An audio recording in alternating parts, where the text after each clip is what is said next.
Stream team is ready. Good morning to those who are joining us online. Thank you so much to join this cause of sustainability and join us and set up together the possibility to work for a sustainable future.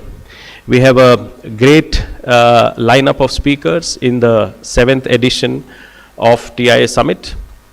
And this year, we will have two keynotes. One keynote on day one is by Sujit Nair, who is the CEO and co-founder of Foundation for Interoperability in the Digital Economy, which is called FIDE, which is running Beacon Protocol. And Beacon Protocol is the protocol on which ONDC is a layer, and everybody in India has heard of ONDC. It's a wonderful solution to create interoperability in the digital commerce space. So that's keynote of day one. Keynote of day two, we have Naganand from Idea Spring Capital. It's an interesting and big investor in startups, especially in the deep tech space. Deep tech is needed for solving climate problems. You know, the deeper you go, the better the solution. That's what the friend said. And therefore, you need more capital. And Idea Spring is specialized in that. So you will hear from Naganand tomorrow. And that's because those who are interested in sustainability should understand how an investor from the sustainability perspective thinks. So he will give us some examples of some of his portfolio companies. So that's the two keynote speakers. Additionally, we will have the head of Accel Partners, another big investor in Bangalore, Prashant Prakash, joining us. And also we will try to get him to speak a little about his book that he just wrote. And then we will have Jonty Rhodes as a celebrity speaker who will talk about health and wellness, especially in today's world where suddenly we see young executives at the age of 40 suddenly have a heart attack. They are healthy, they are fit, but still they are no more. So is there something missing? So that angle will be covered by Jonty, and we have the Swedish company Perform IQ Life, which will also cover that. So this is broadly some array and spectrum. Apart from that, we have a huge delegation from North Rhine-Westphalia. Morning they have another meeting, but they will join us exactly at around 10 o'clock, just before the keynote, so you will see them. Please use the opportunity to meet these delegates, because they are really delegates that have stakeholder power. What I mean by that is they control multiple agencies, multiple groups. They are not just part of one entity. So we have the head of economic development of different organizations. All of them will be here in person. The interesting thing I want to tell you is in the whole lineup of our speakers, there's only one speaker that's speaking online. All the rest are here in flesh and blood and in person. So please use the opportunity to network and to connect. So with these few words, it's time to start, and I am happy to announce that we are opening the 7th edition of TIA Summit.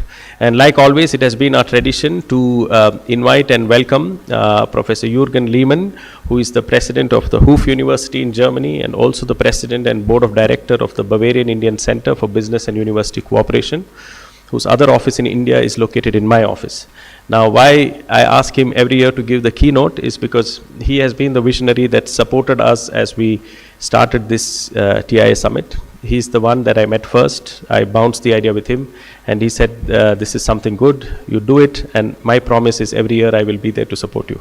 And he has been tracking our progress ever since, every year, and therefore I'm happy to give him the first speech, because he's a global traveler going across South America, Australia, you know, all the different countries, and he has been an early visitor to India starting from the 80s. So he has seen how India has grown. So over to him to give a quick 8-minute welcome speech and put in front of us an array of how we can use TIA Summit to also our advantage, to India's advantage and the world's advantage. Let's give a big round of applause to Professor Lehmann.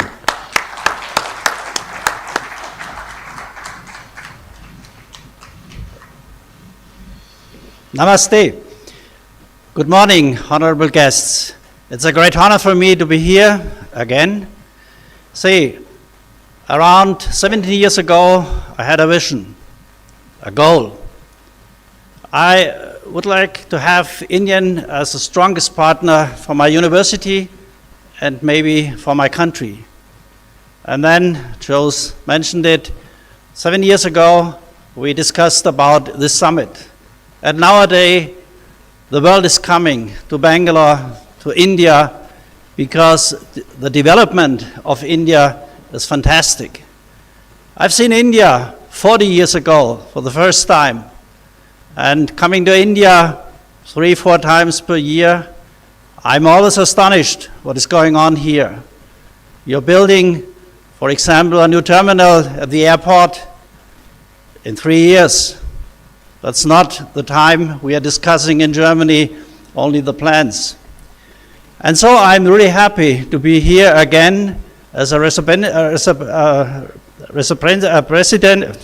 of universities, of course, and also I represent my Bavarian Indian Center. It was founded 15 years ago to help the universities of Germany coming to India, because for a lot of Germans, not for you of course, India is a white spot.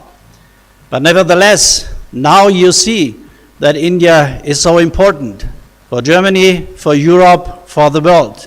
We live in a very new world, and we have changed all over the time, and then we have to do more for sustainability. Charles mentioned it. And I think if we interact together, we have a chance to solve the problems of the future. We can do our part in the research field. At my university, for example, in the field of water solutions, in the field of IT solutions, in the field of energy, and so on. And there are some countries in the world who, have solutions for 50 years, for example. For example, I'd been in Costa Rica 2 weeks ago, and there they don't use any kind of gas for 50 years now. And that might be an example, a best practice.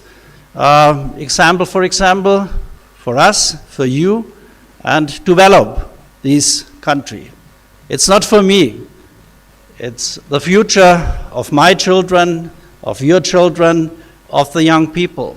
And especially here in India, they have a great, great treasure, the youth. And they have the chance to get jobs in this new world, in this sustainable world, in this digital world. Then I guess we can do a lot. And I appreciate that you are here and that you discuss today, you interact, not only online, that's important as well, but we are human beings, and so we should discuss together, and we should form any kind of network. Because, artificial intelligence could help us, but it's a threat as well. If we don't accept these fake news, we have a big chance. But that means that we are well reasoned and well-rounded, and we need a lot of knowledge to understand what's going on in this digital world. And if we conceive that, and if we have the chance to use all the knowledge of this world, I believe the future, despite of the climate change, will be a good future, especially here in India. For the next 3-4 decades, India will come up step by step. Now, number 5th in the economic world. In 5 years, maybe number 4, number 3, and then going on this way. So being here and discussing among each other, that's the biggest chance we have. So let's use this chance and let's hear what are the news in India, in Germany, in the world, and I'm very happy that I have the chance to come again. Enjoy that day and take a lot of new information home and say, India is the future for us. Thank you.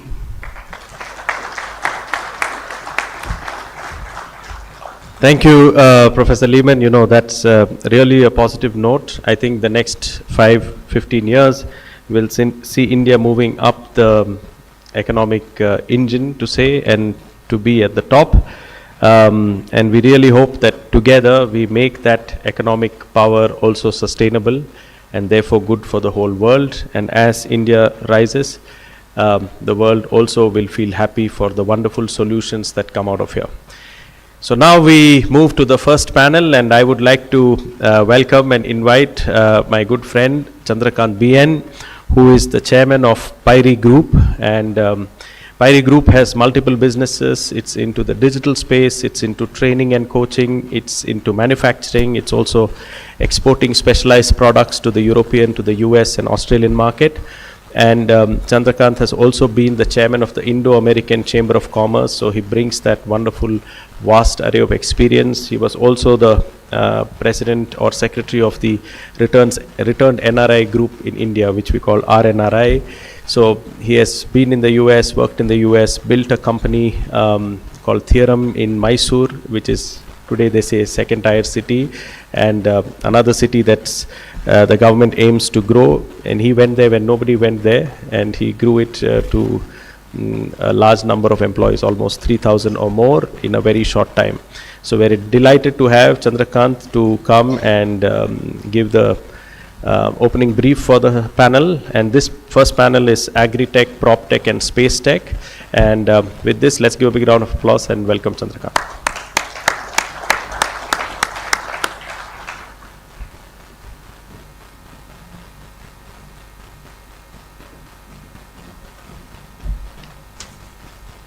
Good morning.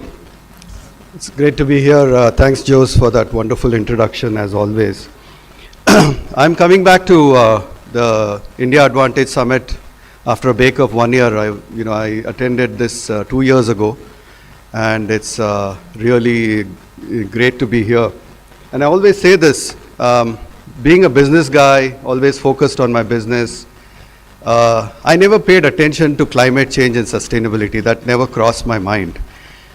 Being here, the first time I came was because of Jose, and being here in this summit 2 years ago, I heard a keynote from Jan, who is here, and that kind of changed my whole mind and opinion about sustainability and climate change. That was such a phenomenal presentation, and listening to others like Dr. Lehman and many other presentations those 2 days was a big change for me, and a shift in my thinking.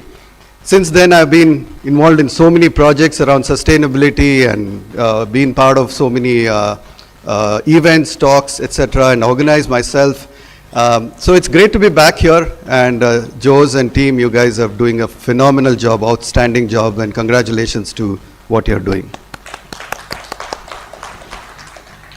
So what are we here for? I think we just heard that India crossed 4 trillion in a GDP. Our goal is to become 30 trillion by 2050. Now, if we have to move towards that goal, obviously we're going to, really exploit our natural resources. We are going to, impact the climate. We are going to do everything if we are just going to focus on that growth, because we have to bring our people above poverty line. So therefore, it is inevitable for us to grow. That cannot be stopped, but at the same time we have a net zero commitment by 2070. Now, how are we going to balance both? The only way we can balance both, I think, for Indians and India is our technology, our startups, our entrepreneurs. I think that's the only way we can probably find that balance somewhere. Otherwise, it's going to be a bad news for this world. That's where I think the India Advantage Summit, TIA, becomes very important, because this brings together a lot of startups, a lot of thought leaders in this space, and people with technology experience, etc. So therefore, it's a phenomenal place for you to actually come, learn, and network, and make a difference in this space. Now, speaking at this event, now coming to this panel, which is going to be on prop tech, space tech, and agri tech. Why this topic? Speaking at the same event 2 years ago, I said we from Bangalore, we are spoilt. We don't have any climatic adverse climatic situations like floods, like typhoons, or earthquakes, etc., etc. just a few months later, guess what happened? I mean, you all know in the last 2 years how many times Bangalore has been flooded. And why is that? It's simply because of the uncontrolled growth that we have had in Bangalore. I'm born and raised here, and I've seen the dramatic change Bangalore has gone through. Yeah, on one side we are proud of its development, but on the other side, the uncontrolled growth and development has led to, you know, the climatic situation, the environmental destruction, and what used to be a green city with lot of water bodies and lakes is today just concrete. So prop tech, you know, one of the fastest growing industry in India is construction. And if you think about just cities, right? I mean, 2% of the Earth's surface is cities, and it consumes over 78% of the world's energy, and 60% of all greenhouse emissions come from cities. By 2050, about 68% of the global population is expected to live in cities, and just in India itself, we expect more than half the population to be living in cities. And these are scary numbers. Therefore, you know, prop tech takes center stage in the sense, if we don't think about sustainable means of building, using green, you know, using sort of green building design, eco-friendly construction, solar power, rainwater harvesting, waste management, etc., we are in trouble. So therefore, prop tech, technology around property and, you know, how do we construct becomes very, very important. The other one we're going to talk about is space. A lot of times it's underestimated, undervalued. A lot of people question the amount of money that is put into space. Of course, we are all proud of ISRO because of Chandrayaan-3, etc. And I've had the fortune of being close to a former chairman of ISRO and traveling with him extensively. And he used to always tell this one story about why space is, you know, so important. Fishermen in Mangalore used to go out in the sea with their trawlers, with their boats, and spend a lot of time looking for fish all around. And imagine the amount of fossil fuel these boats were burning.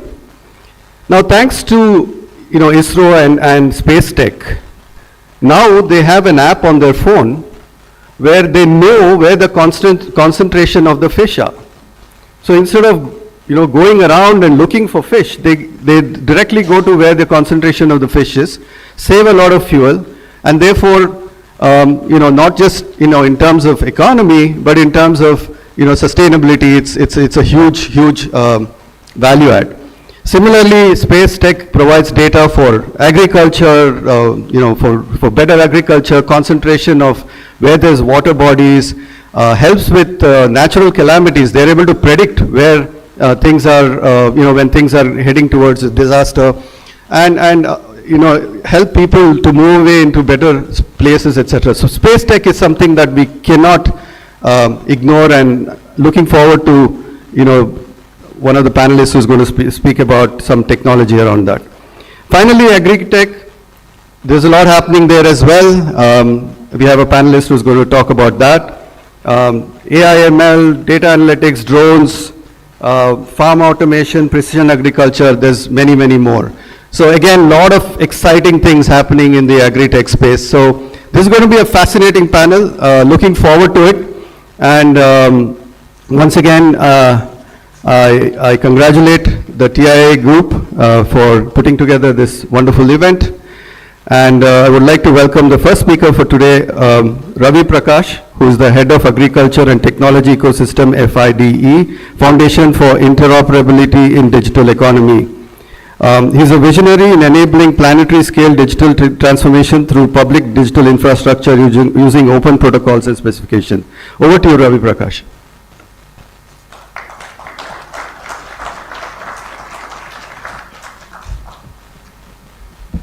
Just a minor correction. I am head of architecture. I know very little about agriculture. Anyways, just put this up on screen.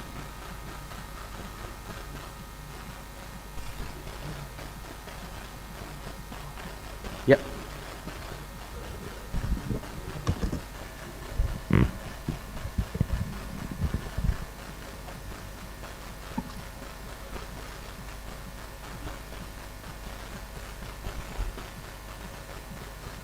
Okay, so good morning, everyone. This is Ravi Prakash. I am Head of Architecture and Tech Ecosystem at Foundation for Interoperability at Digital Economy. It's good to be back. Hey, Jose. Hi, Jan. And well, let's begin. So I'm sure some of you must be wondering why this weird title of the slide, 0.85 to 1. We have all heard of Peter Thiel's 0 to 1 thinking, right, which refers to creating something completely unique rather than making incremental improvements to existing things. But what do we mean by 0.85 to 1?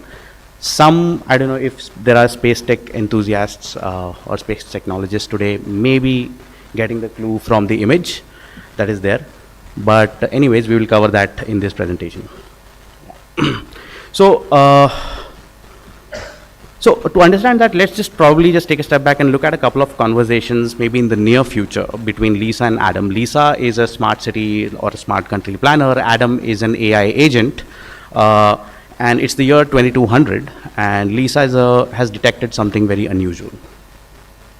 So, okay. So Lisa basically detects something unusual and asks Adam, hey, we have received some alerts from ISRO satellites indicating some energy spikes in downtown Bangalore and in New Delhi. What is causing these spikes? And Adam says, hey, the energy spike in downtown Bangalore is due to excess data center usage, and in New Delhi it's because of increased EV manufacturing and usage. Okay, Lisa says, thank you. What are your suggestions for addressing these issues?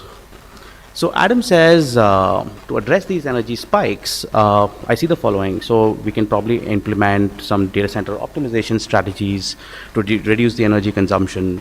I consider using NASA's 3D supercomputer to calculate the satellite trajectories for energy redirection. The estimated cost for the service is somewhere around $18 million. In New Delhi, we can implement EV charging and infrastructure upgrades. This includes deploying some downtown, solar robotics with Tesla's robotics, and utilizing SpaceX satellites to, again, redirect energy. Or we can also consult MIT for optimization, techniques, do some R&D, and also utilize the Siemens digital twin service, to simulate and emulate some of these strategies, right? And the total estimated cost is somewhere, around $98 million rupees. So Lisa says, hey, that's quite a bit of investment. How do we achieve this? So Adam comes around and says, hey, to secure funding, we can identify some potential sources. Some of them could be municipal budget allocations, some could be energy efficient grants, some could be even public-private partnerships, right? And it'll continue monitoring these transactions and keep Lisa updated on the status, right? If you have any further instructions, please go ahead and let me know, right? Now, this is a conversation which was generated by ChatGPT yesterday, evening, right? Which means that if we can think it, then we can probably do it. So it seems sort of achievable, right? Doesn't it? So let's probably go fast forward, probably take a trip down, the future lane and sort of identify some things that we have discovered about our civilization, right? In 1964, Nicolas Kardashev created a theoretical framework to identify how advanced a species is, right, to the level of advancement of human civilization on the basis of how much energy it consumes, right? In that, he proposed 4 or 5 types of civilizations, namely type 1, type 2, 3, 4, and 5. A type 1 civilization is a kind of civilization that's able to harness all the energy that is produced on its home planet, right? And a type 2 civilization is able to harness all the energy produced by its host star. It generally sort of requires the construction of some sort of mega structures that, like Dyson spheres or Dyson swarms that sort of captures all the energy and retransmits it to its host planets. And scaling this further, type 3 is able to harness the energy of its host galaxy, a type 4, the whole universe, and so on and so forth. Type 4 and 5 are very hypothetical. We really have no clue of what kind of a civilization a type 4 or 5 could be. So let's probably restrict our discussions to type 1 and 2, right? So just to give you a sense of the scale at which I'm talking about, this is an image of a Dyson sphere. It fundamentally redefines what scale is, right? It's this super mega structure that represents a quantum leap, right, in the advancement of our species, and the structure is not a pipe dream anymore. Several papers have been published on what it takes to build a Dyson sphere or a swarm. Okay. So we saw the scale, type 1, type 2, type 3, and type 4. Where do you think humans lie? Any guesses? Yes. We are actually at type 0.85, right? As per some of the some scientists believe that based on our technical advancements, we are around a type 0 or a type 0.85.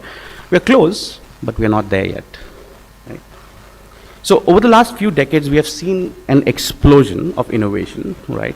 Through various, in various areas of science and technology, like, reusable rockets, artificial intelligence, generative AI, ion engines, digital twins, satellite internet, and recently I just read about something called as an interplanetary internet, and a low latency sort of internet that we are currently, proposing. Now, we as a species it looks like we are getting to know more and more about the universe each day, from the largest to the smallest. Now, how do we move from a 0.85 to a type 1 civilization? It looks like we are not that far, and that's the title of today's presentation. Now, if someday we were to build a Dyson sphere or a Dyson swarm or anything, to achieve such a status, we need to fundamentally reimagine how problems are solved at a grassroots level. Right? And it's clear that it cannot be done by one person or one country. This requires an unprecedented level of collaboration and cooperation between countries and businesses, between ourselves as a species. Right? The first step to achieve large-scale collaboration requires all resources like knowledge, material, machinery, skills, financing, services, etc., to be accessible on a common infrastructure.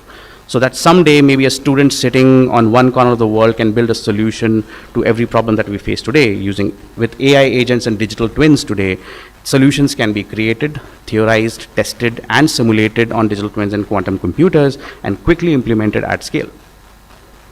Now, over the past 2 years, Beacon Protocol, a universal resource discovery and fulfillment protocol, has seen the emergence of networks such as ONDC, that allows access to material, or I would say products, and logistics and financial services.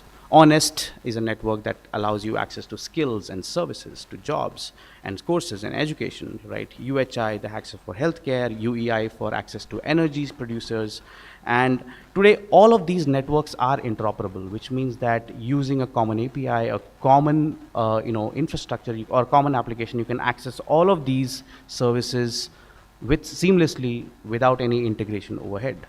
Now imagine if all the resources like quantum computers, time on satellites, space telescopes, research labs, digital twin services were available on a common network.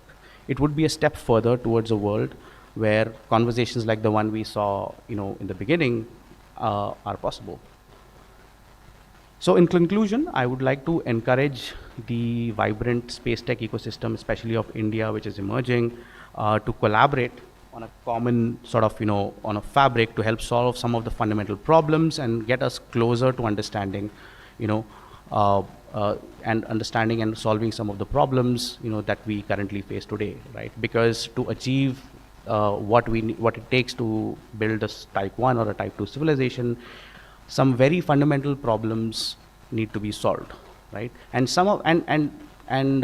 to make things a little more practical, I would say, as a first step, all the the satellite companies, the space, launch companies, the analytics services, even the compute services can all come together on a common network, allow for research and development institutions, R&D like ISRO and and IITs and the ISEs to access these resources on a common fabric, run their simulations, and actually help solve some of the fundamental problems that exist today. So maybe if we do that, right, we can achieve a point where we are able to understand where we are, where we are going, and maybe, if possible, even understand why. Thank you.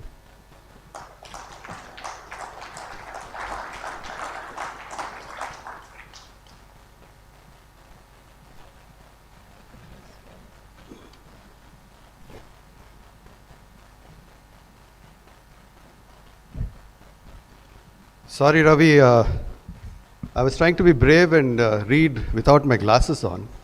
So architecture became agriculture. So this time I'm going to fix it. Our next speaker is Pradeep Basu, CEO and Chief Product Officer of SatSure. Pradeep Basu, a seasoned space tech entrepreneur with over 10 years of experience in the space industry, is the CEO and Chief Product Officer of SatSure. His experience encompasses research, consulting, business development, product development, etc., etc. Pradeep?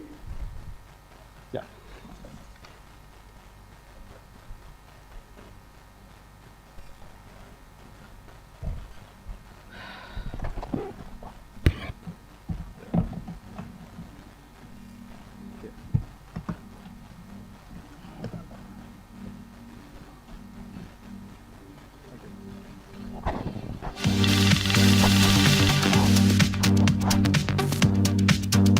Hello and good morning to all of you. I think previously the speakers mentioned what how they know Joe's. Mine is a slightly funnier story. I think in 2020, post the first wave of COVID, Joe's was doing TIA summit. No one was willing to come in person. And I think he found me on LinkedIn and like, yeah, you are doing some good stuff. You know, you should come and speak. So I was one of the few people, maybe 10 people who came for a video recording of it. So thank you for that opportunity. And here I am today, 3 years later. My name is Pradeep Basu. I'm the CEO of SatSure.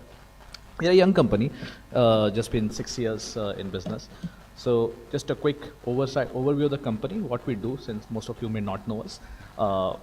We call ourselves a deep tech company because we are working at the intersection of space technology, AI, and cloud. Today, we are a 160 plus strong team with offices in 3 countries and customers in 12. So not very big operations, but then we have, as from our investor base, as you see, made a bit of a dent in the financial services domain, which is why some of our customers like HDFC, ICICI ended up investing in us. These are like for non-Indians, some of the largest private sector banks of India. So as a company, what we do is we call ourselves a full stack Earth observation company. Meaning we actually started out building solutions first. So my personal background, along with my co-founders, is that we used to work with the Indian Space Research Organization, ISRO. We were there at a very interesting time when still the satellite sizes used to be like of mini trucks. But then a lot of innovation happened upstream, as we call it, hardware innovation. And today we can see shoebox satellites also beaming down images of the Earth.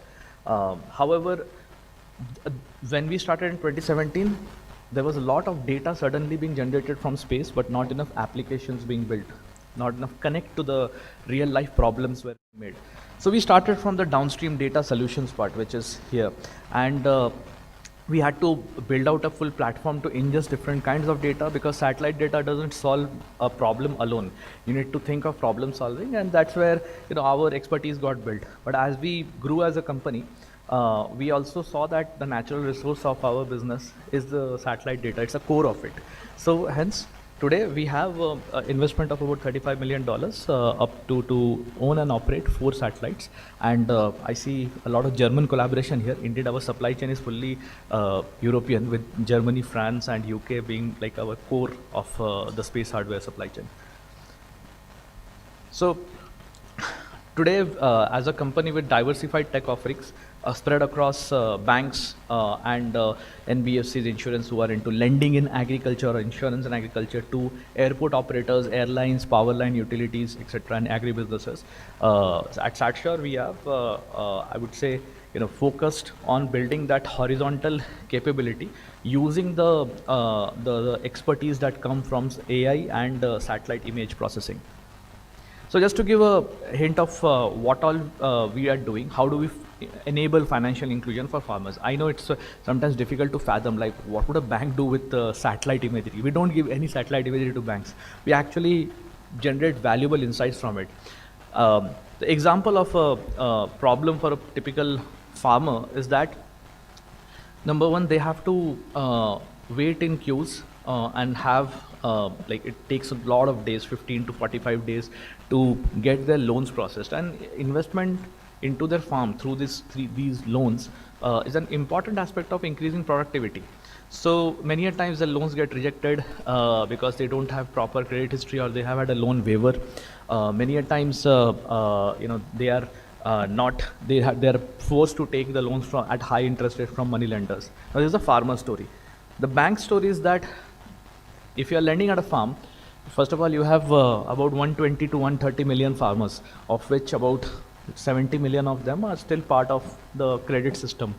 The cost of acquisition and servicing the farmers, the cost of risk is quite high. So they see this as a sector where they have to just meet the lending criteria. We have a 18% lending criteria here. So for the banks, it had to be made profitable and improve the perception of risk. For the farmers, it had to be fast, efficient loans like any of the urban folks get. It's just to give a context for people who are not from India, we have 85% of the 130 million farmers who are smallholders, which is holding of less than a hectare. So it's very fragmented. Now, imagine from 35, average 30 days loan processing time to bring it down to 10 minutes. That's what we have enabled. So, which is one of the reasons why some of the banks invested in us, because the key aspect of lending was how do you check the crop, the irrigation water availability, the land ownership, etc. So we brought those all together, and hence we have a full suite of for the banks, which enables them to underwrite, to monitor their risk, and to also collect effectively, while we work with the other agri businesses who provide services to farmers, so that they also have improved productivity and access to market. So how do we, what are the kind of data products you build? Now you think of a satellite image, the first image that comes in your mind is Google Maps. Google Maps has a lot of beautiful imagery globally, right? So those are called optical images. They are in color bands. But when we have to analyze what crop is coming from that satellite image, it's not possible. So that's where you use something called multispectral data, which is essentially analysis of data which are in the infrared or shorter, narrow bands of infrared, because the reflectance properties of vegetation, urban, etc. are different in all of these bands. So we are able to then generate information like the boundaries of the farms, the potential, the identification of the crops, the identification of harvest, prediction of harvesting, sowing, tillage, etc. So these all become very interesting business insights. Now imagine this is business insight at a planetary scale, but with the precision of a small farm. That's what satellites enable, and that's why it's so difficult to nap down one product using satellite imagery and AI. So for us, what we have done is we have realized we can't build all the applications of the world. We built out the credit application for banks, but we have opened up our data through our platform, which can be accessed through APIs. And today we have a lot of large businesses who are ingesting such kind of proprietary data products into their businesses. Proprietary meaning stuff like how do we use AI to remove clouds. Now, whenever you're flying on an aircraft, you would see so much clouds everywhere, right? So it's not easy to always get information from satellites. So using also sometimes the lighting condition can change the kind of resolution or the information in an image. So all of these kind of image enhancement, processing, etc. is all AI developed. Indeed, we have 5 patents granted to us in the last 6 years. So, and since this conference is about sustainability, how we have been supporting certain organizations in regenerative agriculture practices and promoting that stuff like identification of rotation, tillage practices, water management practices, all of this becomes transparent. Tomorrow, if let's say in Europe you are sourcing some commodities, food commodities, and you want to have the sustainability rating, this is the kind of transparent data that is required to do that certification. Indeed, certifying agencies today accept it. So just to kind of also wrap up, because I focused a bit more on agriculture given the context of the event today, we also have a fledgling business in infrastructure monitoring, because when you look from satellite images, you're not just seeing the crops and forests, you're seeing so many different things. So again, it boils down to what kind of algorithms you build to identify changes across such large area man-made features. So things like, we are supporting utilities companies in identifying the risk associated with vegetation around their high-powered, cables, which are spread across thousands of kilometers. And why is it very important? Because even an outage of an hour can cost like $500,000 to $1 million of losses for these companies. And it can be a very time-taking thing, pruning the trees, identifying where the dead trees are, etc. Especially when in the context of climate-related risk. If you have a forecast of a heavy, rainfall and flood, then this becomes more important to identify those specific areas which are risky across their asset. Similarly, we have today, implemented across Airport Authority of India a product for obstacle detection around the airports, especially for some of the key cities in India, and that actually transitioned India into as a sixth country to have such kind of automated systems and the first one to use satellite imagery and to enable this, because this is a very traditional industry, aviation, to do all of that. So all in all, you have heard the satellite too many times by now, the last 8 minutes. So yes, there is a lot of potential to work with imagery and build applications. We have just scratched the surface, I feel, and hence the further investment up to launch our own satellites, which would be providing daily repeativity across the world, anywhere in the world, and at a sub-meter resolution. This is some of the images of the testing that is happening currently in UK. Indeed, our aerial test is, the test provider is a German company only. So there is a lot of collaboration already that happens, and we are very, very happy to further understand how we can explore collaboration with companies. Yeah. Thank you so much. That would be it from me. I will be available after this. Shall we give a big round of applause, because global winner ADB Ventures, put that slide, man. I just want to see. Yeah, and 2018 Agriculture Grand Challenge, Ministry of Agriculture, India, Global Agriculture Infotech Challenge, World Bank, MIT. How much did your last round raise, if you don't mind? I think it's public information anyway. Just It is public information. Yeah, we don't raise much. I think last round was $15 million, but we are also post-revenue company, so Okay. we only bite the amount we can chew. perfect. Let's give a big round of applause. Thank you. Thank you so much, Pradeep, for the great work.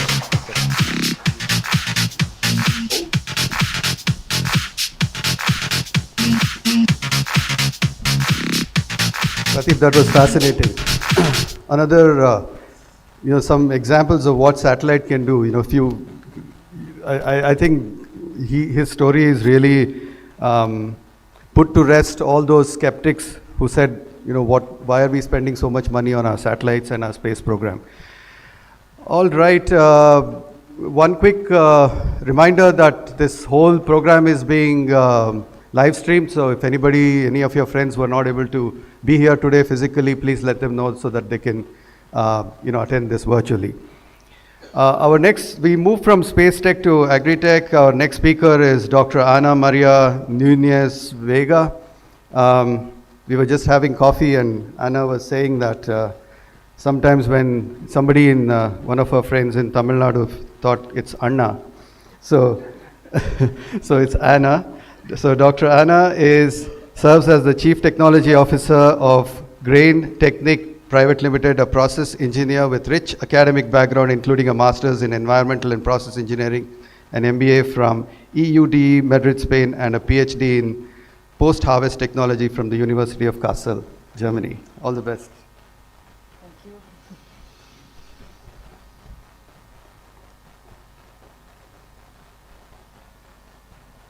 So according to the latest estimates of the United Nations, we will be 9.8 billion people by 2050. And the United Nations also estimate that we would require 3 planets to sustainably feed all these people. However, of course, it's a spoiler alert, I don't think we will find 2 more planets in the next 25 years. And actually, we would already be producing enough. However, sadly, at the same time, we are losing around 1/3 of all produce. If we look into what is actually exactly what we are losing. So usually we think of fruits and vegetables because they are very perishable.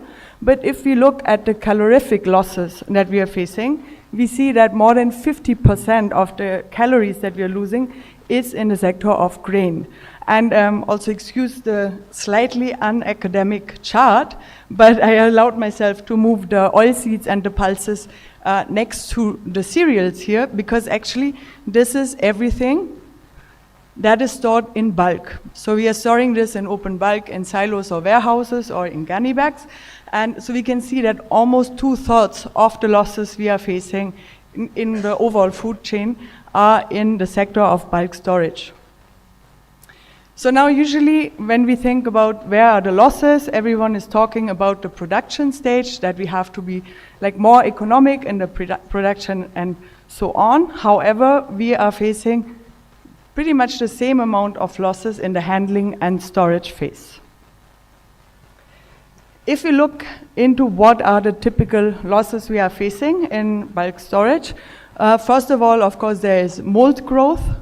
The problem is that some of these fungi also produce mycotoxins, and mycotoxins are very toxic for humans and animals, and I have unfortunately also seen whole livestock eradicated because of mycotoxin contamination in feed due to improper storage.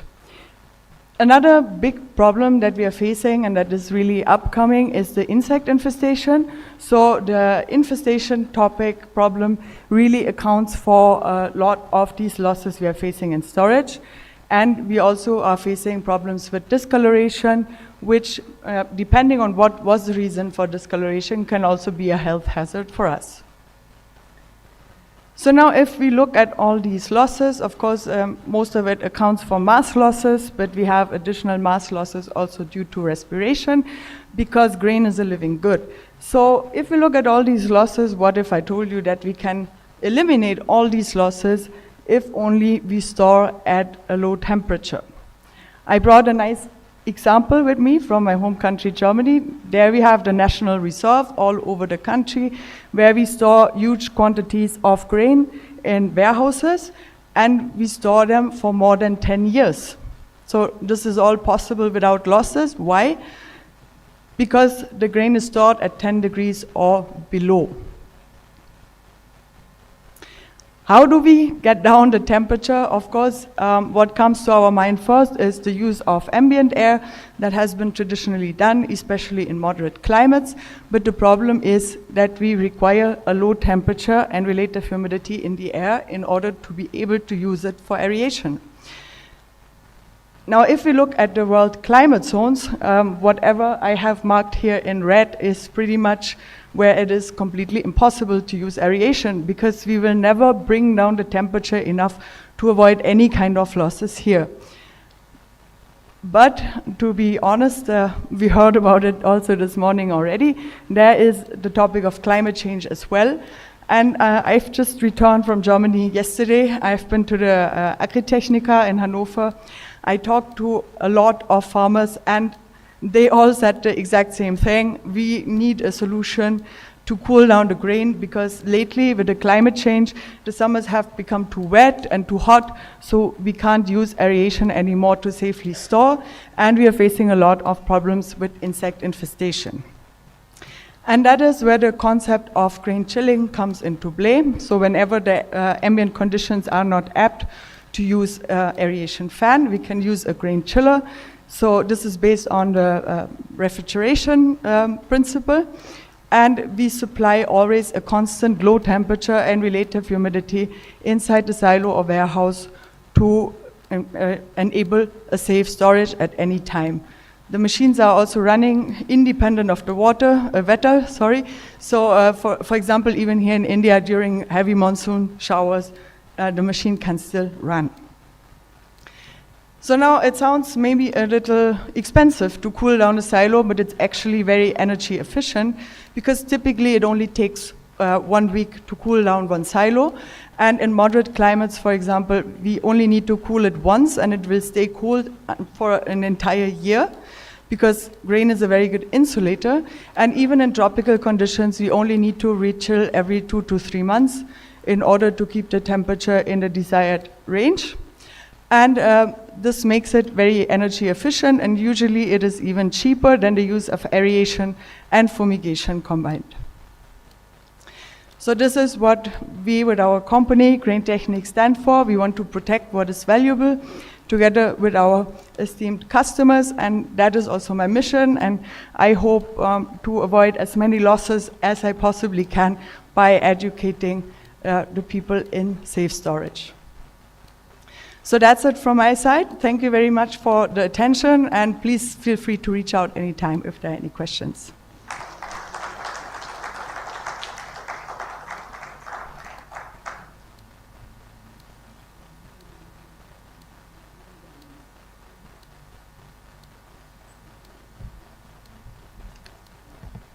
Thank you, Dr. Anna. One fascinating thing about this panel is everybody is keeping their time, which is, very unusual and very nice.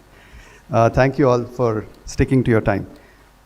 We move on from Agritech to PropTech. We have Abhishek Prasad, lead Idea Lab JLL. Abhishek currently serving as the lead at JLL Lab. JLL India is a digital transformation professional with a diverse background. His expertise spans web development, life sciences, advertisement, IoT, digital transformation. Based in Bangalore, Abhishek has garnered experience from roles at Germany Accelerator, eGov Foundation, HMPL Consulting, and Adapt Intelligence Inc. Over to you, Abhishek.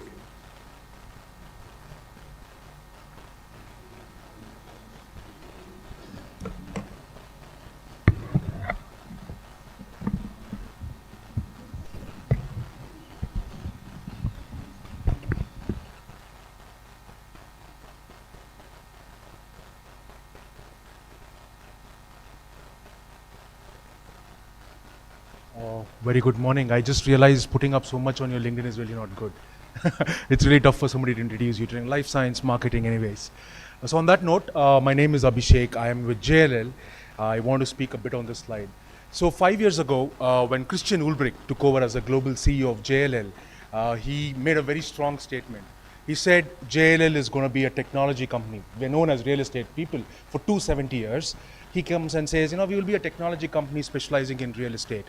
Not just the outsiders, even the insiders laughed at it. They said, what are you talking about, mate? We are a real estate firm. We do selling, buying, we invest. We just walk out. We're not a technology company. But today it has become a reality. And after 3 years, when he comes back again, he says, the reason I said we will be a technology company is the world is increasingly moving towards sustainability. It's increasingly moving towards diversity and inclusion. And it can only be achieved with technology as a thin layer because it allows us to harness all of the data and make informed decisions. That was a vision he started 5 years ago, and we were 270-year-olds, so we have a lot of money. We bought a company here in India, which was the largest value-added reseller for IBM. We started JLL Technologies. So today we have about 20 products that we sell, and then we realized there's only so much we can build. It doesn't matter the best of the brains in the world, you can only build so much because there's so much happening outside. We started a VC fund where we've done about $400 million already into about 35 startups globally. And even after that, the leadership here in West Asia realized there is only so much you can build, there's only so much you can buy. Can we partner with the innovation that is happening outside in the market? And that was the genesis for Idea Labs 5 years ago for us here in West Asia. So today we focus on creating a value network with innovators globally so that we could solve pressing problems, focusing on real estate. And I lead this for West Asia. I'm very happy that I've got this great opportunity because I've been an entrepreneur in the past and I failed because I didn't have these kind of right support, and that's where Idea Lab started. So on a quick context, there are three things which drives JLL, which is people, planet, and profits. So we take a lot of pride in saying we want to create spaces that inspire people, that drives the culture of inclusivity, that gives you confidence in what we're doing. Just imagine if we had to have the same conversation at a Starbucks. Dr. Anna was talking about climate change and food. We had Becken talking about what interoperability can actually do. Just imagine all of us were having this in a Starbucks. It wouldn't have been really possible. This space has been created to inspire all of us to come early in the morning, braving the cold and the traffic, and sit here and listen to us. That's what real estate plays an important role in the minds of people. And of course, 60% of your carbon emissions, no matter where, it somehow links back to your real estate. Factories, labs, schools, colleges, infrastructure, everything is real estate. So 60% of the global carbon emissions is somehow linked back to your real estate. So sustainability becomes close to our heart, and that's why Planet also comes very close to us in our DNA. And of course, we are a business, our clients, our partners, everybody want to succeed, so profit also stays close to us. So these are the three driving themes for us across JLL globally. 1.5 lakh people that we employ across the globe, and everybody talks the same language, which is people, planet, and profits. All that is good. I come from Innovation Lab. So this is exactly what it was for me when I started innovation here at JLL, when I joined them. And there is no dearth of innovation in today's prop tech real estate market. Every day there is a new technology coming out there. Everybody has an amazing way of solving problems. But unfortunately, while I was looking that way, the company's targets and the people were all looking this way, and I was never hitting the targets. And I was like, dude, what is really going wrong? Why is that the best of innovation and I'm not able to seep it into this organization or to our clientele? And this was not just, then I started introspecting. I was like, okay, where did this all start? In my past life, I was with a startup selling technology solutions to lower energy emissions or energy consumption by about 18 to 20% for the large enterprise clients. And that's when I realized that we were always taking a piecemeal approach, right? We were always trying to solve a problem at where it is and say, okay, energy efficiency, I'll put in a bunch of sensors, I'll bring in some data analytics there, I'll solve this problem for you. It is done. But then you take a tool after a tool. And every year there's a new tool which is bought and discarded, and then nothing happens, nothing moves. That's exactly where I was when I started off my role 2 years ago. And that's when we said, it was interesting, it was coincidental that I was at this place called Neighborhood. If some of you have time in the evening, you can go there, grab a few beers. So just imagine, people are 8 drinks down. The waiter comes up to you and says, we are not giving you another extra tissue. There's only one tissue given per person, and there's nothing else given. Just try telling that to somebody who's 8 drinks down. He'll be like, dude, I bought this place. I am spending for all the alcohol, I'm spending for all the food, and you're now coming and telling me you're not going to give me another extra tissue paper? That's exactly the time it struck me, because the person who was doing that was so nice. He came and celebrated the idea of sustainability right there. He said, we are a sustainable organization. The water that we use here is recycled. We make sure that, while we give you a great experience, we also want you to carry this culture back of sustainability. And he was waiting the tables for me. And that's when I realized, oh wow, that's what happens when you take a bottom-up approach. Because that's where a lot of the strategy fails, right? We make strategies in the boardroom. I sit with my leaders and I say, oh, okay, I understand, next year, this is the goal. I'll bring in these things. This is what I can do. And nothing seeps down. Everything gets stuck there. It's all a piecemeal approach. And that's when we started creating Idea Lab as a fabric between the business and its entire employee base as well. And today, with incentivization, with a lot of programs that they feel they are part of this innovation, they're part of this transformation, we've been able to achieve great lengths. And that's surprising for me, and you will see some numbers next slide as well. Today, one of the startup was saying, I go across, when I talk about my product, the first thing I hear is the procurement folks coming down and asking, what's the best price you can give me, right? But I come to your organization, I was talking to one of the assistant at the lowest level, but the first question he asked me was, how are you actually saving carbon here? That's the difference which happened. It was not just me. The whole organization came together and realized top-down is great, but bottom-up is where the actual meat is actually sitting. And it is a tiring task. I'm fighting this battle every day, but I'm seeing that it is giving me great results. And I wanted to bring this forth here because we all are here from the universities, from startups, from investing communities. All of us are here. So I think it makes a great sense for all of us to come together to drive this change. And with that, what we've achieved is not just in India. Today we have access to about 70 plus global partners, startups from every part of the world, raring to just come and work with JLL India and say, you know what, we just want to work with you. You're a great success story for most of our other colleagues in the startup space. We've got access to 40 plus patents. Just imagine JLL like an organization having to file these patents. Never been possible. But today we have access to about 40 plus patents.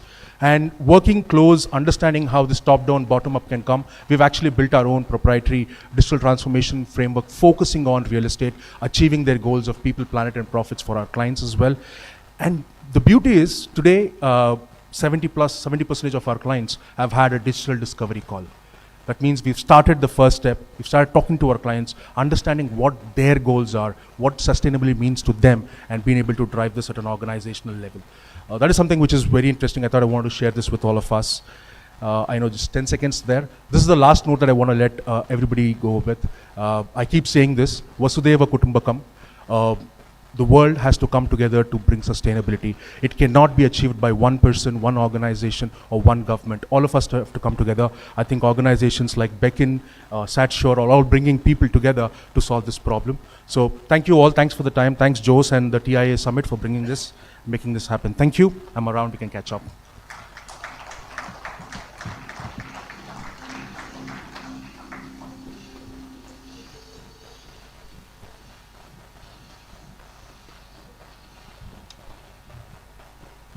Thank you, Abhishek.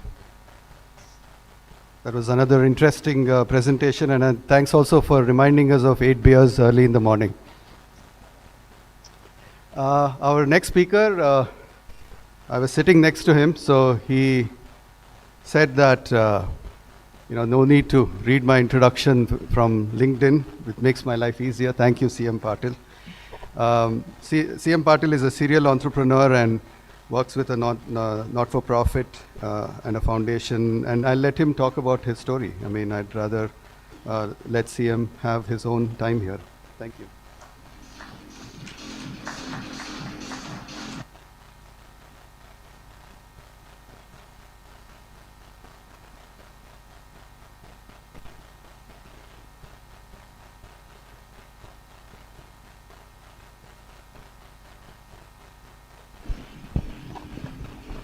Hey, good morning, everyone. I think these days we have a lot of tools which actually help us understand who we are. Is why I said, requested my friend, it's okay, we all can find out what a person is all about once we hear him out. So I'm here to, I met Jose the other day in the event with Prashant's book launch, and then he wanted me to see if I can talk about what we are doing out here. Just a quick background, serial entrepreneur, been spent in about 15 years in the industry.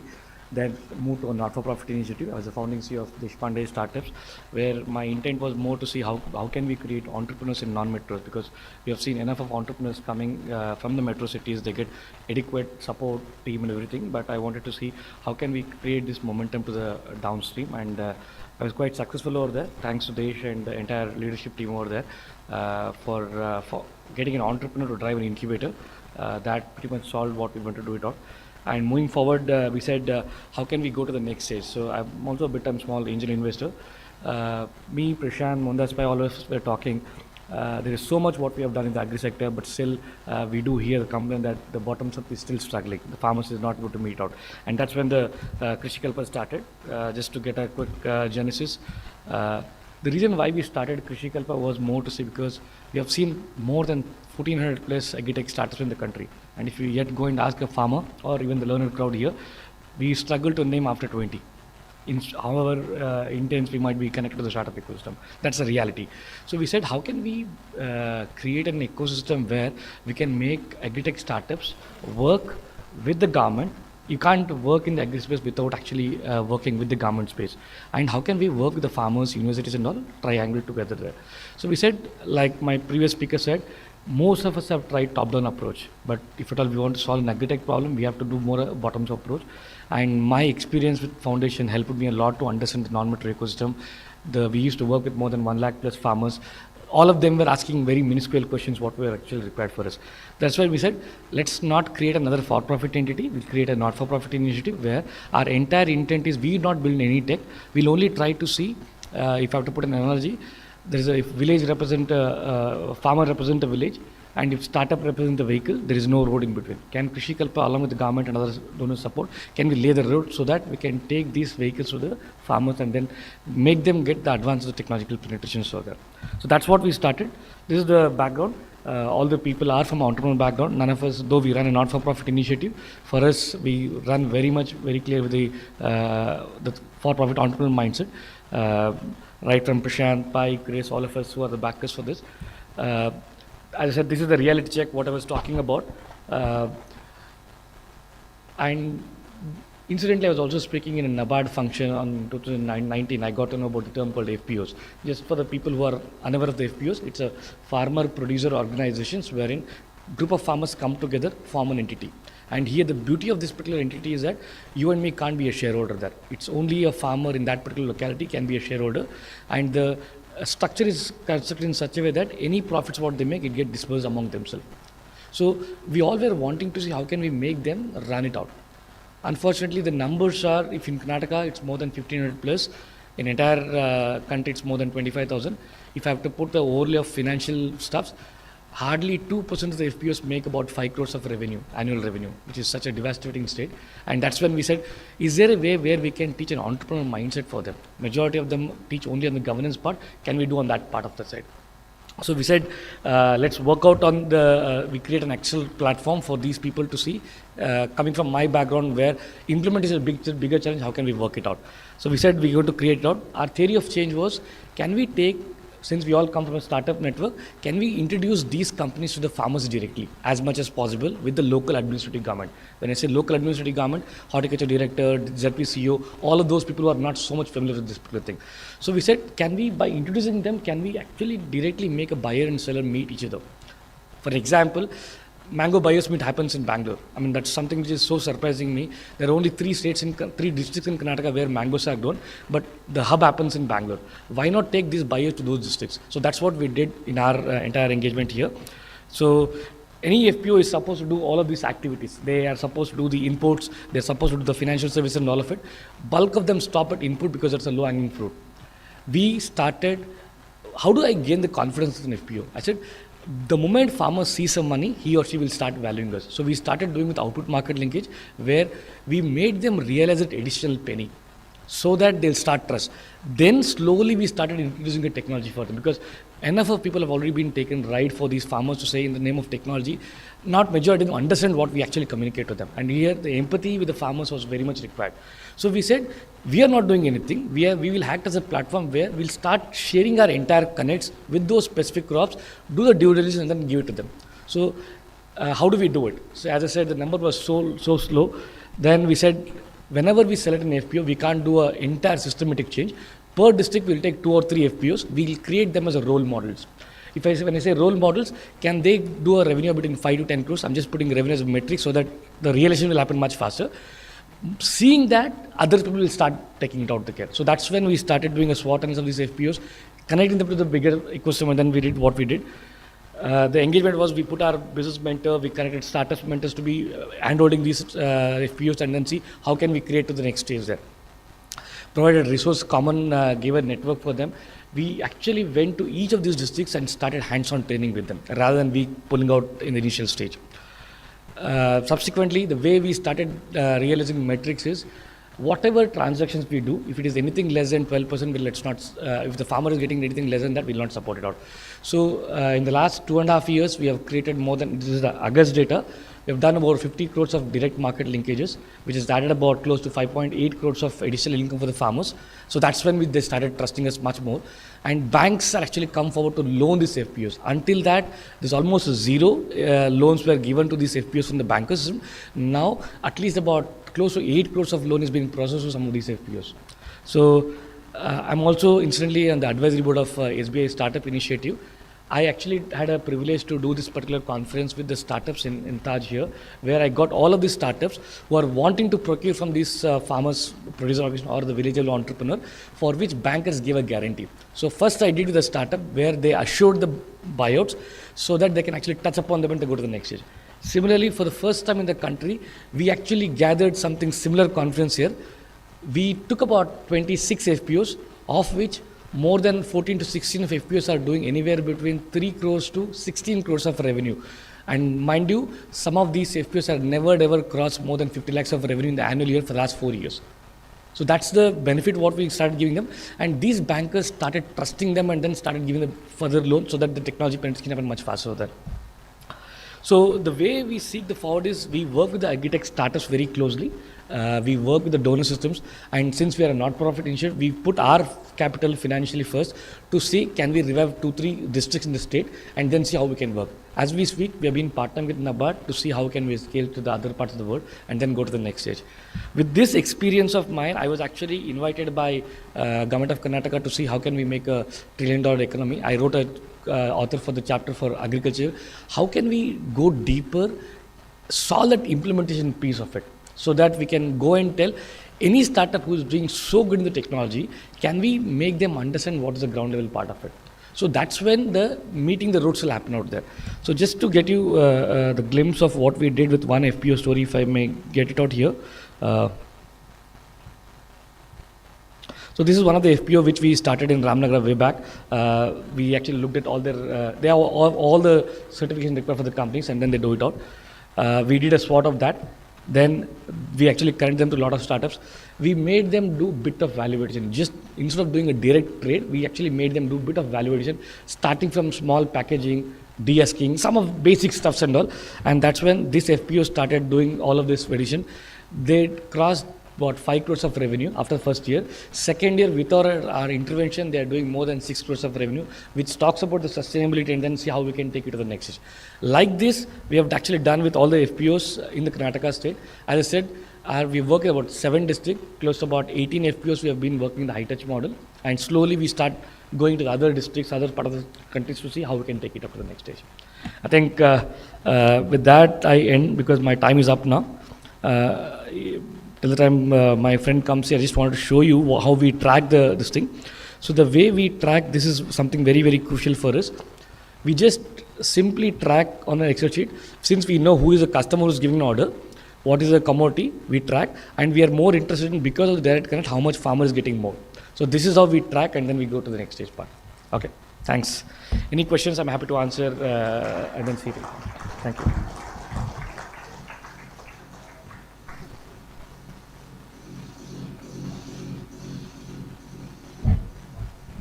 Thank you, CM.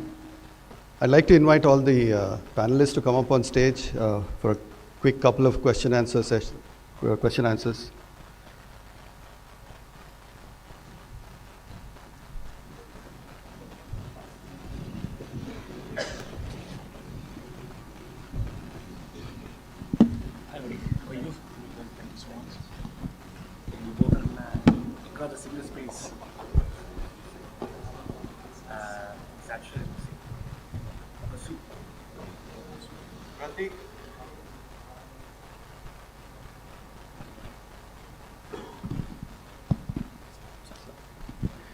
Hi, is Pratik around? Pratik is missing on the stage.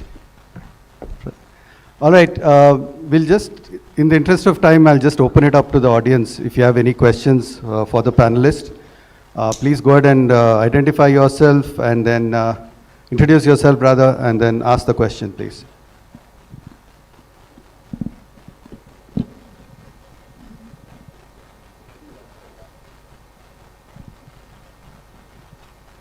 Yeah, this is morning starting problem. The brains have to just kick in. So I'll do the first question. You know, we saw excellent solution from Pradeep. Where is he? He just left? Okay, maybe he's there. Anyway, on the satellite space, we saw Krishi Kalpa doing excellent work in the agri space, and especially with the not-for-profit objective. Beacon protocol is also not-for-profit as a protocol of resource discovery, so I could see some alignment there. JLL, of course, profit is one of the 3 things which is key. If I were to explore each of you one by one, just in 1 minute, not longer, 1 minute, with whom and in which way you would like to work together. So, who wants to start?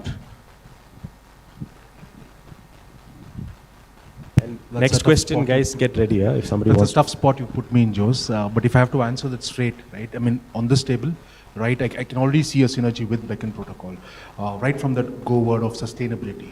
Because globally today, sustainability is divided into E, S, and G.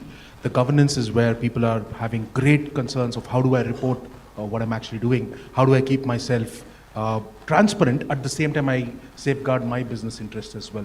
I think that's the biggest challenge. In fact, we did run an experiment with blockchain to achieve the same, but then we realized who owns the blockchain itself becomes a bigger problem than breaking down the whole transparency to no meaning.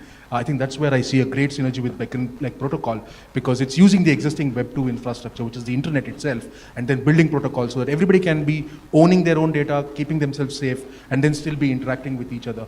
I think that's somewhere I see an immediate synergy with Beacon from the larger real estate and sustainability goal itself. Yeah. Thanks. I mean, you made my answer much easier now. Actually, to be very honest, Beacon protocol is so abstract. So it's pretty much relevant to every sector that we talked about today. And it itself, just like the internet itself does not solve for anything, but it provides an infrastructure that allows for solutions to be built. Similarly, Beacon protocol creates a unified language between a producer and a consumer, and it could be a producer of anything and a consumer of anything. It could be data, could be agriculture, could be produce, it could be solutions. However, I think I would probably limit my answer to maybe probably from a sustainability point of view.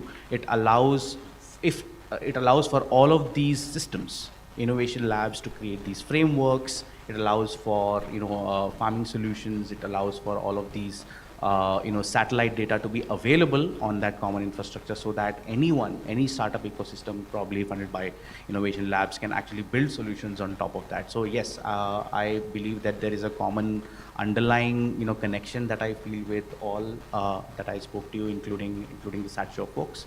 Happy to connect later, guys. So I think, as I said, we are more a not-for-profit initiative. Any startup who's working in the agri-tech space wants to connect with the grassroots level people or with the government agencies, or for that matter, since it's a global people are already available here. If some of you want to understand the grassroots innovations, what's happening out there, majority of the time the technology labs happens at the R&D part. Implement is the bigger challenge, and agree in our country it's more than 50% people are dependent directly or indirectly. Here is where we can actually leverage some of these networks and then see, instead of recreating a wheel, we can directly see how we can go for the implementation part. Like SatShow is a very clear partner whom we can work with, because a lot of these FPOs, as I said, each of these FPO on an average goes with 500 to 1,000 plus members there. And at the same time, these district people whom we are working, they are connected to more than 10-15,000 farmers directly, or progressive farmers over there. Some of these people are very much in touch with us, and since they believe that we have done something impactful in their journeys, whosoever require those sort of networks connects, happy to talk to them. On an average weekly basis, we connect 2 or 3 startups to the farming sectors whom we have groomed.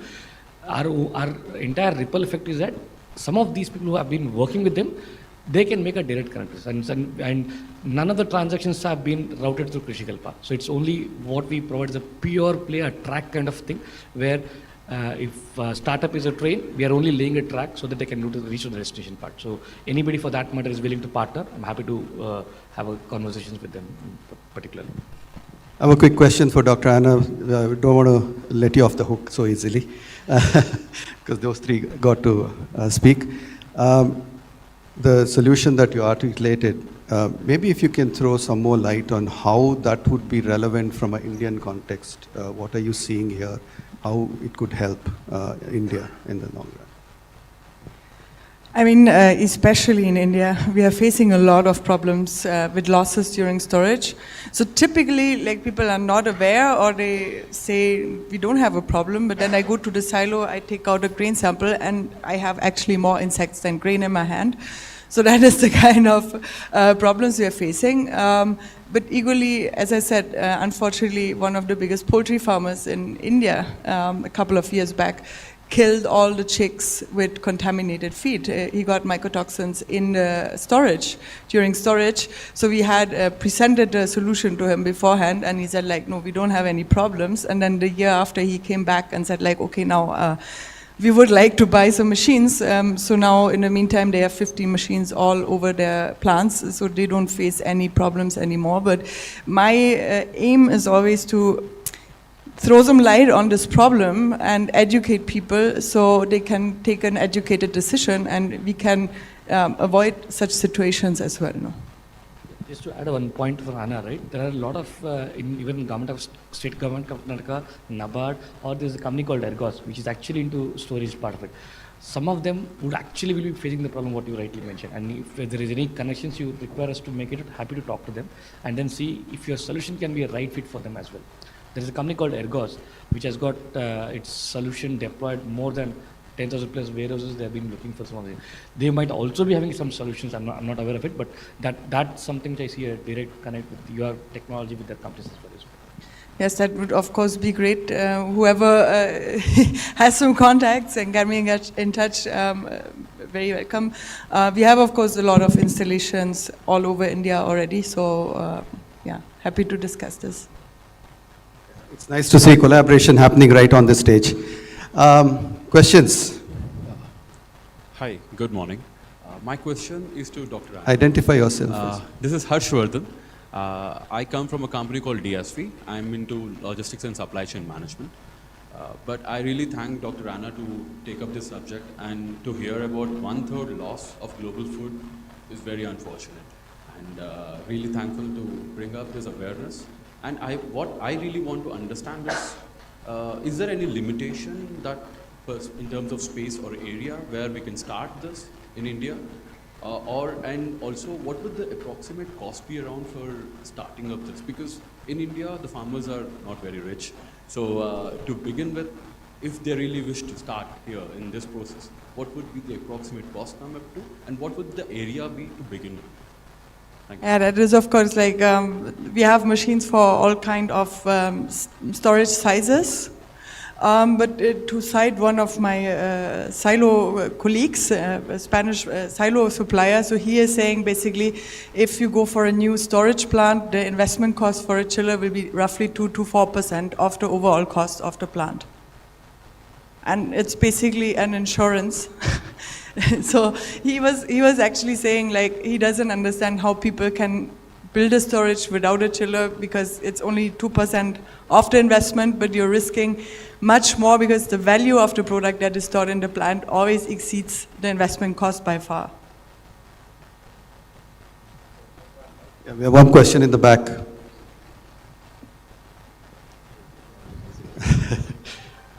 Jose, two more questions? Two more questions? Okay. Good morning, everybody. My name is Teja Murthy. I have always been interested in agriculture, and there have been times when I've seen the tomatoes being dumped on the roads because of the price fall. Another issue that I've seen is the way the storage happens. They remove the stem of the vegetable, and that reduces life of the produce. So now what happens is there overproduction resulting in, not feeling the pinch of the loss? That is sort of a message that has to go to the grassroots, the stem of the fruit or the vegetable increases the shelf life by almost maybe a week or even a month. That's what is being lost. I think that part, sustainability also involves this kind of education. Thank you. All right, we had one more hand there. Last question. That's the last question there. Oh. Okay.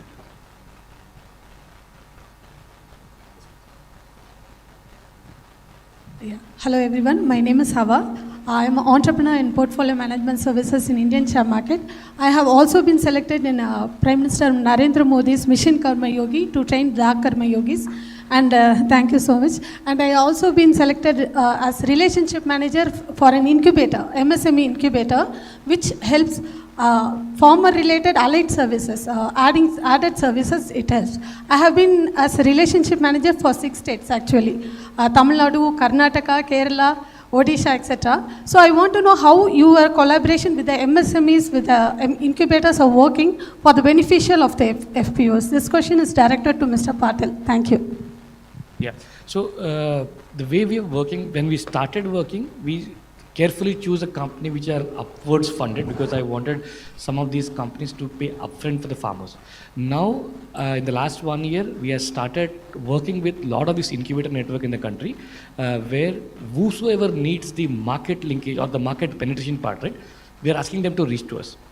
So we are partnered with KDM and all of those industry bodies, and I'm personally connected with a lot of incubator networks. So most of these people come to us. In fact, even Social Alpha Challenge, all of those things are now connected to us. If you know somebody, please connect us. We'll be able to happy to solve the work with them. Great, thank you very much. Let's give a big round of applause to the wonderful speakers of panel 1. Can I ask them to come forward for a speech? May I request my good friend, Consul General of Switzerland, Jonas, to come slowly towards this side. It's a little bit long walk. Please come front. Okay.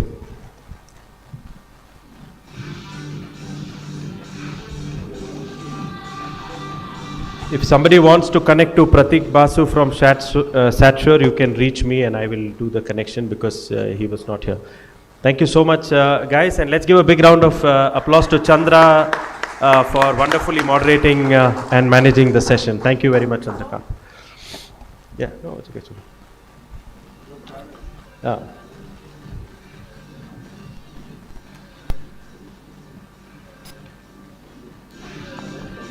Thank you very much. You would have noticed a few things unique about our summit. You know, we are not printing those plastic badges or those papers. You know, we have got you registered and, you know, they can check on a digital device and send you in. So thank you all for understanding this because we found that badge has no much use after that, right? So what do you do with it? So now we move to a very interesting address. It's something special that's coming out of the land of wonderful chocolate, Switzerland.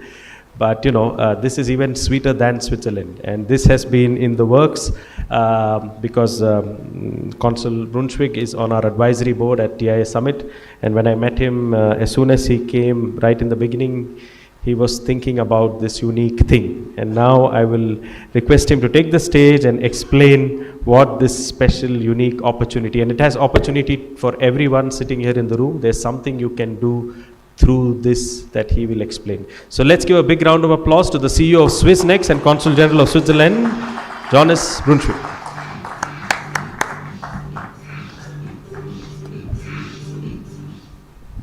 Namaskara, good morning everyone. Pleasure to be here. Wow, the pressure is on now. What is the big thing that I'm here to talk about? So I'm the Science and Technology Consul General of Switzerland. I lead an organization called Swissnex, which I like to say is a diplomatic anomaly. It's not your traditional diplomatic representation, but it's one of 6 that Switzerland has around the world in hotspots that are at the frontiers of science and technology. And we have been here in Bengaluru since 2010. And I would say the first decade or so of our existence, the key word that marked what we stand for is internationalization. How do we help Swiss startups internationalize? How do we help Swiss researchers in academia have the right collaborations in India? And so on and so forth. And with the Indo-Swiss Innovation Platform, we're trying to enter the next phase of our existence. And I think internationalization alone is no longer enough. We need more because the challenges that we face know no boundaries, they know no borders, they are collective, and we have to collaborate and work together to address them. So we're trying to move from a world of internationalization only to a world of transformation, where we strive to accelerate positive transformations at the frontiers of knowledge, and we do this with the Indo-Swiss Innovation Platform. Now, launching a platform needs a good narrative. Here you have a visual identity. This visual identity is actually a story of India and Switzerland coming together. You may see in the background something akin to the CERN's Large Hadron Collider, which is a Swiss-based, but also in France, platform for physicists to collaborate around the world. And you see a big 0 overimposed, which is, of course, an Indian innovation and an Indian contribution to our collective knowledge that dates many centuries back, but it's also a nudge to India's pivotal role in the digital transformation that we are currently facing. Now, in the innovation platform, we have 3 focus areas around which we are going to work on, roughly exemplified by these SDGs, but they're not just exclusive to these SDGs. We're working in health, we're working in sustainability, and in digital transformation. And basically, we want to achieve a place where, when we look at how Switzerland and India collaborate, it is no longer just bottom up. In Switzerland, we love to be bottom up. We often love this to a fault, meaning that we allow always the stakeholder that is directly interested in something to have a say, which is a good thing. But we also need to become a little bit more top-down. We need to marry a bottom-up approach with a top-down approach, because the nature and the magnitude of the challenges that we face is just such that we need this dual approach, which as of now was lacking.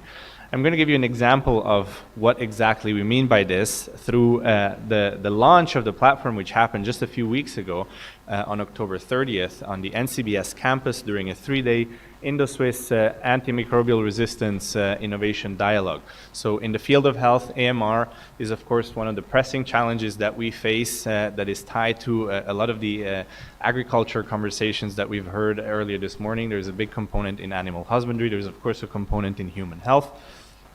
And it's a complex, interdependent challenge. Now, we've had for 3 days 52 delegates from Switzerland and India, from academia, from industry, from startups, from the policy space, spend 3 days in a workshop. And because we don't want this to be a standalone activity, we have lobbied the funding agencies. So on the Swiss side, the Swiss National Science Foundation; on the Indian side, the Department of Science and Technology and the Indian Council for Medical Science and Research, to align the next funding call of the Indo-Swiss Joint Research Program, which is the joint funding instrument, on the theme of One Health, so that we, when we pick priorities, when we launch programs, have a way to stack them, so that we have a way that one conversation leads to a funding instrument that you can apply to, leads to perhaps an incubation process. And we're at the same time in conversation with more agencies. On the Swiss side, it's InnoSwiss, the Innovation Promotion Agency, and on the in the Indian side, it's the Science and Technology Research Board, to create new instruments for industry, for startups and SMEs in particular, to work together in the fields of health sustainability and digital transformation. I also want to give a few examples of successful collaborations that have happened and ones that are currently ongoing to frame this. And I think this one is really the biggest one that I can speak of. LC3, limestone calcium clay cement. This is a new recipe for cement that took over a decade to develop, and it was developed over 12 years of research funded by the Swiss Agency for Development and Cooperation. It was a partnership between EPFL in Switzerland, the Indian Institute of Technology in Madras, the Indian Institute of Technology in Delhi, and a counterpart in Cuba. They have spent 3 phases of 4 years each doing sponsored research to develop this new formula. And the formula was has gone live. The results were published at the end of last year and have now been adopted as of June this year by the Indian Cement Board. So this recipe emits up to 40% less CO2 in order to be produced. The plants have to do minimal adjustments to transition to this new cement formula, and the cost of producing it is either equal or lower. So it's a win on all fronts, and now the challenge is to persuade all the cement manufacturers to upgrade to this new formula and to start building with this cement. So really this is one of the single biggest contributions that has been made today, if adopted at a global scale, to really address this in the construction sector, which is of course a booming one, particularly in India. So that's not the only example that I have in the construction center.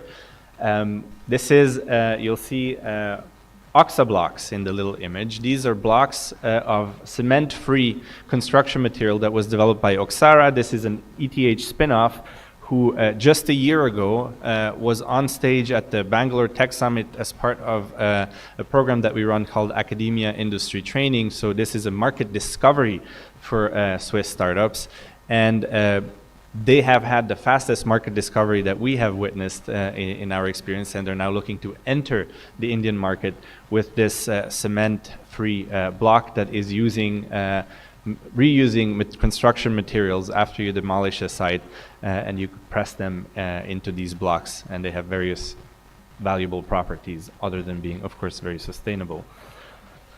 Another example is Irmos, which is a startup that again is working to enter the Indian market, and they have sensors that are very important in looking at infrastructure, whether it's building or bridges. What is the stability and the current health status of the built environment? They're also looking to enter the Indian market, and they're working with us in one of their camps right now.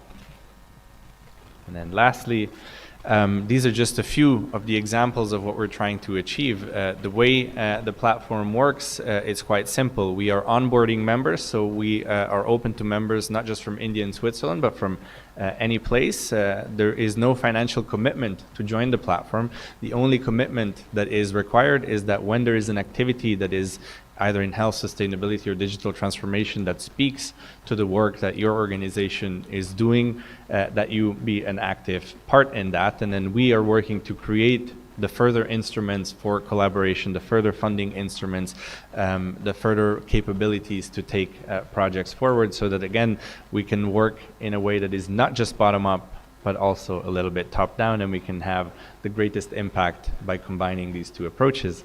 And with that, and 20 seconds to go, I yield the floor back.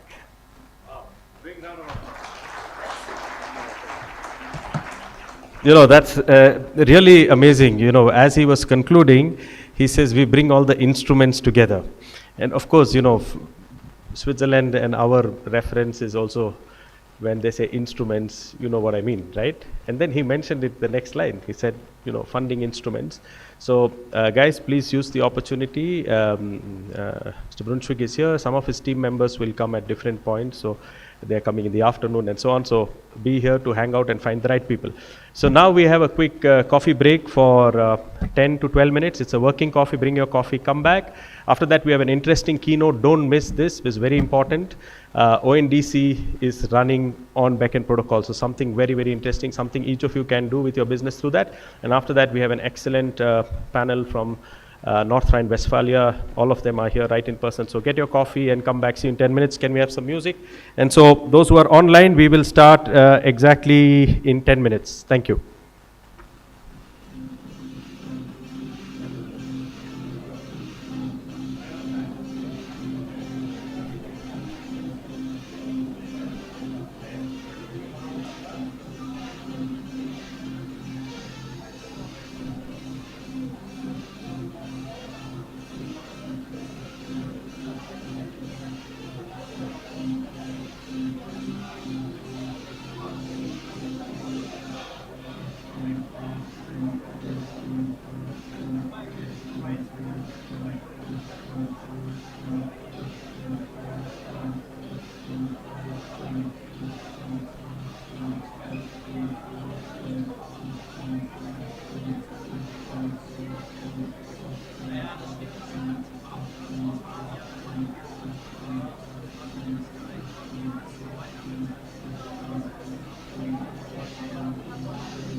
Move to the keynote part of day one of TIS Summit.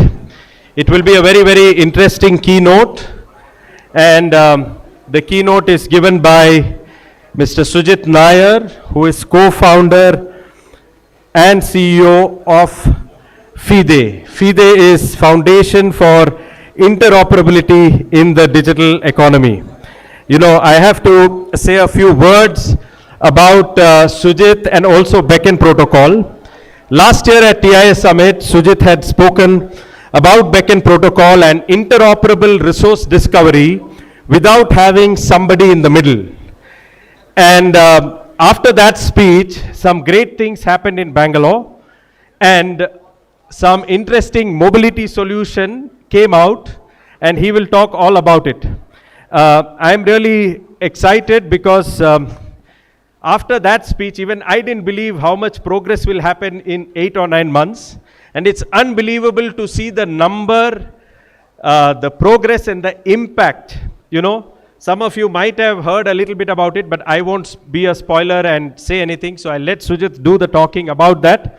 But I want to give a few, details also about Sujit. So he was one who conceptualized and helped set up the world's first decentralized open mobility network, which used Beacon Protocol in Kochi, and that is called KOMN, K-O-M-N, Kochi Open Mobility Network, and that was launched in July 2021. Sujit also co-conceptualized the idea of ONDC. Today, ONDC has a lot of press because it has a widespread application across India, but there was a lot of hard work behind that, and that conceptualization and onboarding of the first set of people or market participants for ONDC was done, and Sujit was in that team, very important core member of that team, and that was instrumental in setting up ONDC in December 2021. Sujit continues volunteering for KOMN and is also part of ONDC, and is also a global advocate for interoperable and decentralized digital ecosystems. I had the wonderful opportunity and privilege to travel with him in Switzerland, in Netherlands, in many cities in Germany, and it's really interesting. I want to give one story. We were with the deputy mayor of Paris, in France, and it was a long table. They had some 10-15 people from their side. We were only 3, and after listening to Sujit, all of them were sitting on top of the table. Okay, they were sitting on the chair first, and then they were sitting on the table. Now, why were they sitting on the table? Because one of the guys decided to send, 100 rupees to another guy using the mobile, and then they saw this happening quickly, and they were really excited. And now we know that in Eiffel Tower you can pay with UPI. That's the interesting thing that happened after that meeting, and many other things are going to happen as Olympics kicks off in Paris. Before FIDE, Sujit also headed the management consulting practice and internet business in urban mobility and digital payments with a consulting company, I think Ernst & Young, yes. And Sujit also has contributed to many interventions in the Aadhaar program between 2010 and 2012. Now the thing is, there are so amazing stories about Aadhaar journey. If you become friends with Sujit, he'll tell you. I don't want to say those stories because they are really very, very interesting, groundbreaking stuff. I can say one clue for you to understand the complexity, right? There is this process called deduplication, because everybody's ID is their fingerprint. Once you cross 100 million IDs, the 100 million and one person, his fingerprint has to be checked with the remaining 100 million to check if there's a duplicate. And that has to happen in seconds. So can you imagine the compute power, the database strength, the servers, and how do we solve it? At that time in India, the cost of doing that was very, very high. And so we could never do Aadhaar, but these guys used their brain and came up with some amazing solutions. So also if you're a startup, you can go to Sujit and meet him and find some good solutions. Because he's with the foundation, he gives his advice for free. So therefore, I have the opportunity to have him as keynote speaker. Let's give a big round of applause and let's listen to Sujit Nair from Foundation of Interoperability for the Digital Economy.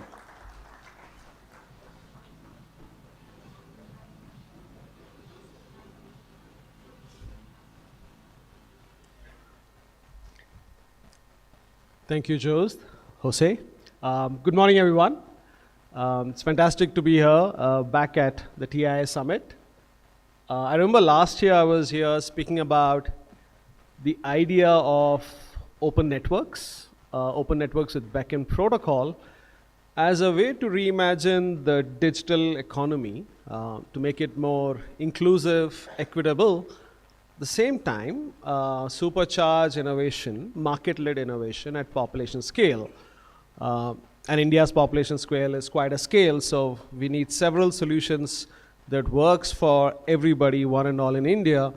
And I spoke about how that idea is leading to stories like the Open Network for Digital Commerce, a very big project happening in India right now. Namayatri, some of you might have or should, I would personally recommend to take the three-wheeler tuk-tuks, the auto rickshaws. That happens in a totally decentralized manner with no central platform, no intermediary in the center, as a peer-to-peer network.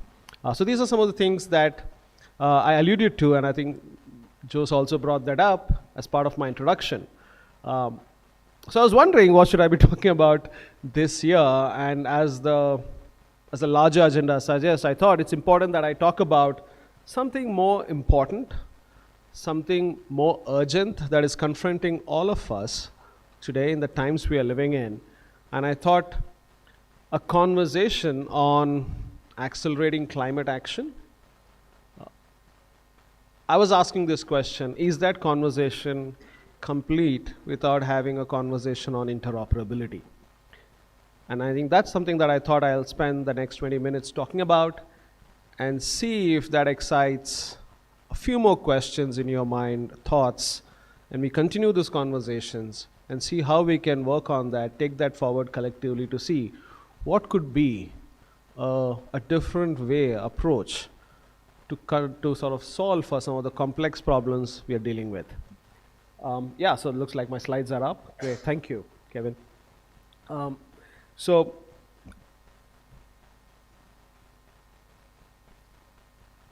yesterday, Copernicus Climate Service in Europe reported that for the first time since the commencement of industrial age, our planet has crossed what is called the threshold of irreversibility when it hit the 2 degree temperature limit. So we are 2 degree hotter than where the Earth planet was before industrial age. Although we crossed it temporarily, it does indicate a sign of things to come. And as scientists claim, this 2 degrees is sort of the sign of an irreversible change the planet will go through. So I think it's important that we talk about this and see why we need to reimagine how we are looking at accelerating climate action. Yeah. On that note, clearly, and I'm not going to talk about what is climate change, what are the effects. I think many of us are aware, and I'll not spend time, but what's happening for sure is, yes, world is getting hotter, people are getting older, and as we can see, even the relationships are getting colder. As individuals, as society, and as countries, we are going through some very tumultuous times right now, and it's therefore important to recognize what have we brought ourselves to, and where are we going from here. I'm not going to talk about how the last 3-4 centuries of economic progress has led to this. Yeah, so we have been doing some great job building new technologies, new solutions, and we have been focusing on probably necessary at that time, in terms of having a human-centered development. But if human-centered development has brought us to this, then I think it's about time we start asking question that how do we make this shift from a human-centered development to more humanity-centered development, where we are not just putting ourselves and people at the center of agenda, but ourselves and the planet also at the center of the agenda. And that is a very difficult situation we deal with, and how do we find the solutions? What is the solution? Is there a solution that will solve? I think climate change, we all agree, is a very complex, convoluted problem. The problem itself is shape-shifting it does not affect one region, one person, one city, one country. It's the entire planet, our entire civilization, the entire evolution of life on this little rock. It's affecting everyone, and it's multidimensional, multifaceted. So I think it's important, therefore, when we think about how do we solve for this, and when we are confronted with this question called what is the solution, I think it's about time we make that question irrelevant. Irrelevant, and think about a different way of approaching this very complex problem. While the problem is complex of a different kind, we have seen how we have solved some complex problems. India has been dealing with complex problems. I see India as a corridor of all the world's complex problems and opportunities. That comes with the size and diversity that we do. I mean, we are probably the world's third largest of economy, but our per capita income is that of sub-Sahara.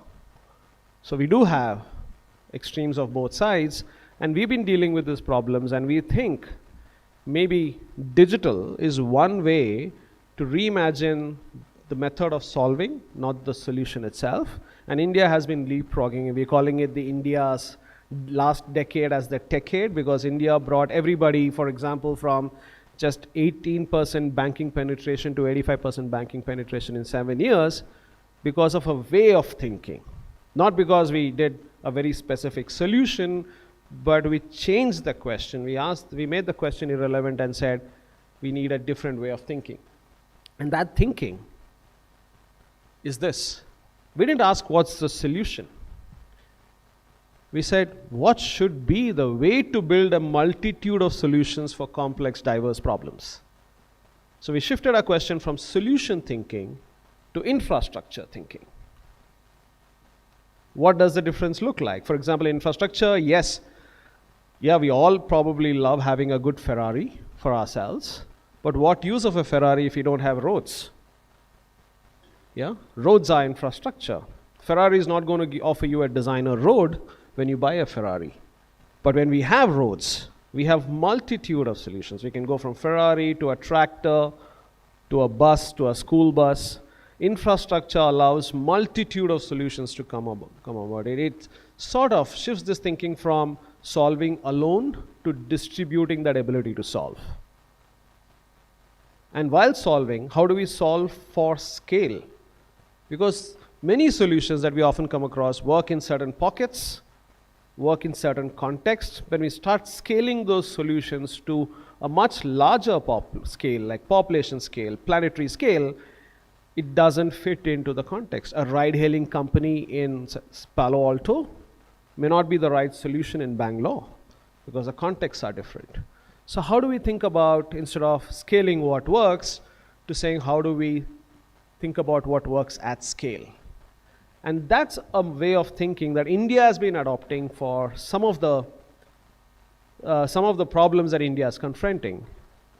And I think it's probably an opportune time, given the sense of urgency, that does even sustainability and climate action need that model of thinking, and that allows for not finding the solution, but finding an ecosystem that allows for multitude of solutions that works for diverse context, for diverse requirements, because we are not dealing with one simple problem at hand. Yep. And probably you would have heard me speak about this. The two things that I'm very passionate about. One is the idea of internet, whether it's Web 1, 2, 2.5, 3, whatever integers and fractions that come after, the idea of internet, and what India has been trying to do with that idea, with the idea called digital public infrastructure. And internet is a great example of not being a solution itself, because internet by itself does nothing, but it offers the critical infrastructure at planetary scale to think of several solutions. Who would have thought that a network of 40 terminals across a few universities, as a response to a military problem during the Cold War, where said a command and control means it creates vulnerability at the command, how do we decentralize command and control? And that idea led to TCP/IP and HTTP, all the protocols that gave birth to internet. Who would have thought that that particular thinking could unleash a whole new form of economy now we call the digital economy, that by itself, if it were a country, would probably be the world's largest economy by 2030. How did that happen? An idea that was supposed to connect a few terminals and exchange information today is the home for biggest taxi network, home network, learning.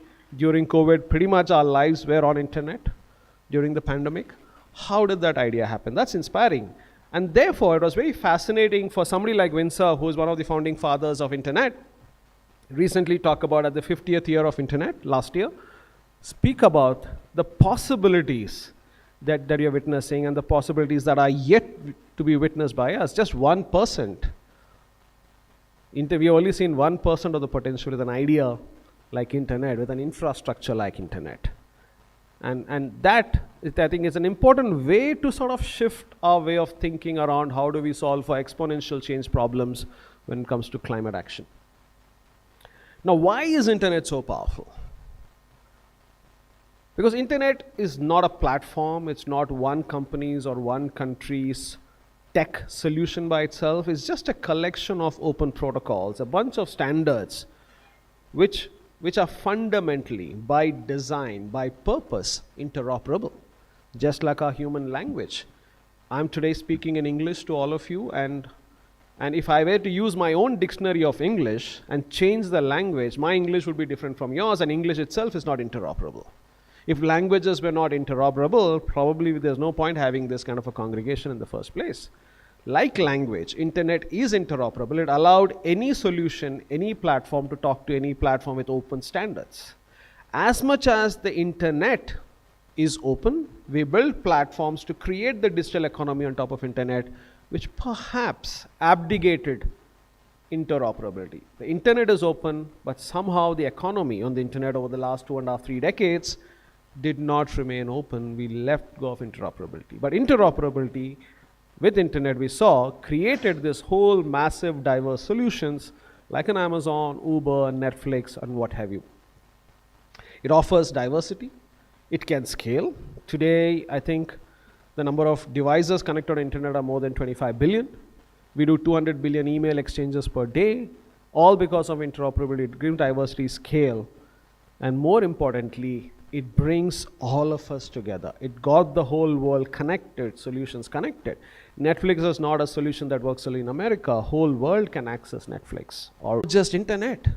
Our early internet systems, like internet itself, GPS, our mobile phone technology, I could be using Airtel calls. You don't have to be on Airtel to calls. You don't have to be on Airtel to receive my calls. We are all interoperable. So all the core systems were interoperable. And that, for me, is something that I want all of you to leave as an important idea, thought with, that how interoperability is critical to bring all of us together to address some of the critical problems.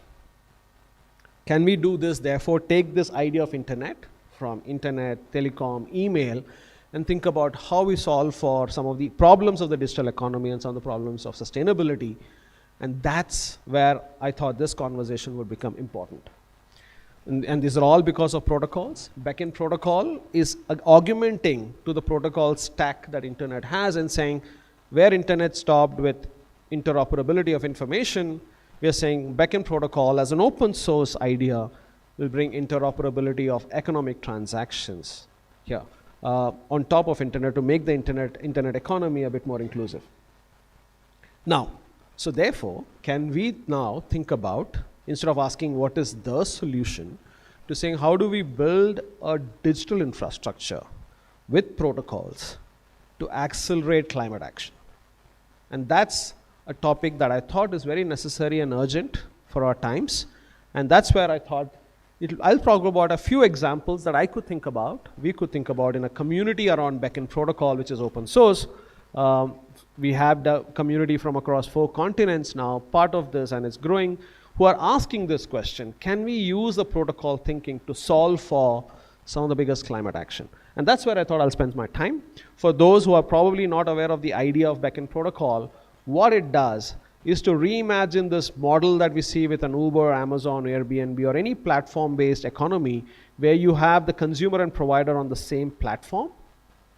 to make them work in a system where it works like emails, where I could be on, say, Hotmail, you could be on Gmail, not on the same platform, but as a sender and receiver, we can still exchange messages.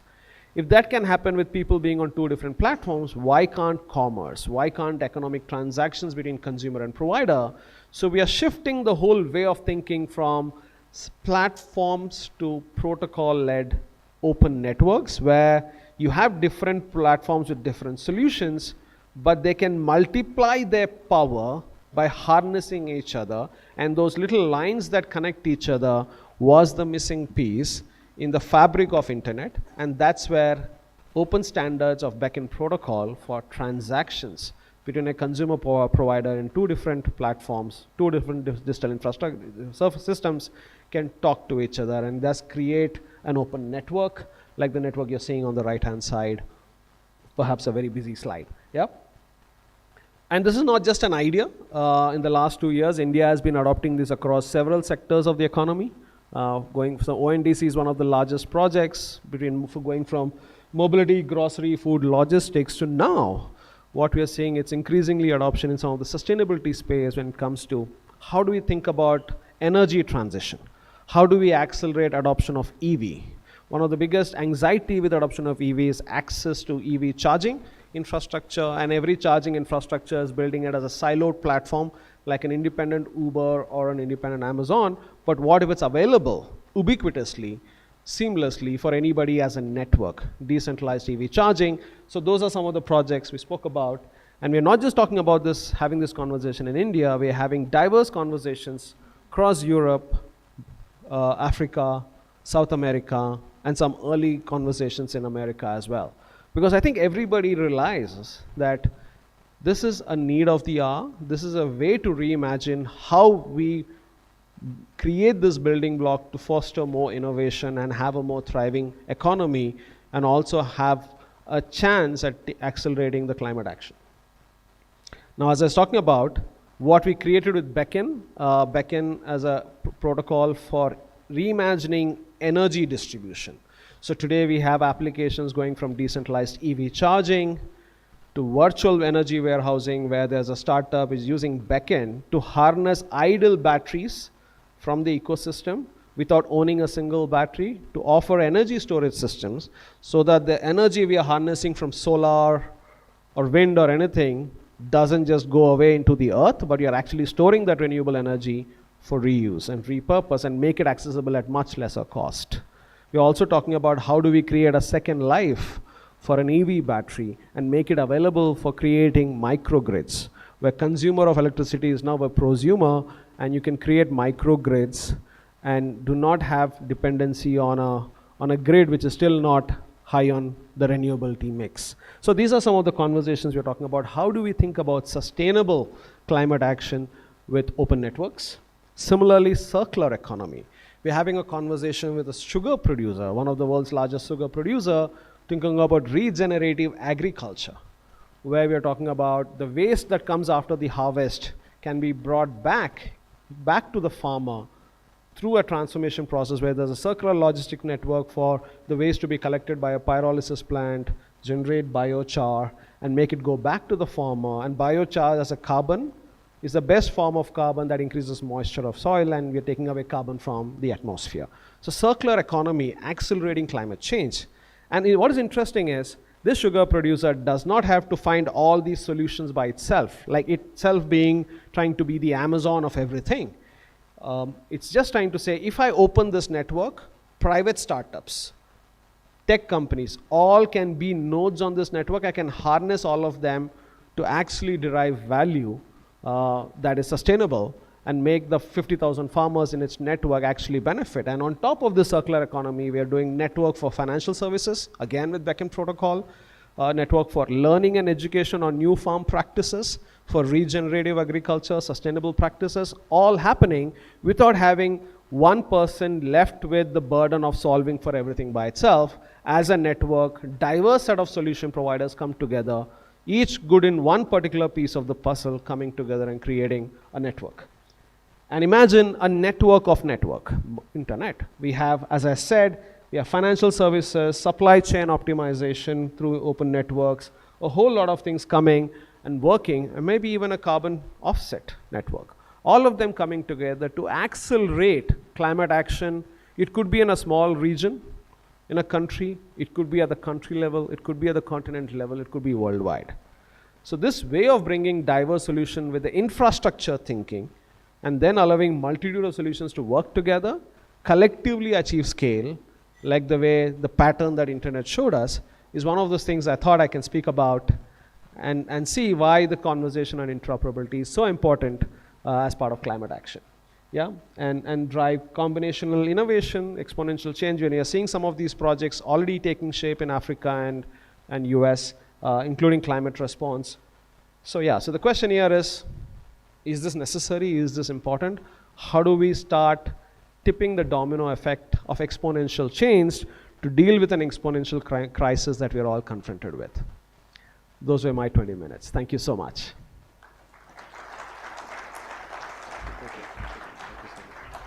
So let's give a big round of applause because, Becken will create a big impact. So thank you, Sujit, for that wonderful presentation. Now we are going to a very, very interesting institutional panel and delighted to be thankful to the state of North Rhine-Westphalia and NRW Business. We have this office being led by Ms. Ambika Banotra. I think many of you know last year as they launched their office. I want to say that we are thankful STI Summit to have North Rhine-Westphalia as the German state partner, and not just on sustainability but also diversity. I would like now to give the stage to my good friend and also head of NRW office in India, Ms. Ambika Banotra. Let's give her a big round of applause.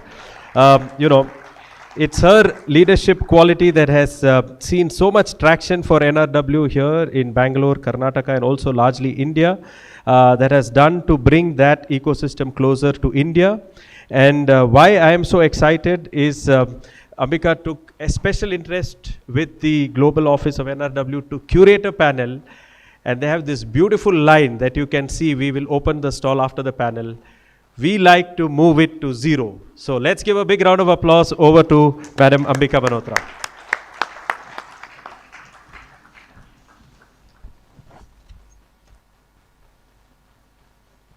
Thank you so much, Jose, for your kind words and for this wonderful platform called TI Summit.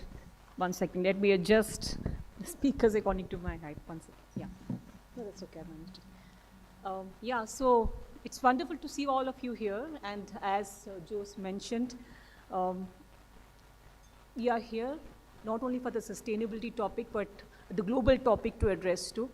And the world is evolving in faster pace, and tech has a greater contribution towards it, and we saw it in Becken Protocol presentation as well.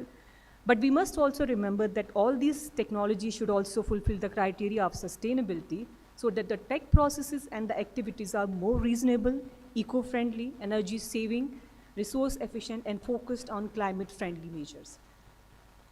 And the state of North Rhine-Westphalia, we want to concentrate on those topics that are relevant for the economic and social development.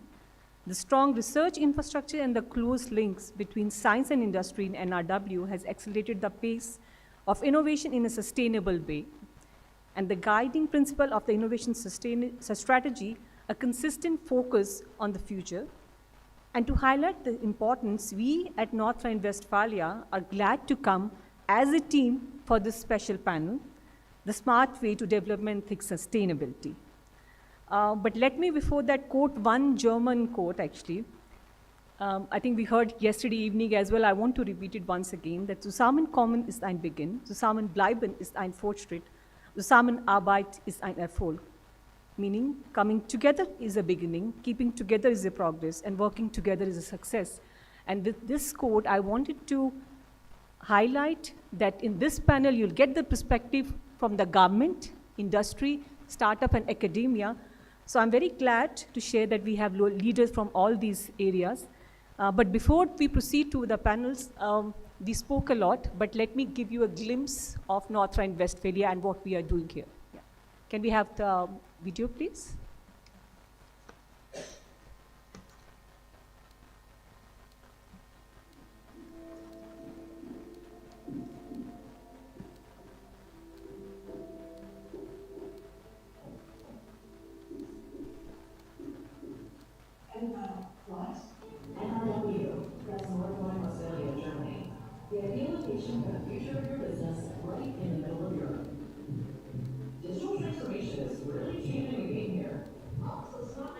manufacturing. Robots are caring for many things, like Paul.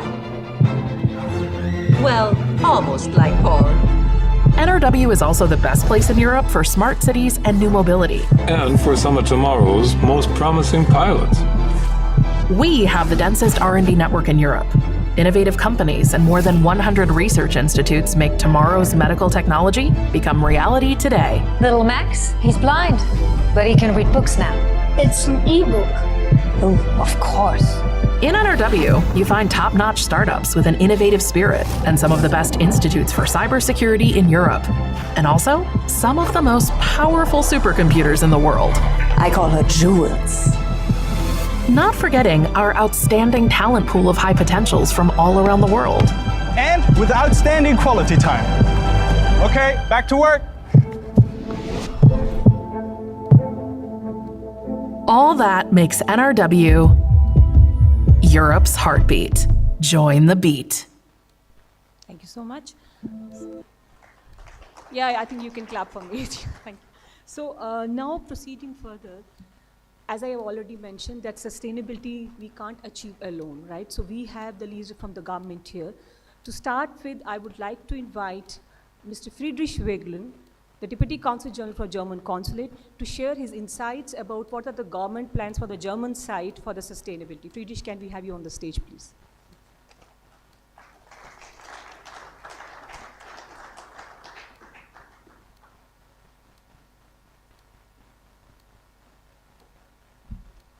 Thank you, Ambika. Thank you, Jose. Good morning to the entire TIA Summit. I'm very glad to be here, and I'm also very glad that the TIA Summit is tackling such a big topic, because when it comes to sustainability, the climate emergency, you might argue there is no topic bigger than that. So the government I represent, which is the German government, is aware of that. It is maybe the highest political priority in Germany at the moment, one could argue. And in a true German fashion, of course, we have a strategy, and it's called the German's Sustainable Development Strategy. In true German fashion, it is also not short. It has 384 pages, and it covers all aspects of sustainable development you could ever think about, or you would ever love to explore, or maybe not explore. It is a holistic strategy reaching from a climate strategy to the United Nations Social Development Goals. So I want to focus in my brief remarks on the former. And I think what is going on in Germany right now in that area is something really special. And to highlight what we have already achieved is in 2019, 43% of all electricity was generated through renewable resources. Since 1919, we've cut our greenhouse gas emissions by 35.7%. Not good enough. We wanted to do 40. That's part of the truth. But it's still not where we want to be or where we feel we need to be. We want to reduce greenhouse gas emission by 55% by 2030. We want to phase out the use of coal entirely. We want to restructure our entire mobility. And some of you might know Germany, some of you might know a little bit about Germany. In a country like Germany, that is equivalent to an industrial revolution. I mean, we are the inventor of the combustion engine, and we're going full electric. NRW, which we are showcasing in this session today, was the heart of the coal industry. It's sort of the DNA of that region. We're phasing it out. Every sector across all industry has to do its bit. And I cannot stress that enough, because by 2030, we want to have 65% renewables, by 2050, 100%. The scale of this undertaking is massive. And of course, we've seen in recent years this comes at a price. Political controversies, social controversies. In the last few years, we have seen what rising energy prices can do emotionally to the German population, and of course, how it affects everyone. This was also fueled by the war of aggression by Russia against Ukraine. Nonetheless, I think this is where government plays a crucial role. Government needs to alleviate the pressure. Government needs to assure the people that the energy transition will not lead them into poverty, frankly speaking. And I think it is vital and is crucial that government, in whatever form it takes, be it local, state, or federal government, takes that seriously and manages to do that. Because if you lose the people, you have no chance of getting this done. So to finish off, I want to highlight a larger point. In Germany, people are very passionate about climate policy, and I say that passionate on both sides. You have those activists who are, fighting desperately for stricter climate policy, and sometimes I personally get the feeling that they believe that if it can be done in Germany, will save the climate worldwide, which is of course not the case. Germany is a relatively small country. We need India, China, the US, just to name a few notable actors. So I think that is a falsehood. But on the other side of the spectrum, it is also not true that just because Germany is a smaller country, we just shouldn't do anything because it doesn't matter, because you could argue what matters is India, China, and the US. However, I want to leave you with a stat which is very telling. So Germany has 1% of the world's population, but has 2% of the world's emission. So, and that is not even speaking of historical emissions, which we could also take into consideration, right? So we as a country have a long way to go together with all the international partners. It is a daunting task, and we don't know where it will lead, but I do believe there is no alternative in giving it our all. Thank you very much.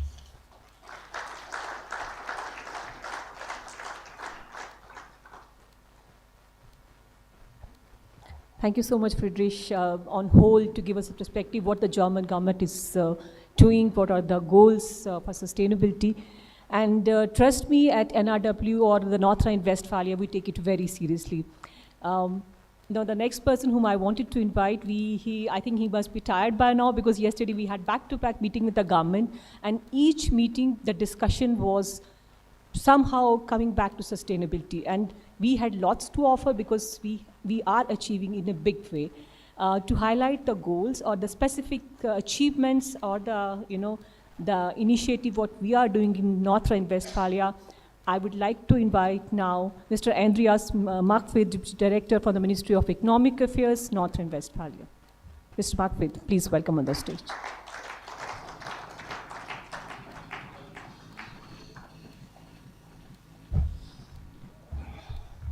Thank you very much, Ambika. Hello, everybody. Good morning. My name is Andreas. I'm from the Ministry of Economic Affairs from the state of North Rhine-Westphalia, and we all came here with a delegation of about 10 or 11 people. And let me say, it's a great honor for us to be here on this summit today as a whole delegation. Let me just sort these microphones. Okay. I think this summit is the perfect platform to bring all the companies, institutions, bright and innovative minds and cutting-edge technologies in different fields together. We appreciate the opportunity of this summit to build up new collaborations, partnerships, and dynamic innovation ecosystems to tackle one of the key challenges worldwide: the climate and sustainability topic. There are already first good connections between India and Germany, Indian and German businesses, also, of course, NRW businesses, and I think we can strengthening these ties. Therefore, my delegation, with representatives of companies, institutions, and especially municipalities, are very keen to get in touch with all of you and to exchange with your representatives today and here in Bangalore. Let me mention the main aspects of sustainability action in North Rhine-Westphalia in a brief overview. We just heard that the federal government is planning to become climate neutral by the year 2050. North Rhine-Westphalia wants to become climate neutral 5 years earlier in 2045, which is a very ambitious goal in respect to our strong energy-intensive industry we have in NRW. Right now, we're in the middle of the energy transition. After we ended hard coal production in 2018, the next big milestone will be to end our open cast mining fields, such as lignite, by the year 2030. As you can imagine, this means a significant change. Open cast mining, about another 30,000 are employed in the associated industries, such as energy-intensive industries like aluminium or, for example, chemical industry. For the transformation of the coal-based industry, the federal government provides 14.8 billion euros of funding. The focus in this program is on growing markets in Green Deal sectors to establish a competitive green economy. The whole region will be subject to a structural change. Another aspect, hydrogen. Therefore, we establish capacity in order to produce hydrogen within several years in order to produce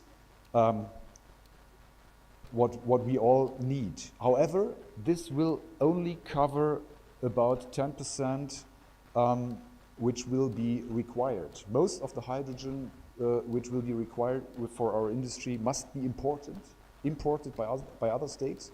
And here we work internationally together, especially with our partners in the Netherlands and Belgium, because we want to install a pipeline system for the hydrogen transport.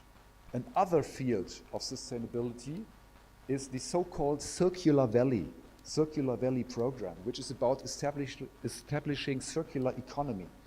The program shall establish a high innovative ecosystem to bring research, companies, startups and municipalities together to make the transition to a sustainable industrial location more effective. And I'm very glad to hear that there are so many different initiatives worldwide concerning circular economy. It was really great. The Circular Valley in NRW is a non-profit foundation that is funded and supported by the European Union, the Ministry of Economic Affairs of NRW, the industry, businesses and universities. We have 67 universities in our state. The work of Circular Valley is internationally designed to promote ideas, startups and innovations for a sustainable global economy. Young companies and inventors receive comprehensive advice and support and will be supported, and that is really crucial, by venture capital. Circular Valley is indeed a perfect best practice example to illustrate how our federal state, and especially the regions and the municipalities, work together in a comprehensive network to accompany and support society and the economy in the important area of sustainability.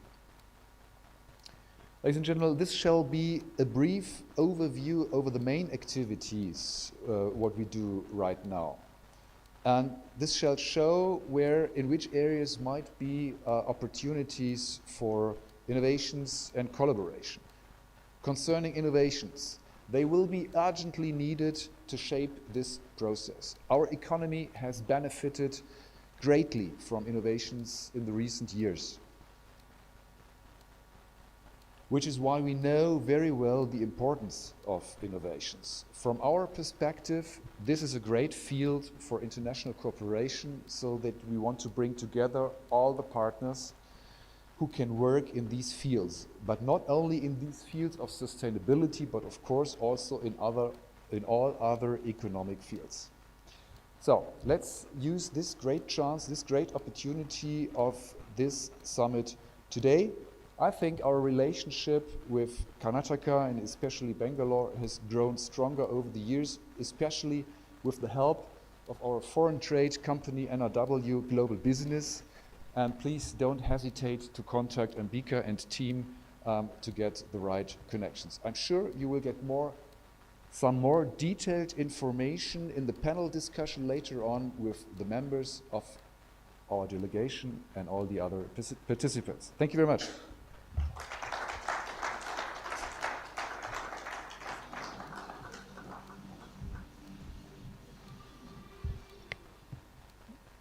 So now we are moving to the practical part. We know our goals already. I mean, the government has already set the priority. They are already pushing the industry. But who are the people who are going to implement that, right? So the next person whom I'm going to call on the stage, he's the leader who has brought everybody together, to resolve, not resolve, I would say to discuss this issue of sustainability, that how we can achieve these goals. And his name is Mr. Felix Neugaard. So Felix, may I welcome you on the stage. He's the CEO of NRW Global Business, and he's come here with a wonderful delegation of 15 members.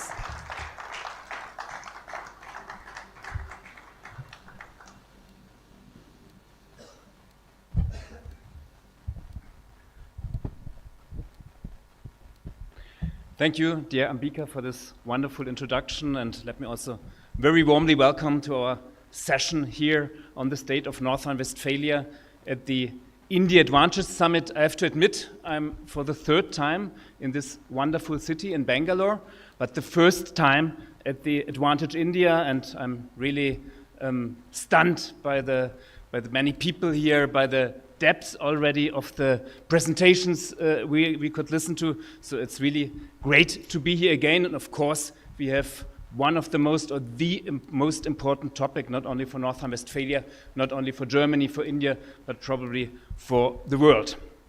Now, in German, we have a saying that goes like, alles ist im grünen Bereich. This means in English, everything is in the green zone. Everything is fine, everything is great. Now, when it comes to sustainability, I think we are not yet there. We are not yet in the green zone.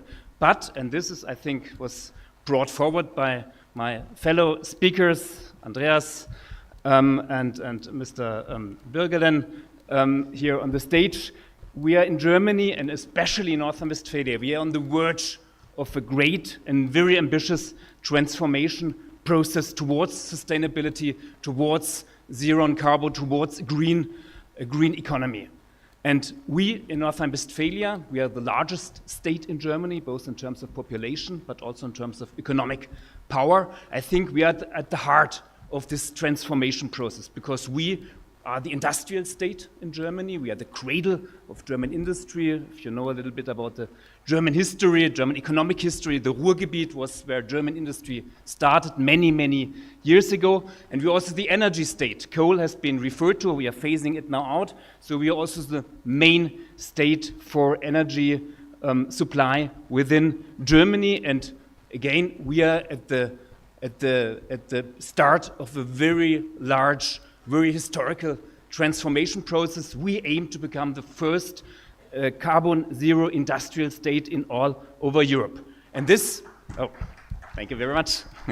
And this is, of course, something which covers all the dimensions and offers huge potential for businesses in Germany, business in Europe, but definitely business also from India.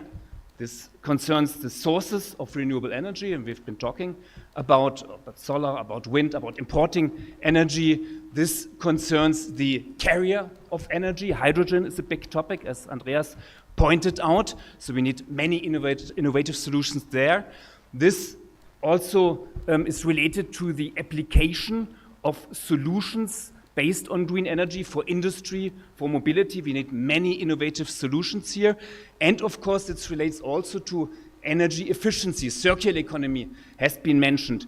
And here, I think we need many, many good solutions, especially innovative digital solutions. And the introductory speech by Sujit pointed to the need to be interoperable, to use digital solutions to really get fast towards this zero carbon goal, which we all in North Rhine-Westphalia are striving at.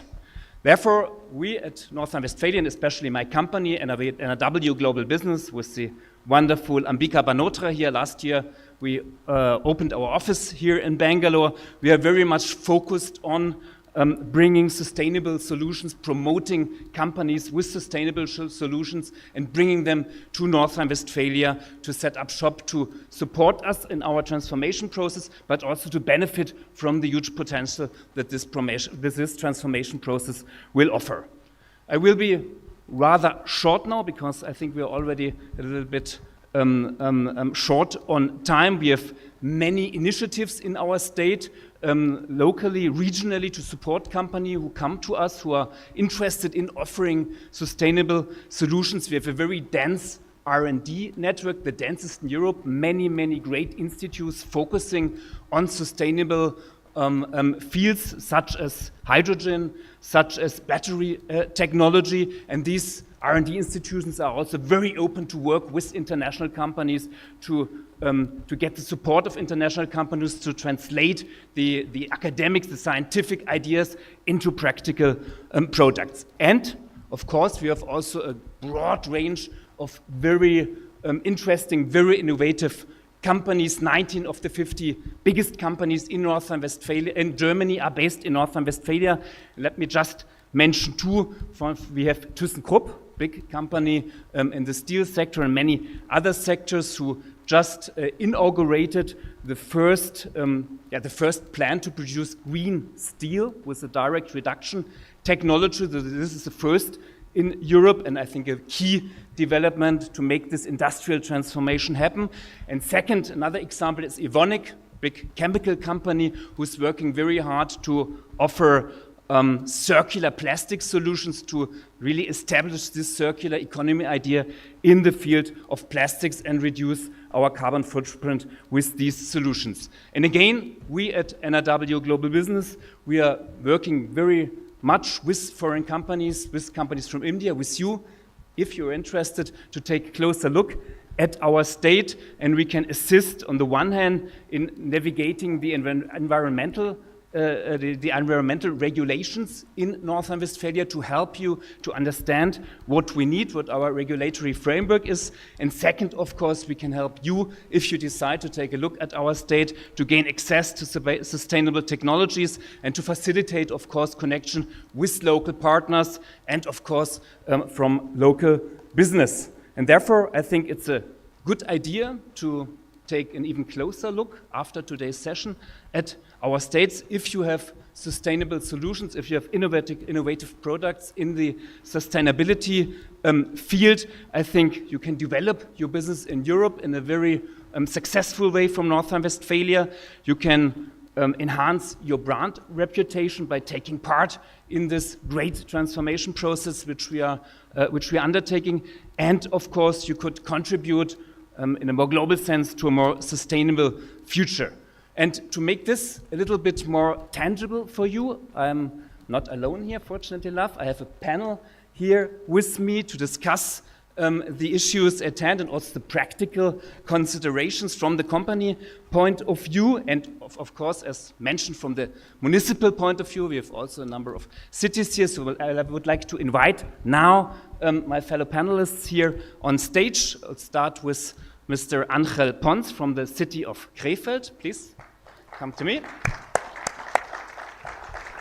We have Mr. Balkenhol from the city of Solingen. Frank. We have Alexander Goldberg from the University of Wuppertal. Please. They are all part of our delegation here to Bangalore. We have Dr. Charu Jain, who is from the great NRW company of TÜV Rheinland. Charu, please.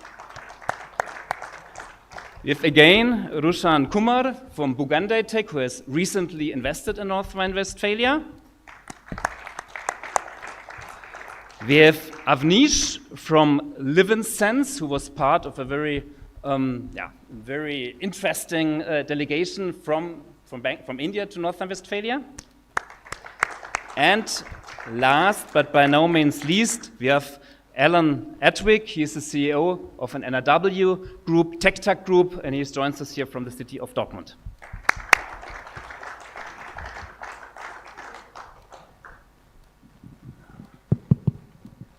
Now, let me switch to this mic here, and again, very warm welcome to you. It's a large panel, so we have a lot to say about this topic. You see this here on stage.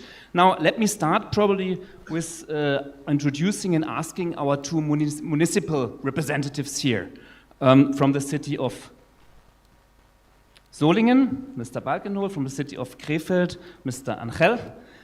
So please, let me ask you, we have talked a lot now about the importance of sustainability.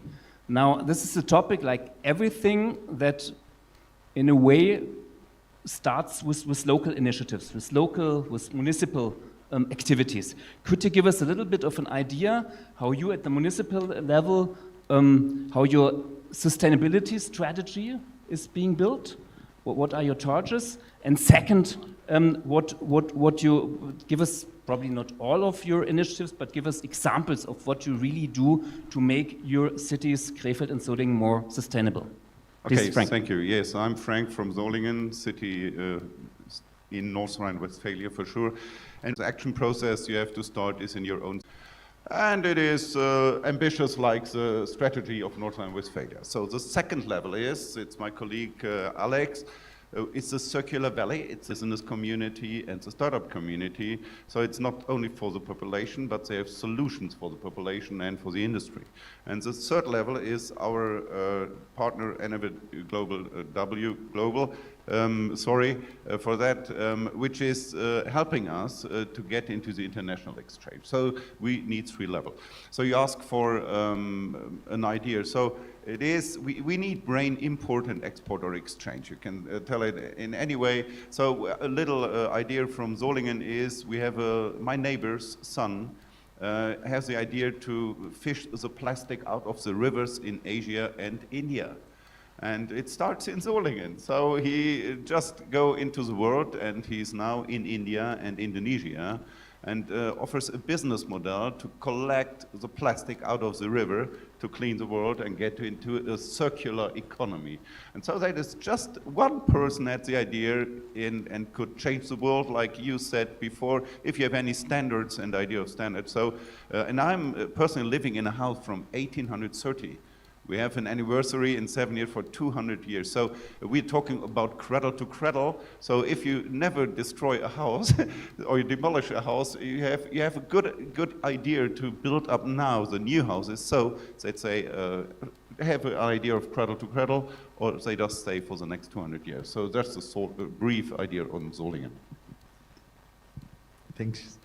Hello, I'm Angel from the city of Krefeld, and well, we have 45, so 10 years before the state of North Rhine-Westphalia. But nevertheless, I think it's more a symbolic goal, and it's made on a voluntary basis. I think that now it's a time to explore and to introduce pilot projects, and it's a good phase now.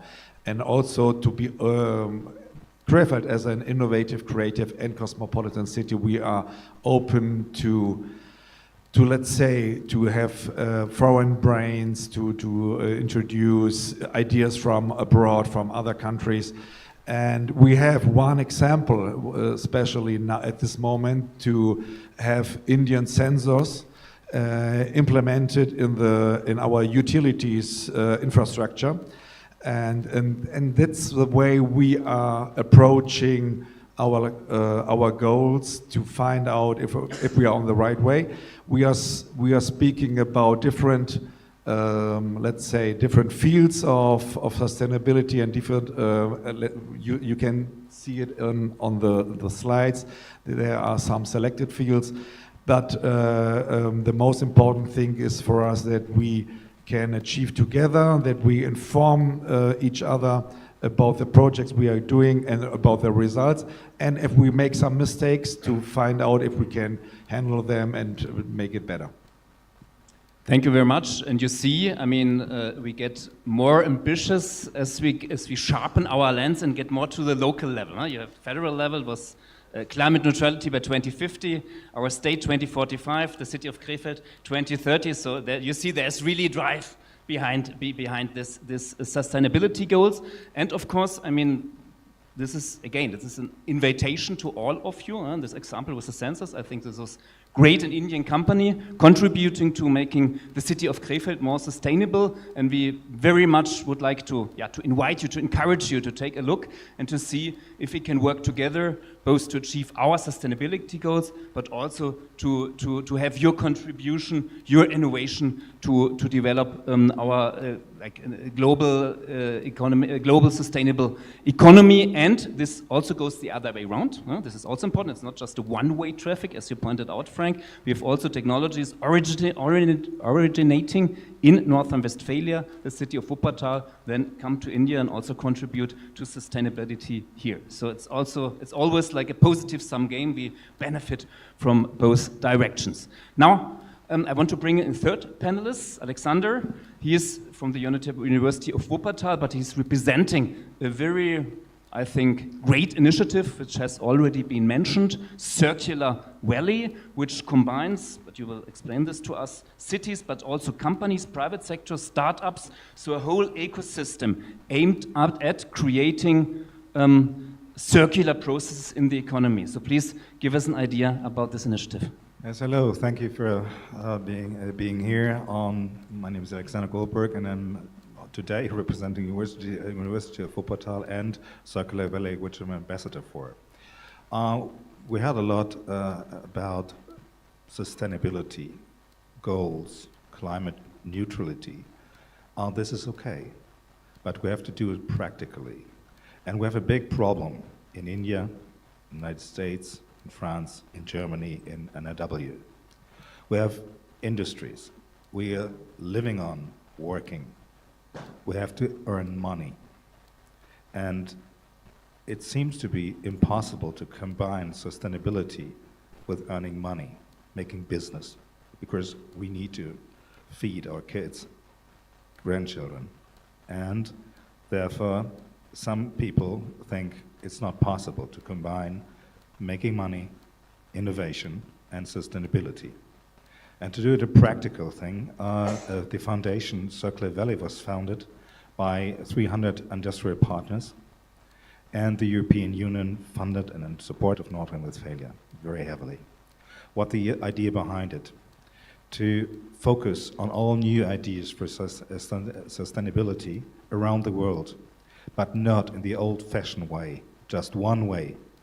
We give the money, you give the ideas, and that's it. But because carbon dioxide and all those poisonous plastics, anything about borders, nationalities, and stuff like this, it's poison, whether you're Indian, German, or French. Therefore, this idea is to make a platform to get new innovative ideas, to put them into practice, train the innovative companies on a non-profit basis. I'm teacher for the batches or the winners, for example, in the legal framework, because I'm a lawyer as well, in the legal framework to send them out in the world. If they have a business, want to have a business in North Rhine-Westphalia and NRW, it's okay. We're supporting them by the cities, by the states. But we had, for example, some very good ideas from Ecuador. A recycling of garbage to use it for energy in a green way. We don't need this. We supported them, and we sent them out to Ecuador, and they just developing businesses. For example, Plastic Fisher. As a young startup from Solingen, I was contributing to the foundation like Frank does. And he's going out because plastic has to be taken out of the rivers and seas to save our future, our common future. And that's the reason why this Circular Valley was founded. We had an international conference last week, And everybody is invited to bring in new ideas, to get the support, get the training, and let's see and work together on a face-to-face level to solve the problem of sustainability and, at the end, earn money, because we need to shift to a new industrial landscape and to new societies. Thank you. Thank you, Alexander. And yes, I'll give a big hand. Just one follow-up question. I think you have also a program for international startups, including innovative startups from India. Could you give us, or give the audience a little bit more of information about this program? Is this a batch every year? And no, we usually have 3 batches, 3 to 4 batches every year, different themes. The application is very easy. Just go online, check the website. We have some leaflets over there, and it's very easy to get it. Then there's a panel. We check it out whether it's really a sustainable idea, if it's scalable. Like my fellow speaker said, we have to scale things, because not the hobby thing. Okay, you can make your household green, but we have 7.7 billion people. We have to scale, enlarge it worldwide, and not in the home office and not the green kitchen. That's easy. But then if we check the ideas, they're invited and get this 3 months of training, and they get a prize, were supported, especially by the state of North Rhine-Westphalia, under the lead of the Ministry of Economic and Sustainability and Economics, Industry, Climate Transformation and Energy. Yes, it's Germany, you know, it's so long. I can't remember it, but he can answer all the questions. Well, but again, I mean, don't worry about the name, the lengthy name of our ministry for whatever. That's not our ministry. Now, but important is this program for startups, and I think if you have a good solution, good ideas about circular economy, please check it out. I think it's a very interesting program, not only because of the support and of the price that you mentioned, but also you will get in touch with companies from NRW, with medium-sized companies, very interesting companies, big companies. We have mentioned already that we have 19 of the 50 largest companies in Germany, with a very broad Mittelstand, which is actually the backbone of international business in North Rhine-Westphalia. And therefore, I think it's a very good opportunity to really get in touch with potential partners, with potential customers in North Rhine-Westphalia. There's one idea about the participation of the industry, like Evonik or WE, they are part of it. And those companies are still already international.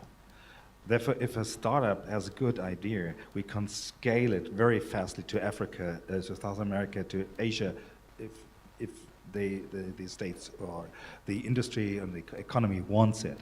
And this is, I think, is a unique idea because you have this multi-layer connection between all those actors on the market.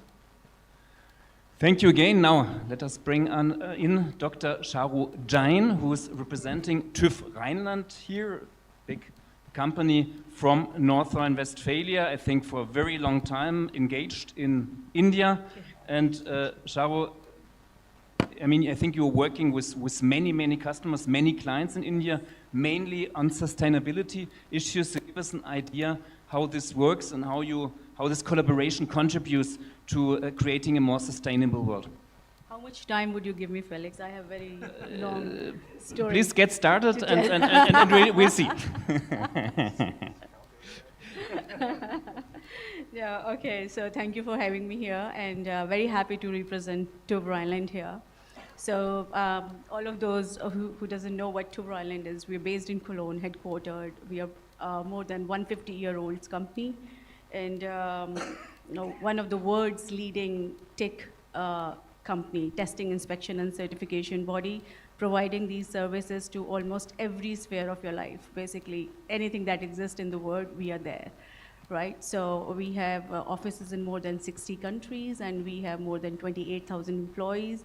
And only in India, we have more than 22 offices all over India. So definitely the operations in India are very large. I'm taking care of the Asia Pacific. I'm head of sustainability for whole Asia Pacific. So definitely dealing with 20 countries under Asia Pacific, except China. Difficult to deal with. Okay, so, but yes, wonderful organization in terms of the organization who keeps sustainability at the heart of its corporate strategy. Sustainability is the most important priority. It is a necessity. And it calls for change. And when it calls for change, that means we need to change our own internal processes and align each and every goal to strategy, every strategic goal to sustainability, and also provide services that help our customers and clients to achieve sustainability, throughout their life cycle in one. So we're working very deeply internally to align each and every operation at corporate level with that. Now, when I come to services and how do we deal with clients, we combine this absolute necessity of sustainability with this elementary conviction that if any organization who comes to us as a client or a customer, they need to imbibe sustainability into their economical activities. So we motivate clients to achieve this triple bottom line with taking care of environment, social, and economic activities together. And 90%, I would not say 100%, but 90% of our services are focused on sustainability services. So as you can see on the slide, we have these key pillars. When we talk about industrial services, we're talking about almost every industry. So divide them into two, like energy and infrastructure. See, when we talk about infrastructure, most of the infrastructure related to industrial buildings, corporate buildings, transport system, vehicle system, industrial production plants. Our guidance to our clients is towards providing a sustainable solution to them, that how can they convert their buildings into energy efficient buildings, net zero carbon emission buildings, how can they use energy efficient raw materials, the design of the buildings are energy efficient, and on top of that, the materials that they use are renewable and recyclable in nature. Similarly, focused on energy. I mean, I've been hearing energy since the morning here. Energy is production, generation, storage, and distribution of energy is the core activity, core human activity. I think most of us are involved into in some or the other way. And this is one of the most important tasks for steering the economy and steering the human mankind or a society towards a secure future. But how do we secure the future of energy when energy is based on finite sources of fossil fuels, right? So focus has been on creating solutions and providing guidance to our clients to move towards renewable energy. We are very big on solar. We are very big on wind. So we actually handhold our clients and customers from the very beginning to implement the complete life cycle of establishment of renewable energy production systems, starting from the setup of the production plants, how do they kind of test them, compliance with the product safety standards, energy efficiency standards, inspection and assurance services, etc. And make sure that they are able to, produce energy in the renewable sources way. So yes, if you need services in solar, we are here very big in India. I heard about green hydrogen. So green hydrogen is definitely one of the largest and upcoming and growing business field for us. Our main services in green hydrogen ranges from technical inspection of compressed air tanks of green hydrogen, right? And also facilitates the certification of green hydrogen. I mean, people do say that they are selling green hydrogen, but it can be a hydrogen, right? So certification of green hydrogen. So we are there as well. And yeah, so that's energy. Similar solutions we have for mobility in complete air, road, and rail transport systems, technical inspections. How do we help our clients to achieve energy efficiency again, and use of renewable materials, recyclable materials when they are creating vehicular system, which is required for rail and road transport systems. So we're very big in that, and especially in Germany, we are very big in that. My client says every elevator we go to in Germany, it is certified by TÜV Rheinland, right? And when I go to a Cologne office, and when I visited many offices there, and I was specifically looking at every elevator and every door certified by TÜV Rheinland, so I'm very proud of that. Yeah, and so that's the thing. But okay, where I'm extremely focused, and what I love the most about sustainability is consumer products. So we're very, very big on consumer products. Now products, when we talk about products, we're talking about almost everything we use at personal level inside our homes and outside. So starting from your clothing to your food, jewelry, metal, accessories, household equipments, appliances, complete electrical systems, electronic systems, cybersecurity. We're talking about everything. So we deal with all these products.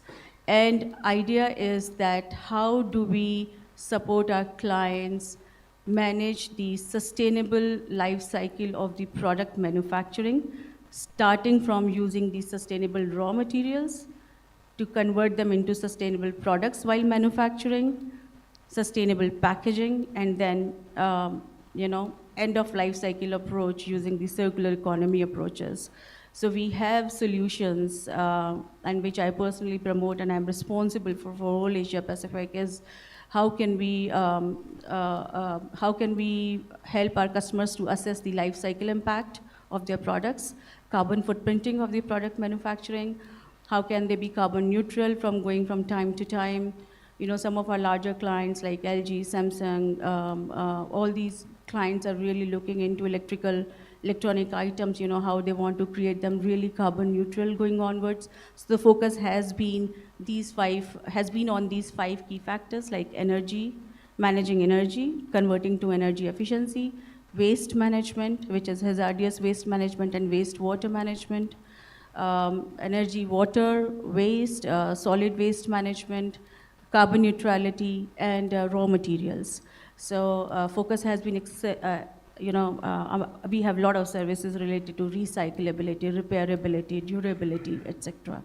So how do we really achieve a product at the end which is circular in nature, and how can we support our clients to measure the circularity through these solutions? I know I'm going pretty long, yeah. No.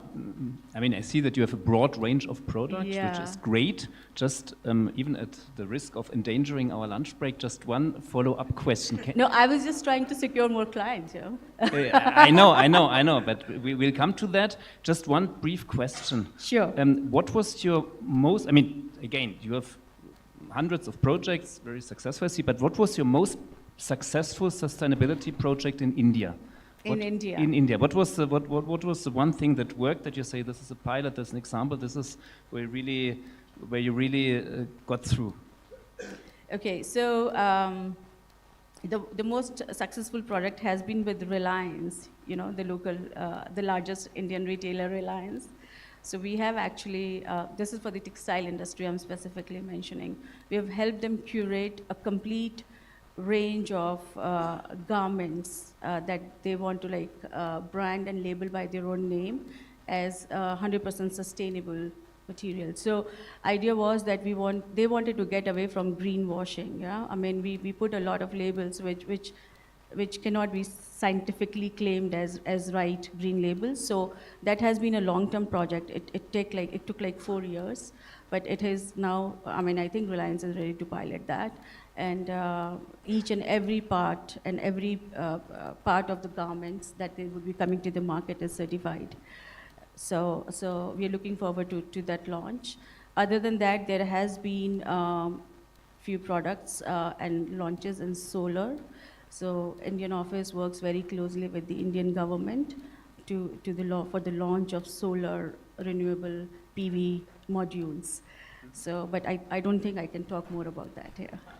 I'm sure that you could, but thank you so much. I think this was a great example. But these and are the sums I know. I mean, I don't 100% get involved with all the industries, so probably I'm not aware of anymore. No, thank you so much. And again, I mean, TÜV Rheinland is a company from North Rhine-Westphalia doing sustainability business here in India, but we have also the other way round in a way. We have Rushan from Bugande Tech. It's a company, it's probably not yet as large as TÜV Rheinland, now 22 offices all over North Rhine-Westphalia, but he established very recently an office in Solingen, and therefore he is, I think, a good example of an innovative young person, young company, coming to North Rhine-Westphalia, doing the other direction of this two-way traffic. So please, Rushan, can you share your experience with us, and also what potential and what kind of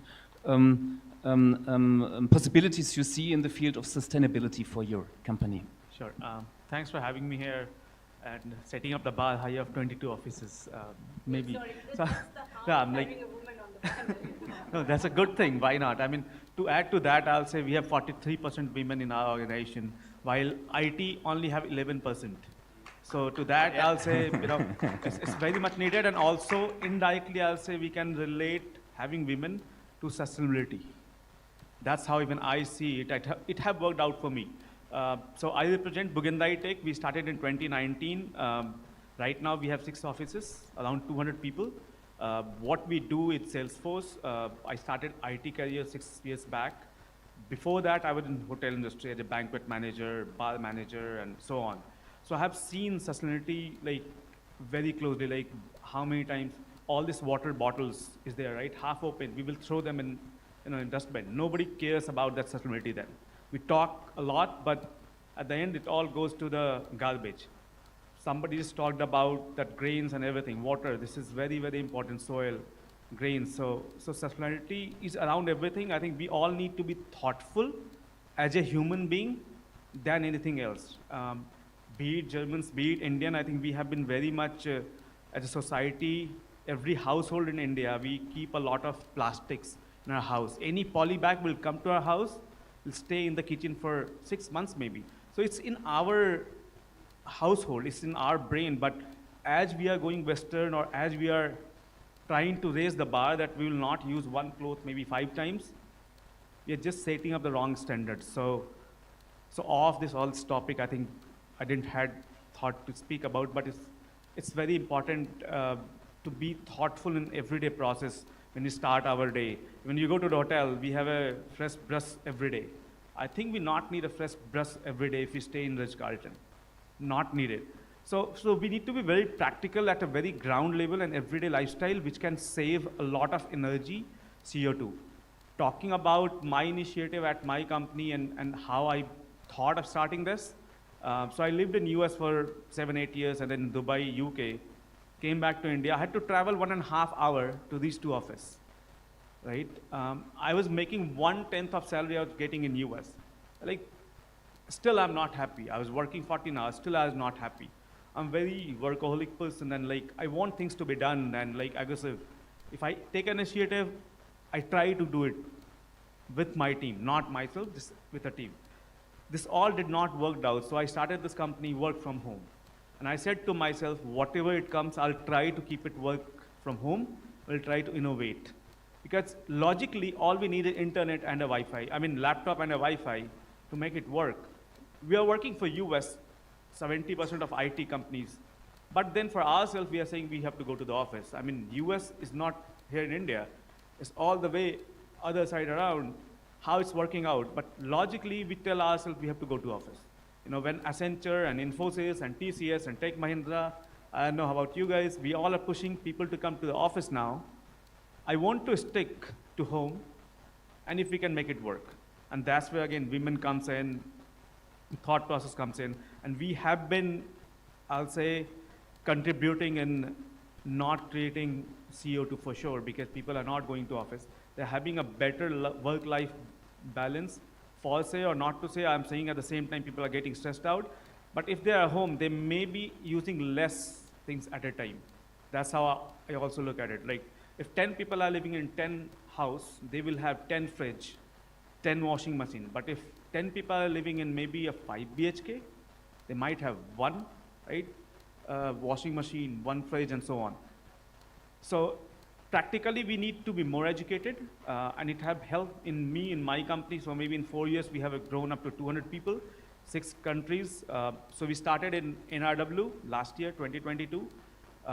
We have 6 people now. We have around 8 partners, and it's going out pretty well. Now again, why NRW? Because I have to travel less. If I land in NRW, then I can drive to Belgium, to Netherlands, to UK, maybe 1 hour flight.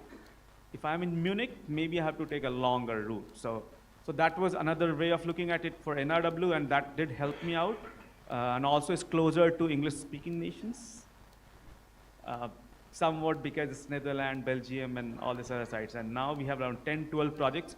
Good thing, I think as an entrepreneur, as a CEO, as all these projects we are doing, everybody is talking about, not doing, I'll say, about sustainability. So as a Salesforce also, we have Net Zero Cloud.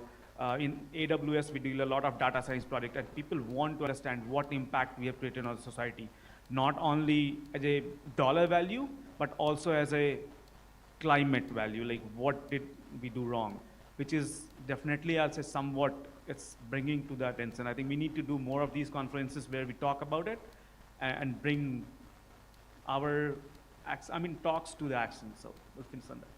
Anything else I can add on? Thank you, Roshan. This was great. Thank you for your thoughts on the one hand, but also the practical solutions that Bugenda Tech can offer. And we're looking forward, of course, to the establishment of the other 21 offices in North Rhine-Westphalia. And again, I mean, it goes back to this, what Sujit mentioned in the beginning, the interoperability, the connectivity that we need really to ensure that energy is used in the most efficient way, and I think you have a great journey to do. Now, let me bring in Avnish of LivenSense, which is a company which was part of a really impressive startup delegation coming to the city of Düsseldorf, taking part in the Digital Demo Day, which is a major digital event in our state capital, the city of Düsseldorf. And LivenSense, I understand, is focused on offering AI and digital twin solutions for sustainability. Please give us an idea what you're working on, and I understand that you already signed an MOU with an NRW company. Probably give us also an idea about your experience. You're not yet invested, but you're definitely interested in our state. Please. No, thanks first of all, and glad to be again connected back here. It was a very good and great delegation when I was supposed to spend 1 week and we ended up spending more than a month there, just to let you know that was this so fast track.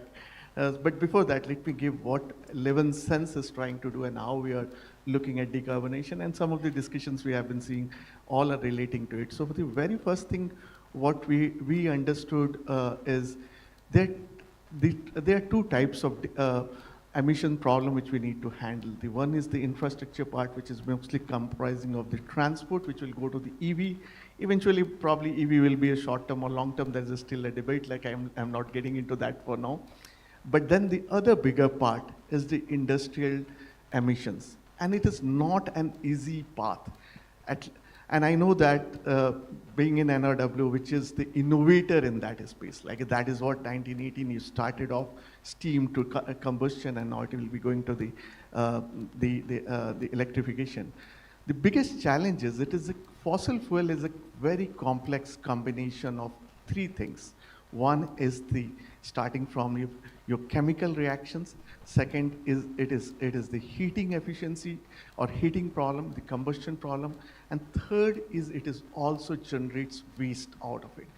How do we handle this all together? Today there is no clear solution, no clear answers. And then some of the things which I liked it, which we also see that no industry is going to stop their production and the livelihood of almost thousands of people working in that factory or the plant. The second is no company is willing to adopt to sustainability without having a profitability impact. So these are some of the very few things we need to consider. Then what we did is when I started off after my almost 25 years in the industry, I started off, probably I was also much onto the consumer electronics telecom, where I did the very first few projects like Google TV and all those innovations. But when I came here in manufacturing, I started looking at what can be done to transform the existing industry without the need for bringing newer technologies. And that is the innovation we are doing. So we found that we are good in software, being an Indian, and that's how we started evolving, like why not artificial intelligence, digital twins, and the 5G technologies can help transform this industry to reduce the energy losses as a very first thing, because that is what you can do it for, and there is almost 30 to 40% of energy that is consumed is lost. The second very important aspect was that how do you optimize the heating efficiency, the combustion, so that you can cut down the chemical wastages. And the third very important aspect is the energy transition, where we are talking about the green hydrogen to the waste fuel and various other things, that how AI can help to maximize that part of the thing. So this is the three things we are driving in one integrated platform that we develop as a patented product called GreenOps, which is our core platform, which we have developed over the last 5 years. Started in US, proved in some of the very complex industry like oil and gas industry, and then we brought it in India, and in India we started working with companies like metals, cements. So one example I'll give towards the circular economy is the cement, where we are already engaged deeply in taking that waste from the chemical plants, using it as a waste fuel and cutting down the coal. That is what we are doing, and we have already done the piloting. We have achieved almost close to 80% success. We are working with one of the very leading research institute in India called NCCBM, that is under Government of India, and we have an MOU collaboration already with them. So now when I came to, let me talk about more from Düsseldorf, and we got the opportunity, I was not sure about what kind of response, because I had been trying to expand into Europe through other regions also. But it was a great surprise, the kind of response I got, and that completely resonance with what we've been talked today in terms of the commitment towards 2030 or 2045. I clearly see that. I had been an opportunity to go to multiple places, and including like Solingen or even Clifford, and some of the companies really responded very well, including Zwilling, or I can name some of the Aptiv who wants to collaborate with us. We have been in discussion. But what happened very fast track was during our demo day, digital demo day, and we got in touch with a company called Net Digital. They are driving the digital commerce along with safety and sustainability using AI. And they liked our product, and it was so fast track that this guy said that let's collaborate. Why don't we want to set up a lab here, a joint lab, and take the solution to the German market? And we started working on it. Today we have a lab set up. We have put our labs there. We are looking at setting up a full-fledged office there. And we started with construction, because construction is one of the key thing driving the infrastructure, because we are driving the safety and sustainability in construction industry. Now we are also looking at agri-vehicles, because agri-vehicles is another, that's the idea came from them. So I said, yeah, we are working with some companies in already one of the largest farm equipment manufacturing company in India. Why not we take that expertise as well? So those are some of the initial things, but we are expecting slowly we'll expand into the metals, chemicals, which is the coal, and the coal mining specifically, because we are launching in India the world's first coal mining safety and sustainability solution using private 5G. And we are in process of launching that very soon with one of the copper mining company in India. We have already shown the demonstration in India Mobile Congress. So that's the kind of innovation we are driving. And I believe that NRW places us in the very right equilibrium, because this is where the science innovation can be combined with the India's software powerhouse. That is what I am seeing, and this is what we are trying to drive. Thank you so much. This sounds indeed very promising, and we're looking forward to your establishment and broadening of your activities. And again, I mean, this is exactly the solutions we need. I mean, I mentioned in the beginning, we are the industrial state. We have still 10,000 manufacturing companies being very much at the heart of this transformation process we are about to embark. We have 50% of the basic industries in Germany, half of the basic industries, the energy-intensive basic industries in Germany, chemicals, steel, metals, aluminium, they are concentrated in North Rhine-Westphalia, and they need exactly solutions like this to reduce emissions, to reduce the energy needs, and therefore, yeah, welcome and Thank you so much for sharing your experience with us here. Now, I would like to very warmly bringing our last, but by no means least, speaker of the panel, Alan, from an NRW company again, so it's the other way round. TechTac, you're offering security, IT security solutions, working in Germany, of course, but also on a global scale. And on the one hand, I mean, your company is a showcase that also we have something to offer in the field of IT, but you're also collaborating with Indian companies on the field of sustainability, so please share your experience with us. So thank you very much. Yes, we are a full spectrum security and software provider. So we are offering our services globally, and therefore we need a lot of manpower to handle all these workload we have from our clients. And therefore we are looking globally for partners which we can work with. And for example, we have met Bugendai Tech in Germany. They visited our offices in Germany, and we talked about a potential collaboration. And I think it's a really important point to really choose your partner for sustainability goals, because you want to establish a partnership, especially in this sector where we are working in, so IT and especially cybersecurity, where you can have, or you want to have partners who you can work for years with, and therefore you have to deeply look into how your partners are dealing with sustainability. And so when we are looking at the key factors in IT, so when we are looking in the strengths of the German IT industry, so there are some things that we can offer and we are offering already on a global scale, but some things we don't have there. And we are, for example, in Africa, our experience. In Africa, we have built a cybersecurity academy established in 2022, where we take the young students from the universities and teach them in cybersecurity and try to bring them practically into the work at the client side.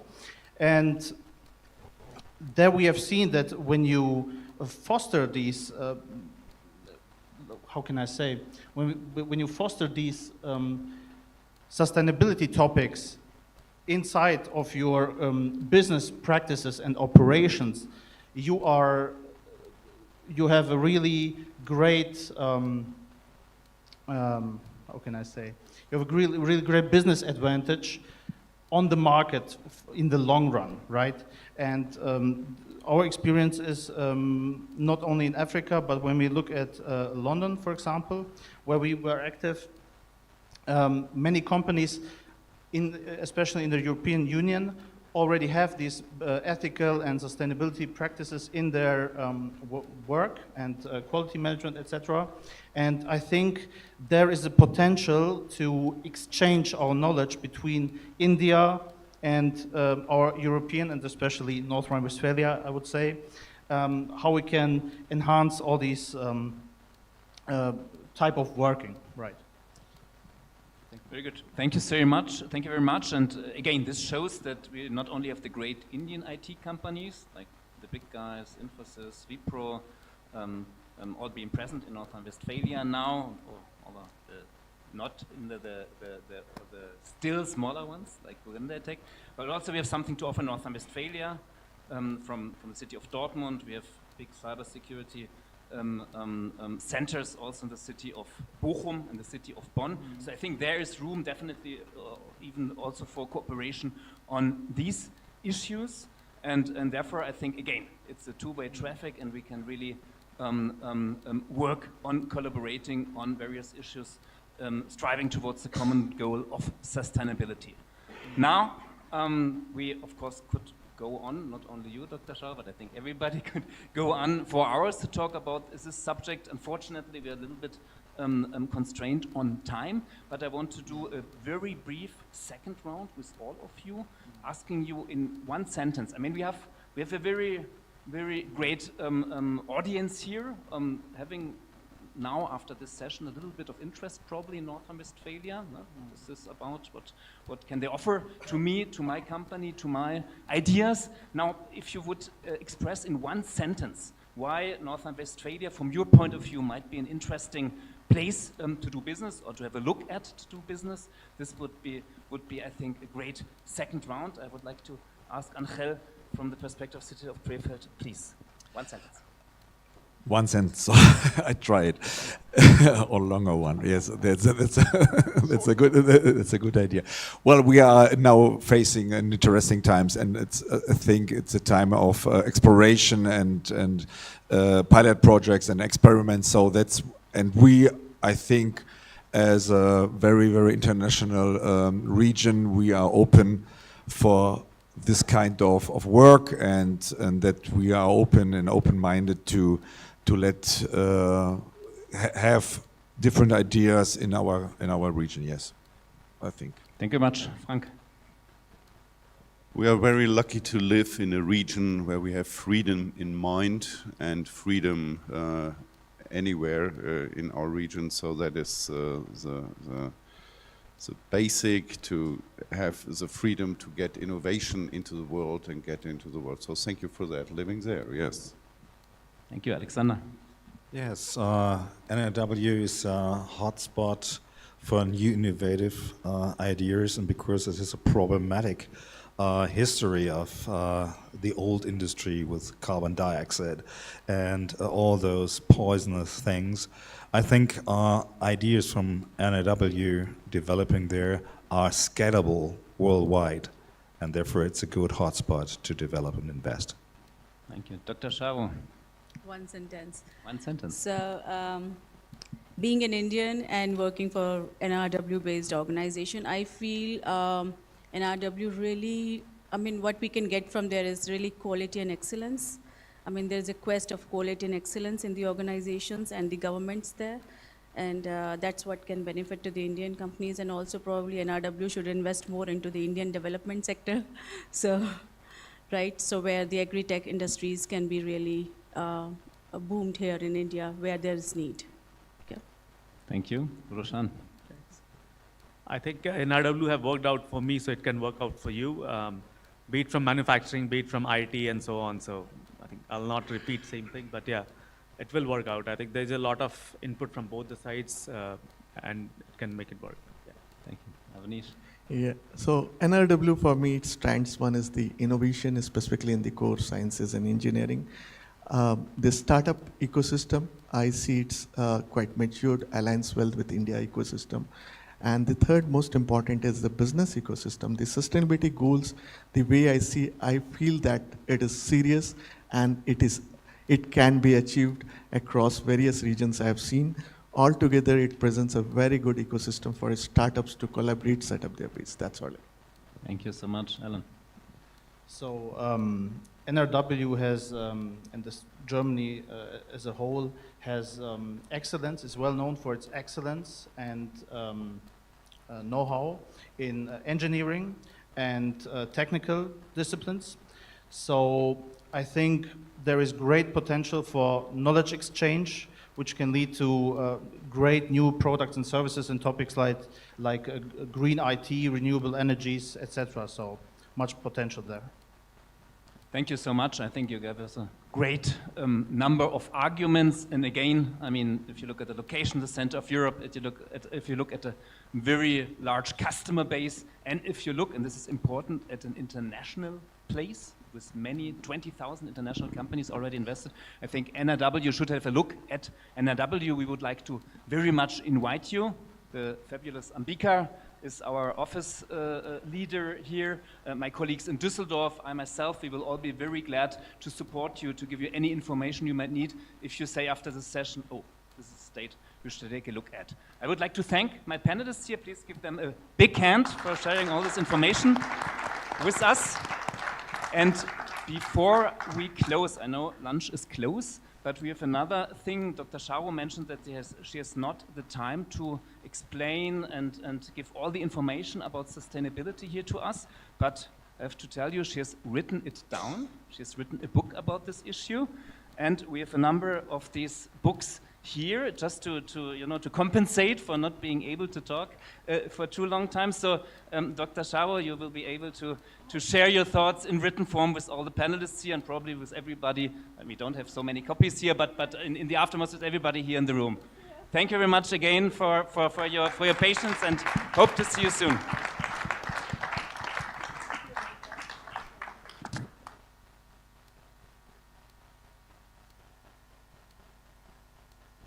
Today you'll be dreaming about maybe nothing else as only NRW, but for all right reason.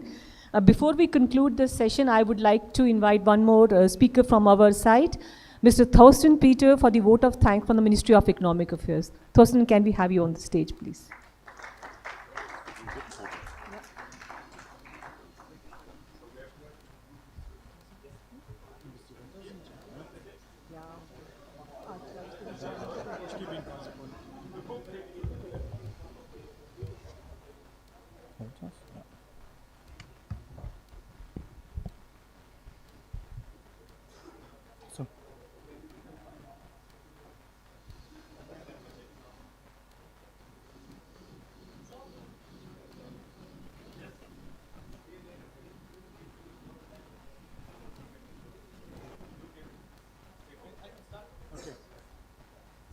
Okay, thank you, Ambika, for the introduction. Dear ladies and gentlemen, thank you very much for all the great insight this morning. Special thanks to the whole organization team of the TIA. Also, thank you very much to all dear keynote and welcome note speakers. You gave us a perfect overview about North Rhine-Westphalia's sustainability targets and visions, as well as the industry's role. Furthermore, I'd like to thank the fantastic panelists for giving us practical insights about the innovative and sustainable ecosystems without our federal state. My three key takeaways about what we just heard are: number one, the challenges that are ahead of us are by no means easy to solve, but at least easier when working together. Number two, technological innovation is a key driver when it comes to shaping a green and sustainable future, especially when it comes to the very much needed scaling.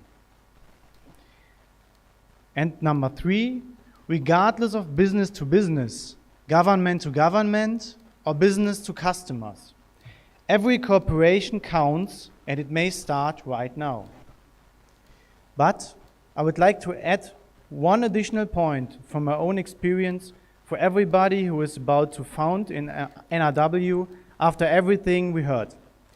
Getting the trust of German business people can be a long and tough challenge. But once you achieved it, that trust will last. Before I come to an end, I speak for the whole NRW delegation when I say we are very happy to be here in person and very keen to promote and deepen our mutual understanding and strengthening our partnership. One last thank you to all our Indian friends for experiencing your hearty welcome culture. I am looking forward to network with you. Thank you very much. May I request Minister also to join us on stage if Mr. Bergelin is here. Friedrich Bergelin, are you here? Okay, I don't see you. Okay, Ambika, please join us on stage. We just make a quick group picture. Friedrich team, anybody is here from Friedrich team? Okay, I think maybe they just stepped out. Okay, all right. Perfect. So I also want to thank especially Felix. He's an excellent moderator. Don't you agree? We should give a big round of applause. I mean, the energy the guy brings to the stage is awesome. I think we should have you every year, Felix. Thank you so much. That was amazing. Excellent panel. Special thanks to Ambika Banotra to bring this wonderful group of people together. And let's give a big round of applause once again. Oh, Friedrich is here. Yes, Friedrich, please. We're waiting for you. Yes. I think maybe the media caught him outside. All right. So, photographer, can you fit everyone? Okay. I will also join. You can have some music.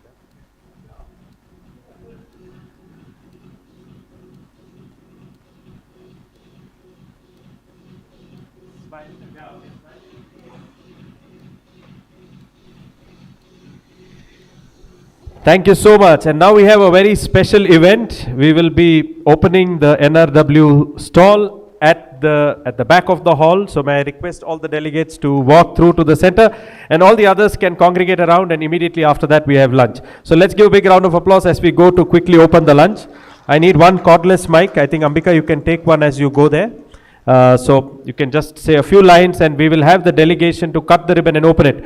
You know, one of the things that we have this stall here is because people don't get time to meet everyone usually, you know, because too many people are there in Indian events.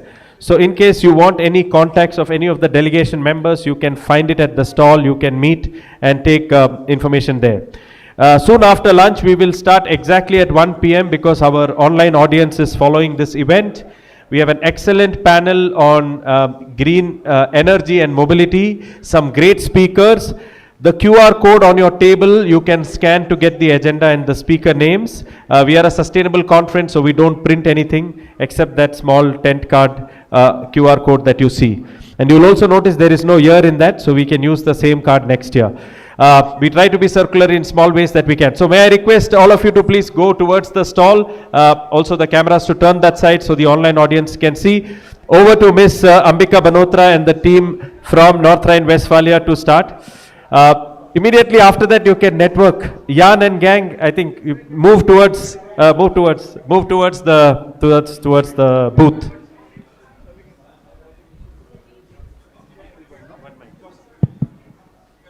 Okay, let's move towards the stall and then we continue. Yes.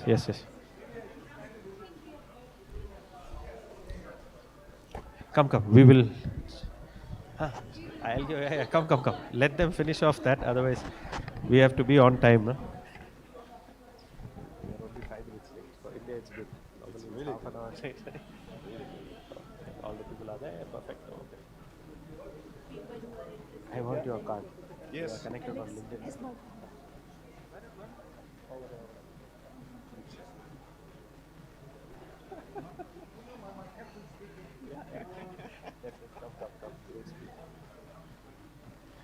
Okay, all right. So without much further ado, I would like to hand over the mic and this special NRW booth. You know, we like this line.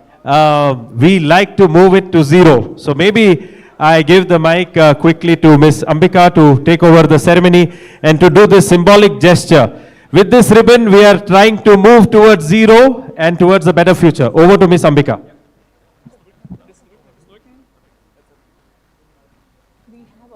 Where is Mr. Ulrich? Yep. Mr. Ulrich? We're ready. Where's Mr. Ulrich? Okay.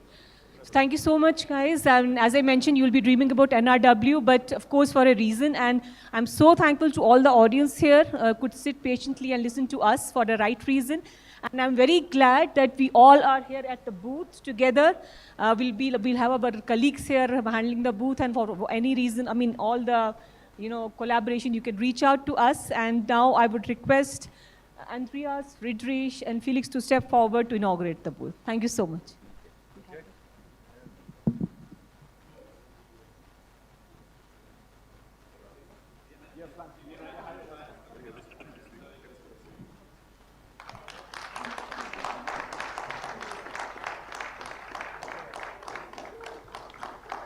Well done.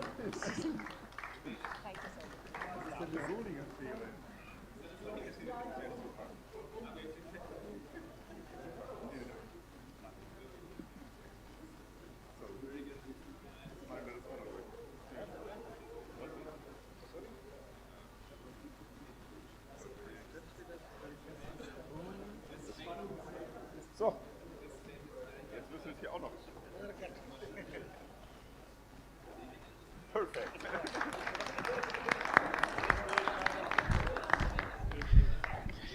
Thank you very much for inaugurating this stall, to all the dignitaries, Friedrich Bergelen from the consulate in Bangalore, German consulate, also Felix Neugart, minister from the delegation. And now people can visit that stall. Lunch is also open, so let's come back here exactly at 1:50 p.m. And hope to see you all for the energy and mobility track at 1:50, 1:55. Those who are online, please have your lunch. In case you're not in India and some other place, take a quick break and see you back in 1 hour and 10 minutes. Thank you. You can play music loud.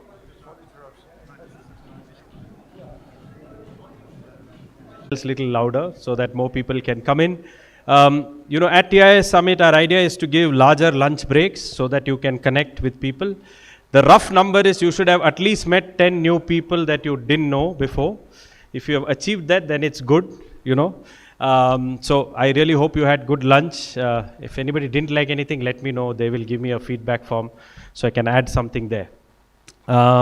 In terms of the NRW stall, I think Kevin is there at the stall. If you liked some of the earlier presentations and you want to connect to one of the ecosystem players, either the city of Krefeld, either the city of Dusseldorf, or the state of NRW, you want to make some connections, you can meet Kevin and do the connection. And of course, Ambika is here, based in Bangalore, for the NRW state office or India office. So you can also connect with her. They're a bit tied up with a few ministerial visits, so part of the delegation is there, part will stay here. For those of you watching online, we are supposed to start at 2, so another 4 minutes and then we will start. Just to give a quick heads up about today's day and how it will go, around 3 to 5, I mean the last panel is also very interesting. It's about new solutions in commerce, logistics and factories. You know, that's where there's a lot of action, especially in the digital twin space. So I would request you not to miss it. And I have also been told that cricketer Jonty Rhodes will be here around that time. So he will probably say a quick hello. And you know, some of you who are selfie fans can meet him for a few minutes. So that will happen around 3:34. So do hang out till here. I know Bangalore traffic is bad and some of you have to run by 4. Nonetheless, it's, you know, it's good if you can stay. Also, if you look at the TI Summit website, you can already see the live stream. There is no registration wall or pay stream wall. We want more people to hear good things that are happening in India and in Bangalore. So it's available already. In fact, what I'm speaking now is also live. If you go and refresh the site, just below the main banner, you will find the sessions going live. Very happy that this session has some really very, very interesting and important people, and so also the next session. So we timed these 2 sessions at this time because in Europe it's kind of morning now, so the people can follow at this time, and that's why these sessions were not in the morning. I want to especially thank our advisory board member, Dr. Pradeep Datta, who was heading Synopsys before, and now he's in the board of several startups. One of them is Simyog, which is a semiconductor simulation startup.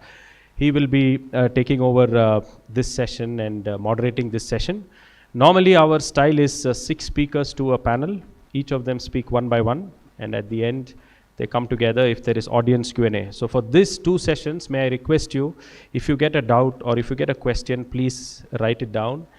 And when you stand up, introduce yourself so that the speaker also knows who you are and he can decide to meet you later during coffee break. And ask your question to the panelists. So it's really important that we engage and build collaboration. Also note that in our summit we don't have back-to-back sessions, so there will be a coffee break after this session on new mobility and energy. You know, one thing that I wanted to point out, which Sujit very interestingly did with Beacon Protocol, he was talking about energy because, you know, the time was less. And I am spending little more time because I can see there's another 5 minutes, so please bear with me, but it's an interesting idea. You know, there's a startup which he mentioned in his speech. You can go back and watch the video for the name of the startup. That he said is trying to use the idle battery power without buying batteries. So all the cars and the bikes that you see in Bangalore and any other big city, Delhi, they all have battery. And during the morning when the sun is bright, there's a lot of power. But people are not using that much power because they're in the office and nobody is at home. So these guys have figured out with Beacon Protocol as an interoperable layer of discovery, Can they find out cars and bikes which are free and get them to charge? And then in the evening, suppose you're not going to use your car, you can sell the power back to the grid where you will earn money, with your app. So that's what Sujit was saying. I know he used some high level words, but for me as a practical person, I want to understand, where are the dollars flowing and how. So if you're a startup in the energy space, in the mobility space, or in the battery space, you don't have to buy the batteries. Of course, Elon Musk is happy to sell the big battery wall for your houses and all that. I don't think that will happen in India sometime soon. Australia might buy it, some other countries will buy it. But then we are buying the bikes and cars. And most of the people I know have this electric bike as an extra option or an electric car as an extra car. So can this car earn money so that you can pay the EMI for the electric car? Incredible use case. And if you set it up in such a way that automatically you send power back to the grid and the money comes to your account automatically, you don't have to do anything. You just have to fill which time you are not using the car. As simple as that. So so don't miss that. So today was the day of ideas. Tomorrow is partly the day of money. So for those whom money is important and is relevant, please be here on time, meet the people. Today I'm happy that some people were early, they were able to meet some of the speakers because they were also early checking their PowerPoint presentation. So the same applies tomorrow. Those of you who are early will be able to meet those guys. All right, so we are at 1:57. Without much ado, let's give a big round of applause and call on stage our advisory board member and former CEO or Vice President of Synopsys South Asia Global. Anyway, you can Google and you will find. But more importantly, he's our advisory board member for TII Summit. He will help us take this summit to the next level every year. Additionally, he's also on the advisory board of Simyog. Simyog is a simulation company that is trying to revolutionize how chips come to market. It's a very, very interesting thing, so please Google about that. But I'm happy that sir has agreed to join to moderate the panel. So without much further ado, let's give a big round of applause and I'll hand over the mic to Dr. Pradeep Datta.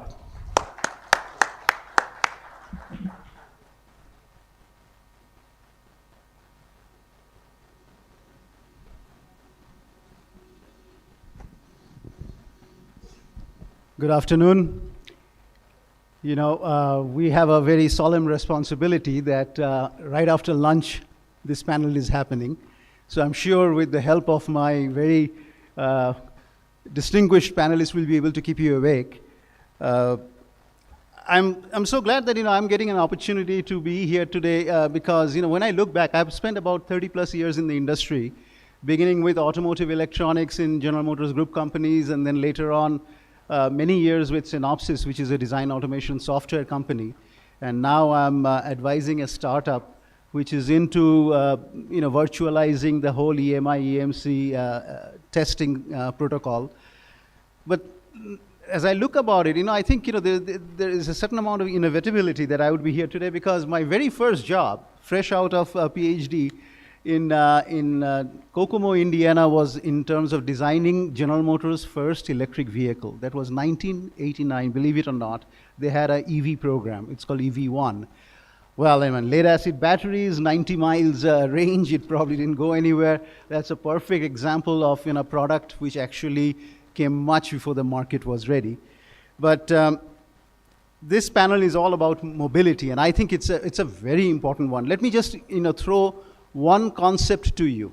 You all have heard about the global warming, the 1.5 degrees Celsius by 2030. Where is 2030? That's 7 years from today. Now the universe is about 13.5 billion years old. So from a universe scale, this 7 years is almost like 14 seconds. Just imagine if you have to meet that 1.5 degrees C target in the next 14 seconds. Even the net zero, which is only about 2050, that's 27 years. That's like a minute in the universe, in the human time scale. So we have a big challenge in front of us. And mobility is something that we are all very passionate about because just in the morning session, someone mentioned, it connects individual freedom with the entire global supply chain.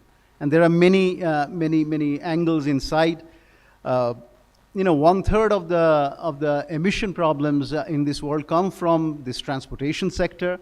75% of that is because of the vehicles that are on the road. And I know there is a global effort with about 700 odd cities that even if they were to reduce their emissions by half, we'll still find it very difficult to meet this 2030 target. But I'm sure the work that's going on in some of these companies, the panelists here are representing, we will be touching on the challenges of mobility, like I said, is the climate, aging infrastructure, rapid population growth, urbanization, decarbonization, etc. So without taking any much more of my time, Jose, I do not know if I have my first panelist, the Consul General of France, Thierry Barthelot. Thank you very much, Consul General. If you're ready, we can have the stage for you right now.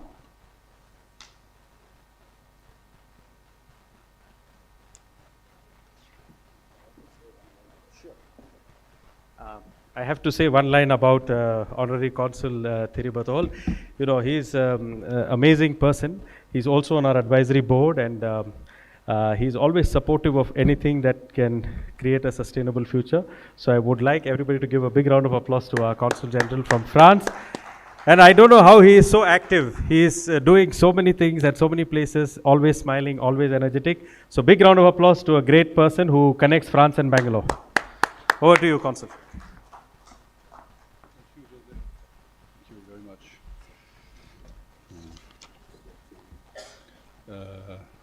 This maybe you give to.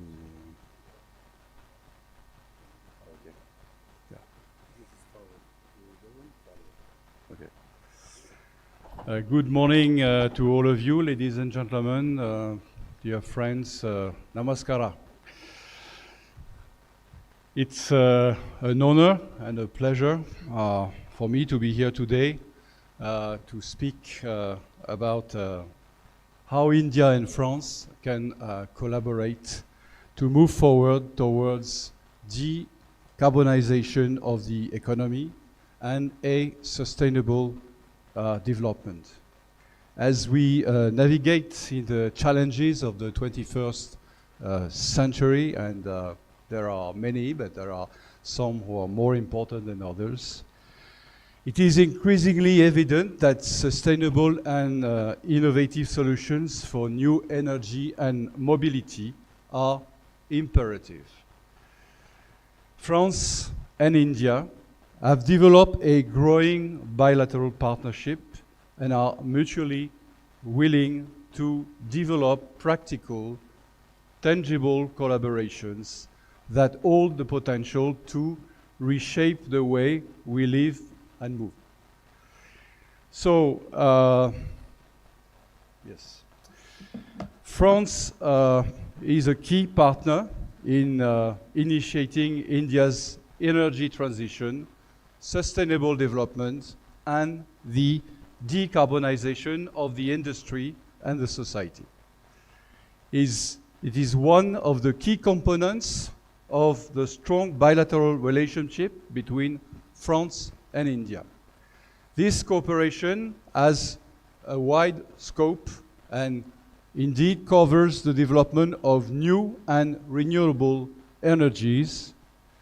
For example, with our partnership in the International Solar Alliance, which is a multilateral initiative initiated by India and France.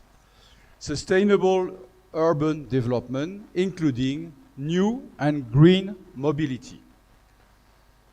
Ladies and gentlemen, in India, France is working in a bilateral framework to promote some of its technological and industrial know-how in the field of energy transition. First, by supporting the deployment of low-carbon energies with renewable energies like solar, wind, with a significant French presence, and low-carbon energies such as nuclear energy and hydroelectricity. Second, supporting the emergence of a low-carbon hydrogen industry. France and India endorsed a bilateral roadmap on green hydrogen last October, which identifies 4 areas. First, the domestic regulatory framework for hydrogen production and transport in India. Second, the certification of hydrogen's carbon content, a key issue for India's export objectives. Third, the development of R&D partnerships. And fourth, the development of industrial partnerships for hydrogen uses in industry and transportation. We also work on improving energy efficiency in the various sectors of the Indian economy. France can share experience and know-how with India, both in terms of transmission and distribution networks and energy efficiency in industrial and urban facilities, buildings, and transport. We also work with India on the development of sustainable financing solutions, as well as energy planning and low-carbon trajectory modeling tools in order to build scenarios and encourage trade-off in favor of renewable energies while taking into account the socio-economic impacts of the transition.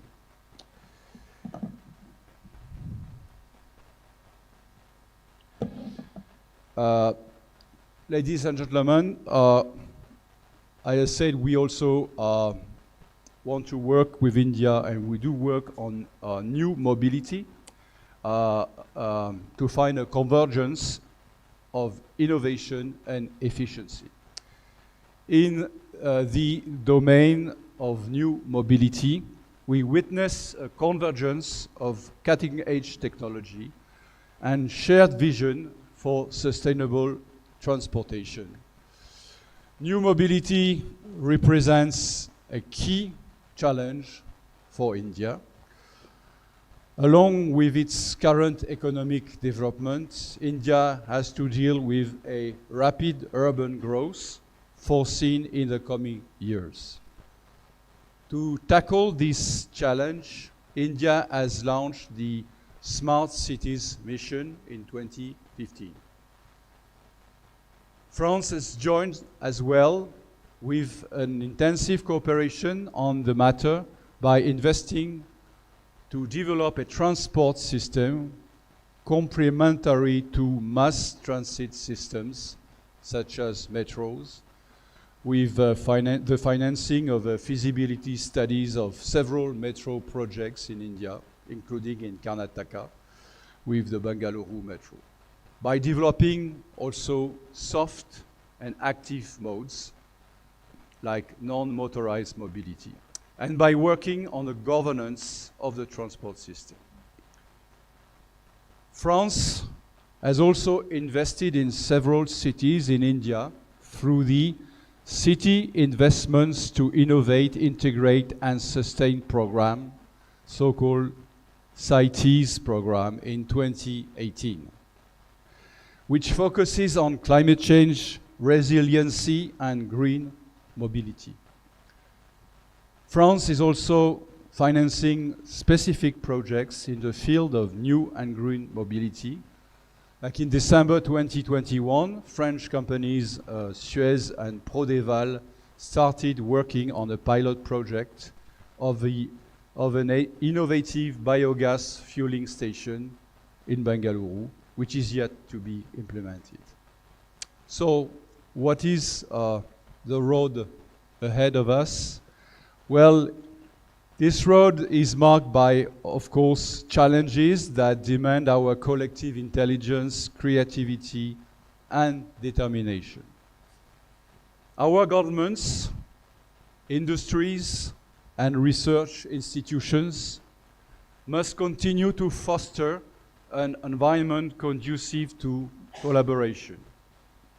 Bilateral agreements, joint ventures between companies, and research partnerships are not mere formalities, but essential tools in our arsenal for tackling these complex issues of sustainability and innovation.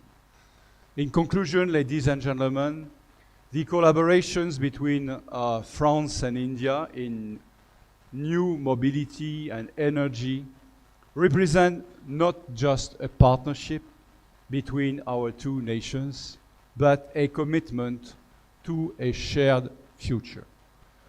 So I'd like to express a warm thank to you, José, for hosting this important event. And I wish you all a wonderful forum. Thank you very much.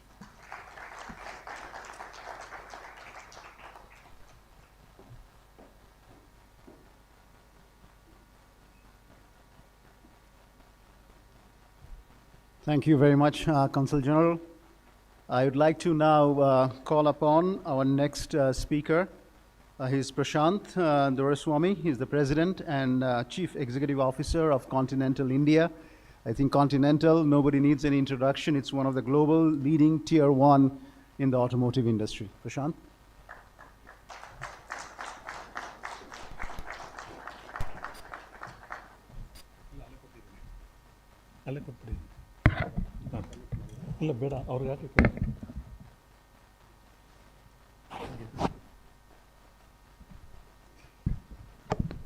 Good afternoon, everyone.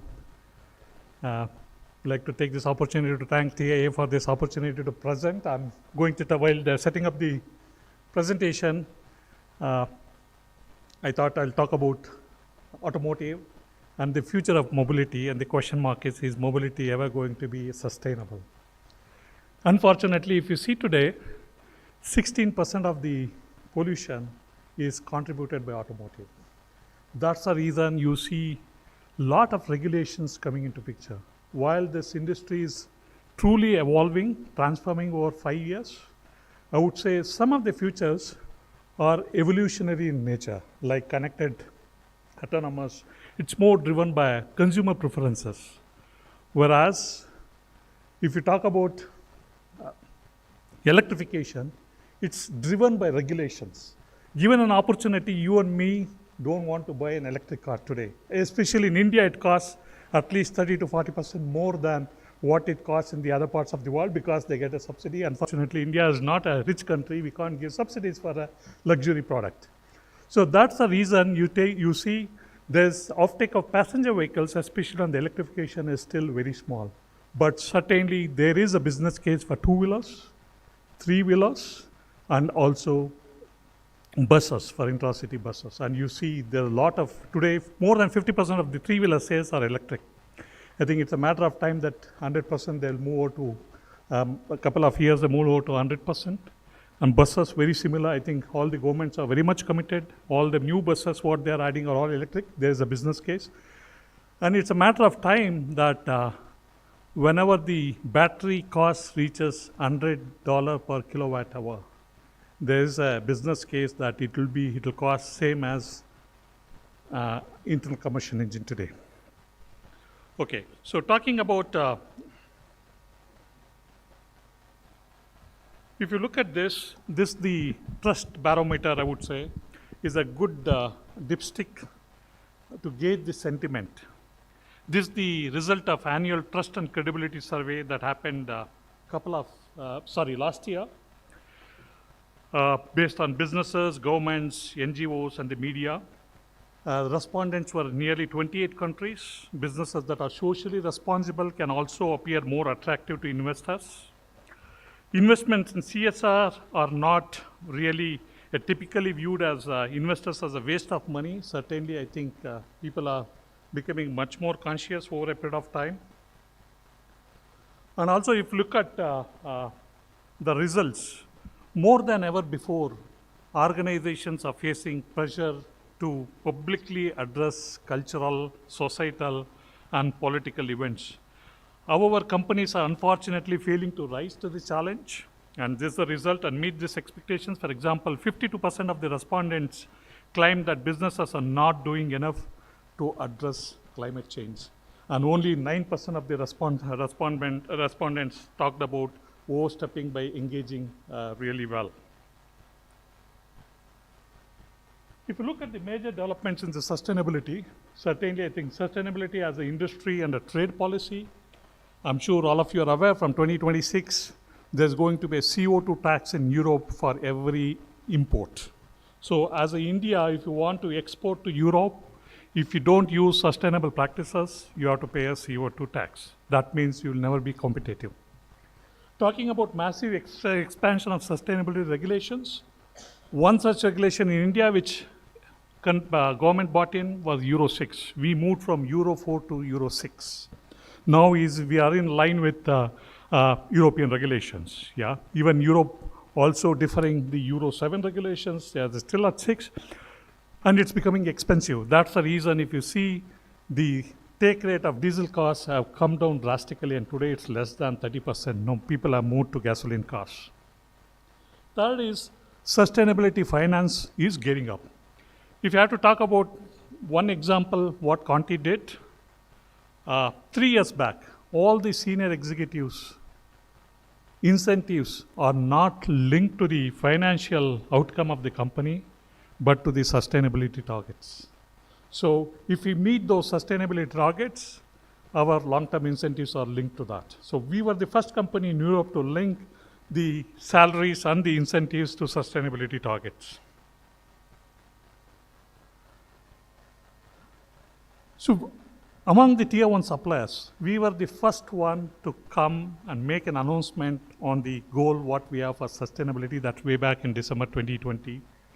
After that, you see a lot of car manufacturers, including countries like, for example, Germany. Germany said on 3rd March, they will achieve zero neutrality by 2050. Similarly, the target for Continental is 2040, we will achieve zero neutrality across all our operations. And 2050, we will achieve zero neutrality within the complete value chain. That means from raw material to tier 1, 2, 3, ourselves, then the vehicle in usage, and to the end of life. That's the value chain what we are talking about. Do we have answers for this? Unfortunately, at this point of time, no. So talking about the changes which has happened within automotive, I see these are the 3 values of transportations which have been changing and also trying to transform over last few years, I would say. The first one is being the usage. We started from speed and started talking about safety and comfort, and slowly we wanted to talk about the quality of time spent inside the car. So this is leading to cars being robo or cars being autonomous mobility, what we call.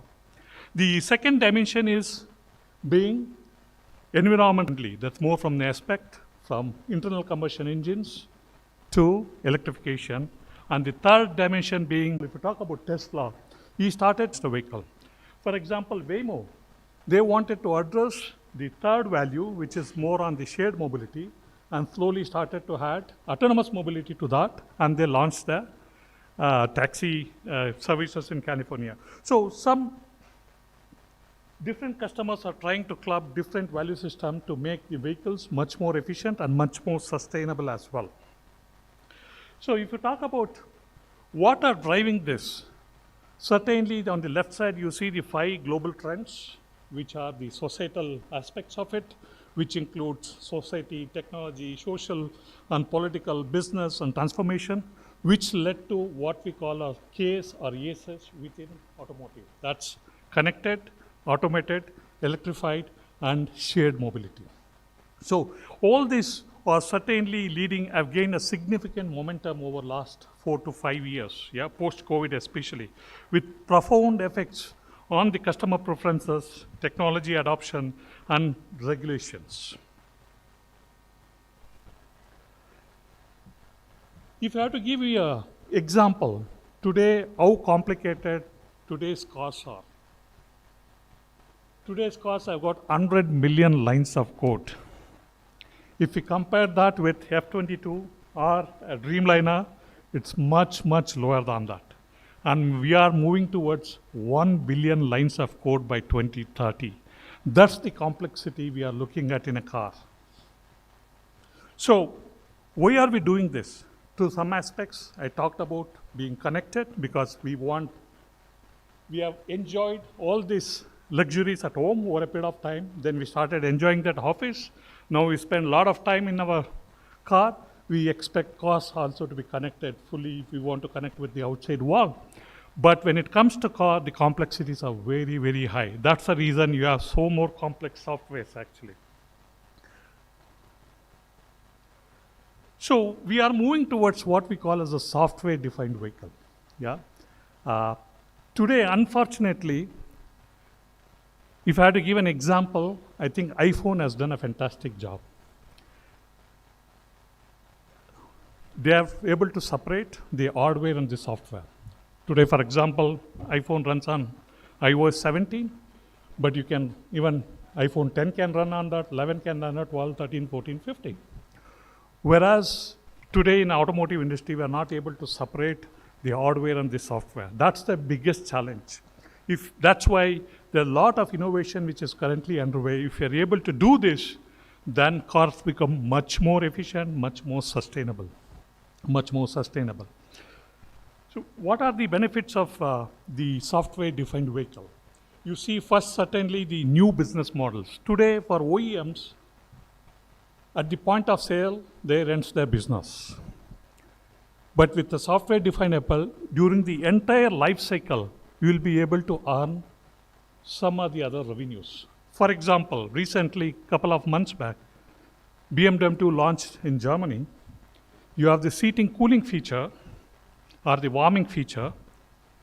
You can get it on demand. You don't use that for the entire year, but you pay when you want it during the winters. You get it for 6 months. It gets uploaded from the software and use it as a heating function, and you need not pay. So that's the sort of possibilities what we see in the software-defined vehicle. Second one, certainly the open architecture which allows for the third party. Third one is a lot of compression in terms of launching new vehicles. Today, a lot of energy, resource is being spent in designing and launching a new vehicle. Even today, if you want to launch a new vehicle, it takes 36 months. Maybe some Indian OEMs will be able to do 24 months, but not less than that. Look at the amount of efforts which goes into that, but with software-defined vehicle, because your ability to take forward the software, which helps in compressing the total development time. What we talk is code to road in 1 day. That's the target what we are working. Today, I think there's only one company who can do that.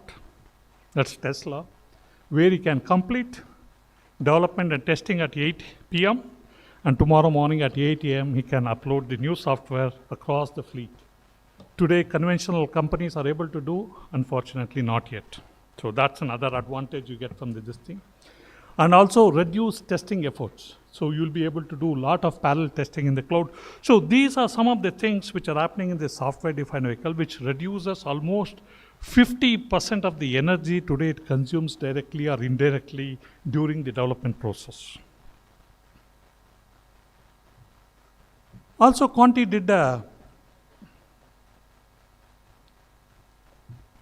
mobility study in 2022, and these were the 3 highlights. The first one, maybe can you click on that? I don't know. The first one. Yeah.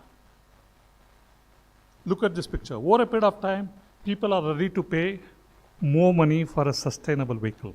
And these are across the regions. Look at China. Maybe couple of years back, only 21% of the respondents said they are ready to pay more for a sustainable vehicle, but today they're talking about 73%. And it's also proven today. More than 40% of the output of China's car industry is electric car, today electric car. Very similarly, though Germany is a little late and France is a little late, but you see the adoption rate every year increasing, every year it multiplies. Just click at the top of the right. Yeah, click on the. And also 70% of the respondents clearly said that they expect politicians to be much more sensitive and also have more attention, especially on the emission and also generation of renewable energy. Go back. Last one. And this is the third aspect. People increasingly pay attention to the certification of sustainable production as well as to compliance with the human rights. That's the reason today if you talk about GDDL, which is German due diligence law, which came into effect on 1st of Jan, which is applicable for all the German companies operating across globe, that you need to follow this principle, and the penalties are huge. If you violate that, the penalty will be about 3% of your total revenues. That is government's talking about.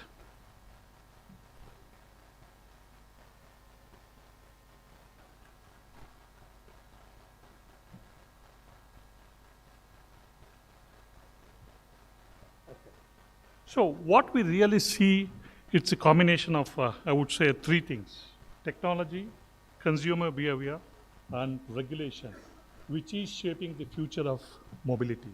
Regulations more so from the government side, and consumer behavior, that's also, you saw the first slide, which talked about people ready to pay little extra for a sustainable product. What are those examples which I can talk about as a vehicle? This is the electrical electronics architecture. If you look at today's car, every car runs about 70 to 100 ECUs, what we call as embedded control units.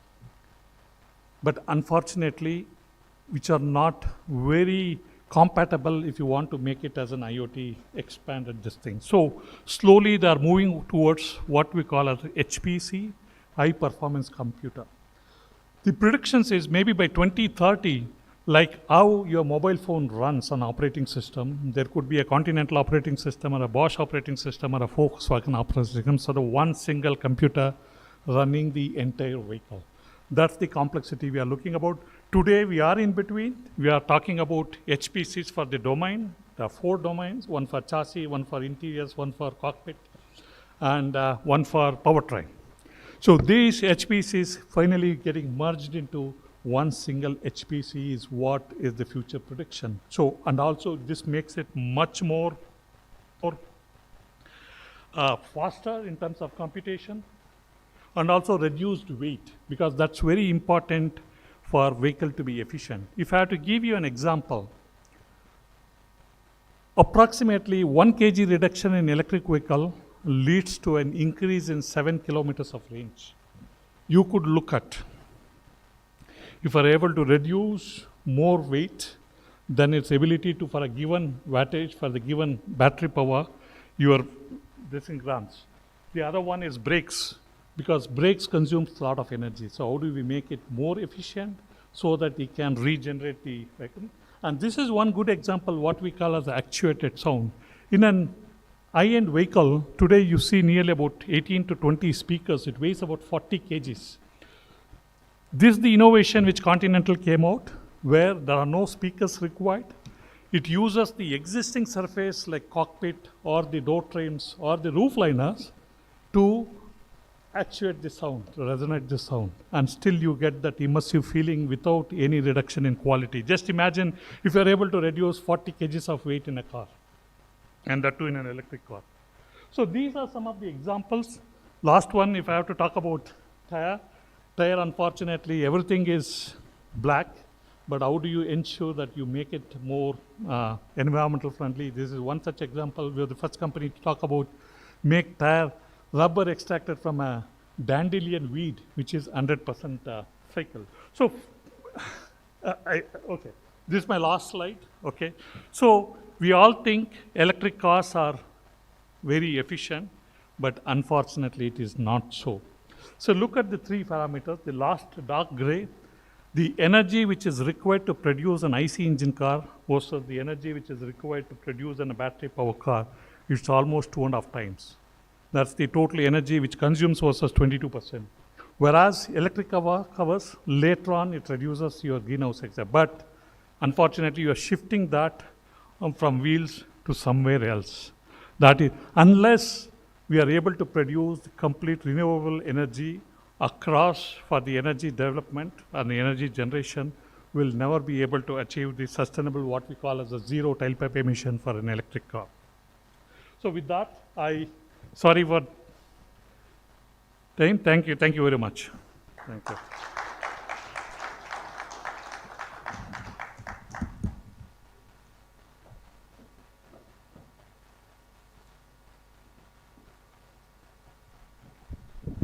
Thank you, Prashant, and I'm sorry we had to cut you off a little bit there because we have 5 more speakers, and we'd really like to have a panel discussion, and so some time left over for that would be useful for the audience. So Jayant Desai from VMware, but he's more head of strategy, transformation, chief of staff, and he's really, really proud to be the co-founder of Sustainability Ecosystem Connect. That's what he's going to talk about.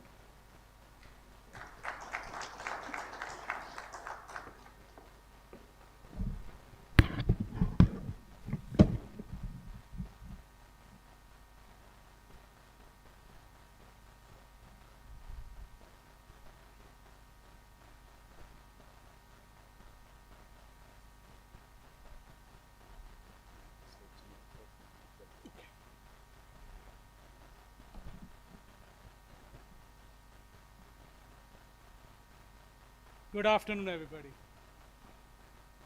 Good afternoon. Thank you. Just thought to check if you're all right after this wonderful lunch.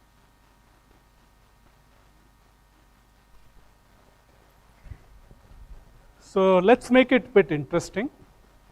And firstly, I'm going to take a quick poll. I'll be doing 3 polls through my session.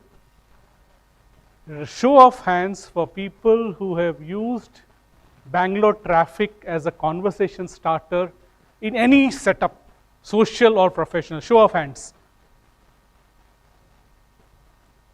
All right. Next question.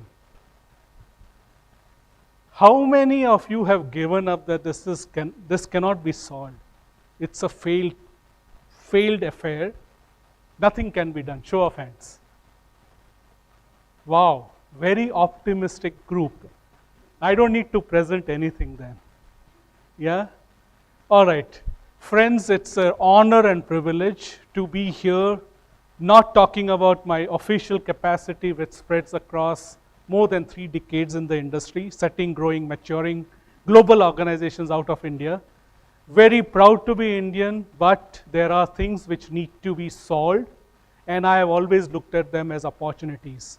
My presentation today is going to be very, very different, non-corporate, in the social space, addressing directly the show of hands we had in the afternoon here. For those who have not raised their hands, I know in their gut, they know this is a problem which cannot be solved. And I'm going to do a 3rd poll by the time I finish my session. With that, let's roll the first video. Namaskara, Bengaluru. Did you? That's okay. This is all natural. Doesn't look staged. Glitches are okay.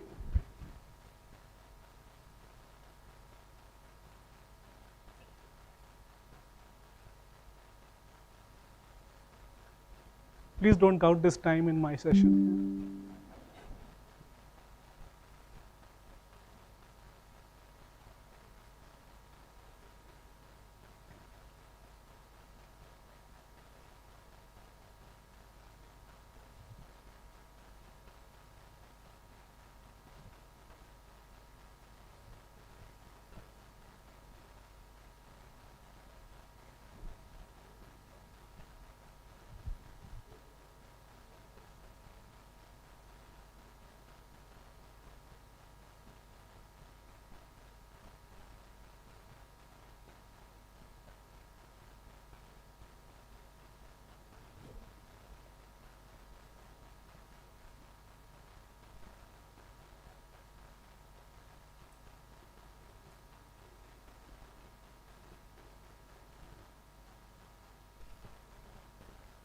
Should we just play it from here?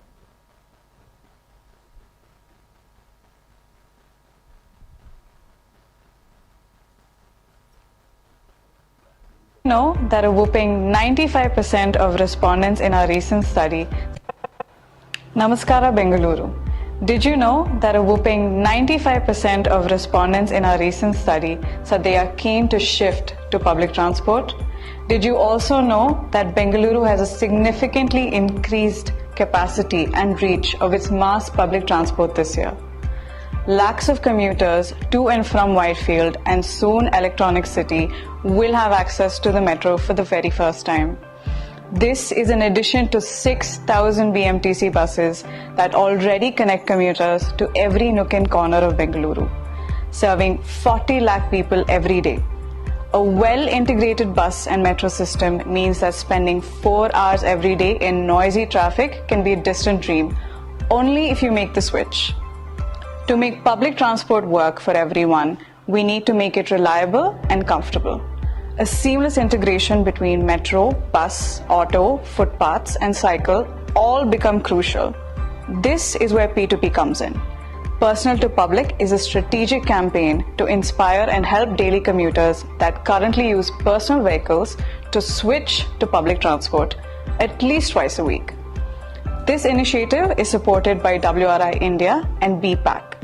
Civic society groups like Bengaluru Apartments Federation, Whitefield Rising, Change Makers of Kanakpura Road, Slum Dweller Federation, etc., and corporates like ORCA, which is the Outer Ring Road Companies Association, along with Sustainable Ecosystem Collaboration and ELCITA, in collaboration with government agencies like BMTC, BMRCL, BTP, BBMP, and DULT, with the help of auto unions, can create a conducive environment for commuters to make the switch.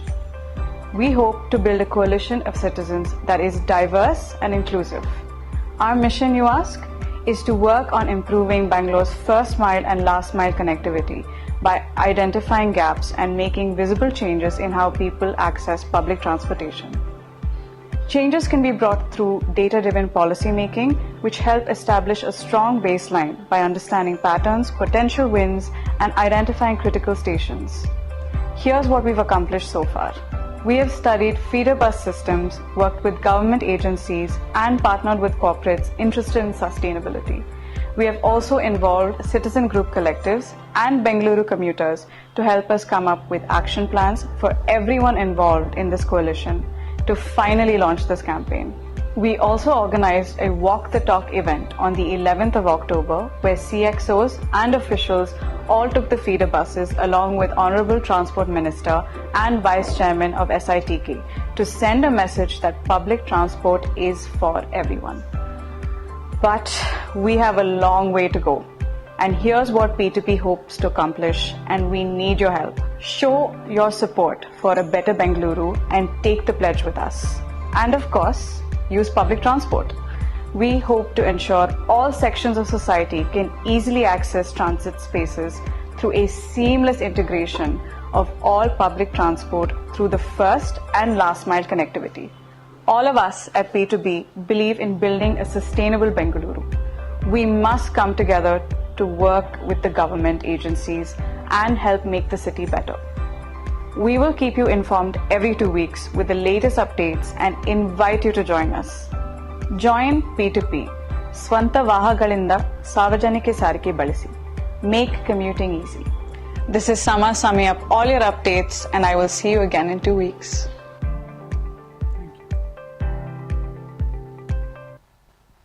So friends, we have Sama in the room today, and you can always interact her. Please get up, stand up, thank you. So she's the one behind. So I was exactly in the people who showed hands that nothing can be done 6 months back.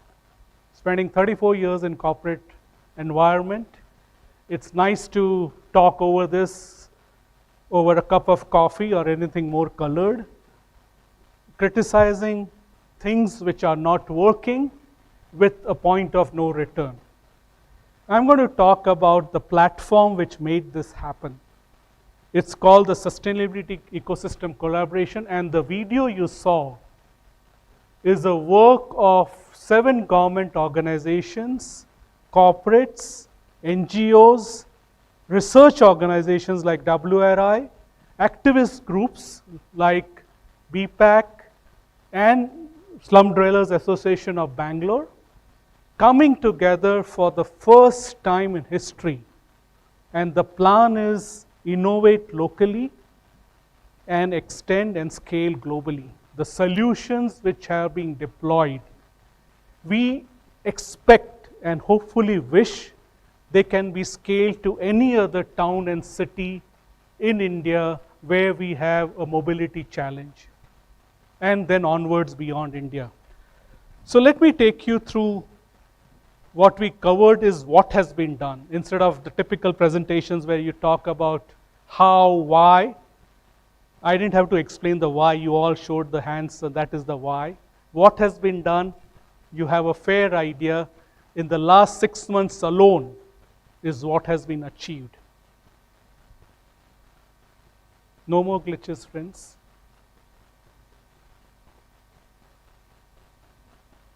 All right. So the 3 components of the environment, the platform which I am talking about, the Sustainability Ecosystem Connect, focuses on 3 things. Leveraging technology to scale, because most of the developed, and all my friends outside India here in the room, this is an interesting dimension. Most of the solutions of the West may not work in the East. Too expensive, cannot be scaled, and we had an enormous oversight in the G20 and thereafter today on the Brecon Protocol, the UPI, the ONDC, the e-commerce, the health stack coming up. It's unbelievable. You need to be in India to innovate and scale, exactly the platform which we are talking about right now. The second is policy advocacy. You cannot cut paste policies, legacy archaic rules, and say they will work in the 21st century. We talked about mobility from Prashant in the earlier session and the whole morning today. Guess what? If you talk to Prashant at coffee, and he's here around, ask him when was the last time the traffic policies were changed in India. And this is the same state across the world. It's not just that we are in India, we can bitch about India. It's across the world, we have the same policy stagnation. So the second pillar around is how can we influence, work with the right subject matter experts to make a change at a policy level, which is working with the government. And fantastic work. If I tell you in 6 months, 7 national mobility policies have been influenced for the better and for the future, I know there will be a lot of skepticism in the room. Is it really possible, or I'm just gassing? It has been done. Infosys leads that effort. Infosys is part of the partner on this platform. And the third is employee philanthropy. Very underrated, understated, but with the biggest tech force in the world in India, 40% of it in Bangalore alone, can they be leveraged for philanthropy work at scale beyond the boundaries of individual organizations? So this was the platform. This is the structure for a way to scale collaboration, because I know it's easy to talk, very difficult to execute. We touched upon it today whole morning. So the way this platform has been created, it's like an open source to collaborate. It allows 80 plus companies, global companies having centers in India, to come together to innovate across the 3 areas I talked about. And the results have been phenomenal. There is no one-man owner for this platform. It is co-sponsored by VMware, a company I proudly represent today, and Intel, my brother in crime. Companies joined hands to actually seed fund this initiative initially. Members have nothing to pay. Startup, NGOs, trade bodies, not a penny as part of the membership and commitment. The commitment is the passion, the subject matter expertise, and a goal and impact which is time-bound, measurable, we actually follow corporate rules and policies. It's strange. We have goal sheets, we have KPIs, we have minutes of meeting, we have a conveyor, and we have a liaison officer with the government as good as any corporate, but it's a public platform. Why P2P? I think the instant connection when the P2P team of WRI and BPAC came over to me to discuss the ambitions they have on improving the first and last mile mobility challenges in Bangalore, it was a natural connect to sustainable mobility. And I think we joined hands in exactly 10 minutes of conversation. The platform existed much earlier. The platform is over a year old now. And it talks about everything on climate change, but today my topic is on sustainable mobility. Within a span of 3 months, we could get every body of repute and influence onto the platform. And phenomenal work done by my friends at WRI and BPAC. And idea was, with the changing urban landscape, this is an evolution of the Bangalore Metro, one of the most ambitious and the costliest infrastructure project ever in India. Forget bullet train for a minute, it's still not done. But the Bangalore Metro, if you have seen the history, by 2023, end of this calendar year, and onwards to the next year, we will have the highest coverage in kilometers of any urban metro in India. And that brings the next challenge. The left is what my friends here in the room and beyond are witnessing day in and day out. We did a survey beginning of this campaign. It takes about 2.5 hours to do office commute. And guess what? Are these employees going to be productive? Is a big question. But the challenge is on the left. Look at the growth in the number of vehicles on road. And Maharashtra, Gujarat, and Karnataka still sells the highest four-wheelers and two-wheelers in the country. And automotive companies are not complaining. Nobody has a right to complain because it's sales, it's business, it's top-line growth. But at what cost? The problem we are trying to solve is the first and the last mile mobility issue. Because if we can crack that, the survey results also says that 50+% of people are ready to move on to public transport at least 2 days a week.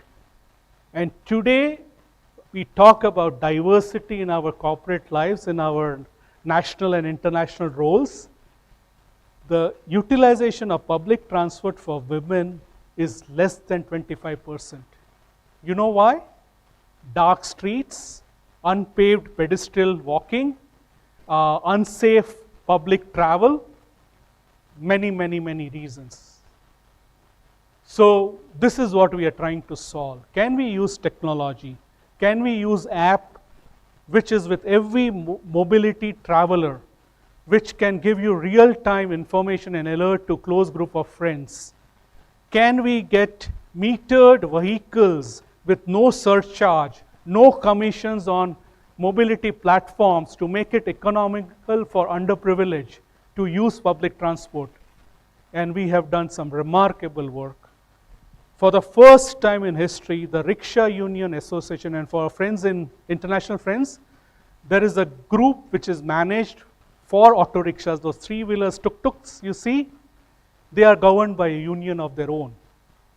In history of India, first time they are ready to adopt technology, and the first ever mobility app outside of the global mobility apps which we are aware of, an app has been developed on the ONDC platform with zero surcharge, zero commission in 3 months. And what it will tell you, women and senior citizens getting out of a metro, from the metro you can book a rickshaw which will take a fixed fare to take you home or to office depending on which time of the day you are traveling. It has already been launched in 7 metro stations in Bangalore, and by the end of, I think, I would say next 3 to 4 months, it will be deployed across Bangalore and then onwards to other cities in India. So friends, this is where we are. As I said, just 6 months back, we dreamt, had a vision. Instead of complaining, we came on the other side, got the right people onto the room, started a structured process of solving this problem, and we completed the survey, we did the action planning, we took all the government agencies, senior ranks into the fold, convinced them that join hands, it's good for you, it's good for us, we drive this, you just support us. Think about this, right? Somebody coming to them saying, we are going to solve your problem. And that started the change management. We are at a point where 1,500 new buses, which has never happened, have got introduced in the last 3 months. 3,000 more EV for all the EV fans here. All the presentations in the morning. 3,000 new EV buses have been ordered, purchase orders signed, and these are all discretionary special funding with the state and the center joining hands. And the next part is more better signages, environmentally friendly pedestrian walking, more better lighting across all the key corridors of Bangalore, and it has created enough buzz that every social media, every leading newspaper across the country has featured P2P at every length and breadth, because if this is going to work, it will be a game changer. And for the first time, from complaining to giving up, saying nothing is possible, to a solution which is deployed on ground, scalable, run by citizens, and it's just the amalgamation of technology, right environment, and right stakeholders. I am convinced, standing before you, to even talk about this in a public forum, because we have seen the results already. Yes, it needs to scale, it needs to be done across India, and we need to cover the entire Bangalore metro in the next 7 months. Please do connect to join the platform. It's open to anybody, even an individual who is ready to contribute. Just write to this email IDs, and you can meet up with me or Sama later during the day, and more than happy to connect. But I'll do my last poll.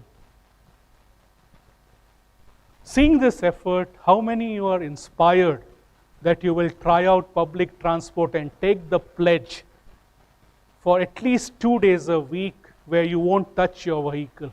Show of hands. That's it? I want more. Pardon? Promote, each one of you, my call to action for today afternoon and investment to Jose, or he won't be satisfied. Motivate 10 more people at home or at work to take on public transport, at least to try out. That's my humble request. Thank you very much.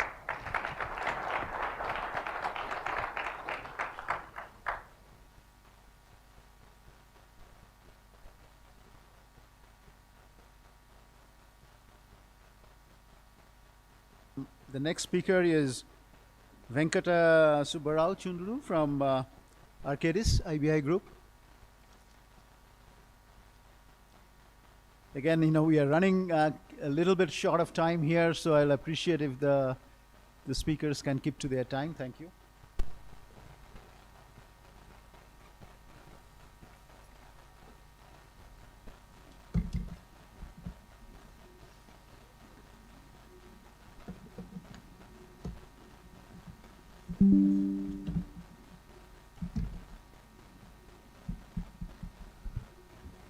Good afternoon, everyone. Hello. Good afternoon. I think my earlier speakers have actually done a lot of my job easy. So just to give you a quick,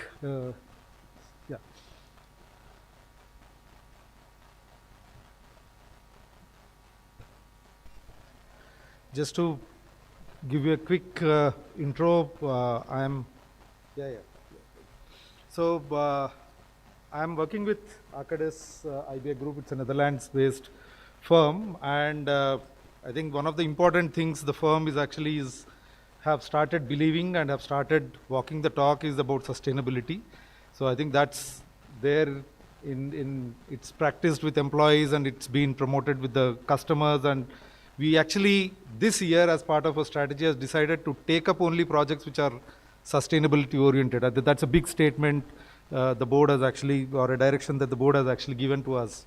So having said that, we have been practicing in India for almost 17 years now, and our primary focus has been on mobility so far, and of course we always have been promoting public transport, and we have actually been trying to see all our primary focus is actually on that.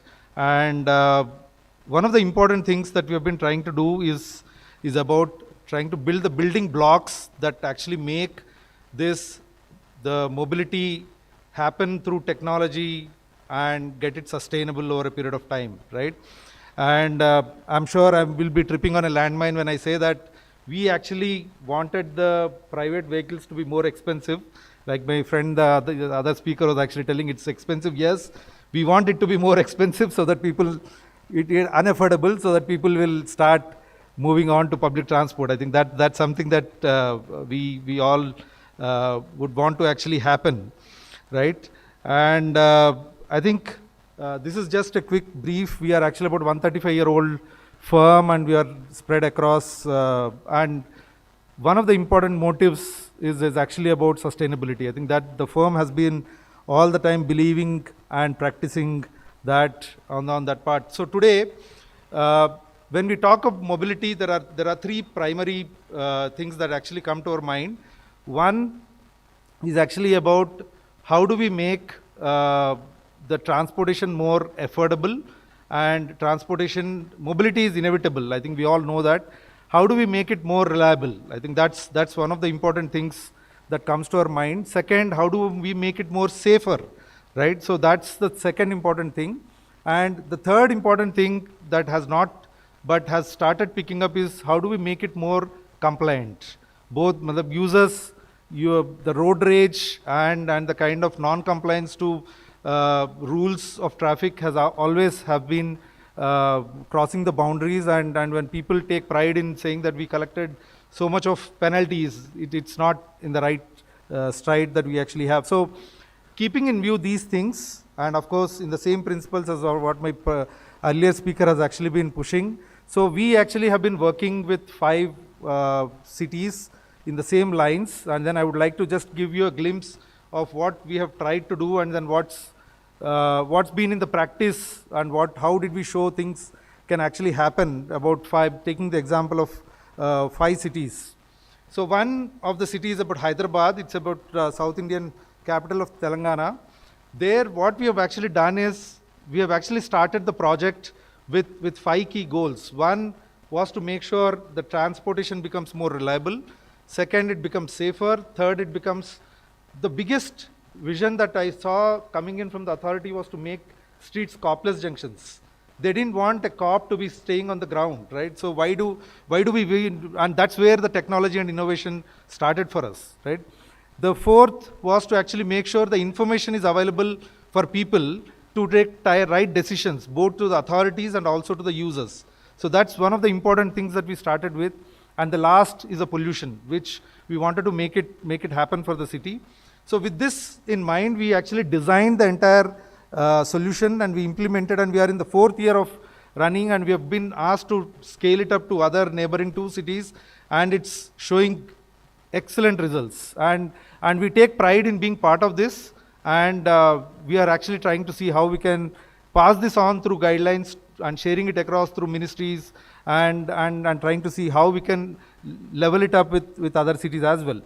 What we also have done in the city is we have actually implemented a signaling system which actually is taking into account changing the timings, which is more adaptive to the changing traffic patterns, right? So the system people need not worry about how to time the signals right. The system automatically takes into account and drives it so that the idling at the junctions is minimum, and we are actually making sure the travel times are reliable.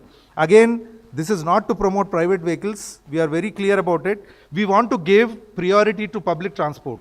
We want to ensure the emergency vehicles are not getting stuck in the jams, right? So that is the priority with which we have actually designed this kind of a signaling system. And of course, we are and we can see how the average speeds in the city has actually changed. These are some substantial results we are actually able to see, and we are able to reduce the delays and make sure the travel times have improved close to about 30%. And this is only the tip of the iceberg. And there's a big things to actually happen with this kind of a system. And now we are trying to see how we can help Bangalore to actually repeat the same, and then trying to see how we can actually do this part. We are closely working with, and we have all the evidence to actually talk about it, but I think that's something that we have actually done. The second important city we are talking about is Chennai, right? So Chennai is again a South Indian city where, and of course these are all commercial contracts, and we are trying to use our expertise again through our contractual obligations to make sure that we are driving the right things into the minds of the people and trying to influence authorities to take the right decisions, right? And again, I'm repeating my point that fundamentally the building blocks need to be deep rooted, because whatever technology, whatever things that we may talk, and how many initiatives that may take, if the building blocks are not deep rooted, I can tell you for sure it's never be sustainable, whatever may be the technology that we use. So it's important that we are embedding this at a grassroots level, so that right from the policy to the capacity building to the infrastructure, everything is actually moving at the right pace, and then all of them are actually syncing up with each other. So that's something that we have done with the city of Chennai as well. Now the project is actually in an implementation phase. We have designed it, and of course this is something that again we are actually expecting the changes to actually start showing up results. In fact, we have been focusing on designing the junctions appropriately to make sure they become more safe and they are adaptable and sustainable over a period of time. So the other important city that we have focused is Bhubaneswar, and again this is where one of the top ranked #1 smart city out of the 100 smart cities competition that actually went through, and we have ensured that the technology has been embedded into at every stage, which influences all the key stakeholders. Like for example, one of the key objectives we had was we wanted to make the city child-friendly city. Now you know what it takes to make a city a child-friendly, because every aspect or every touch point of a kid needs to be safe and need to be accessible for a kid, right? So that's something that was important for us to keep in mind. So, and we did all the possible technology interventions, and again, when we talk about it, we designed the infrastructure, we ensured the pilot projects are taken up, and lessons are learned, and then finally it's now getting into the final stages, and it's already implemented now, and you all can go and then start seeing the impact of that, including the public transport change that has actually happened, and a lot of policy changes, whatever my friend talked about, all are rightly embedded in the city of Bhubaneswar, what you can actually see, right? Next, coming to the city of Bangalore, yes, we are also trying to see how we can actually start working with the city of Bangalore, which has now has been given the unwanted or unanticipated being the congestion capital of the world.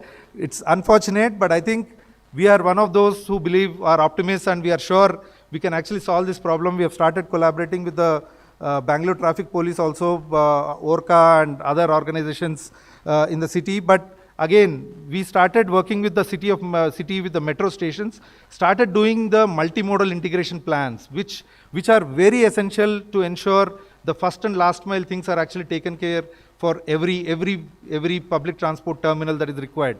We are working with K-Ride, which is actually a ring road railway for Bangalore, which has started up picking up momentum. We are working with the BMRCL to make sure that the 33 stations, we are actually designing the station area plans, the last mile and first mile connectivity plans we are creating, so that, and it's a sustainable way that we are looking at, both from a policy point of view, every stakeholder, key stakeholder needs are being addressed to. So I think that's another important thing that we are actually doing.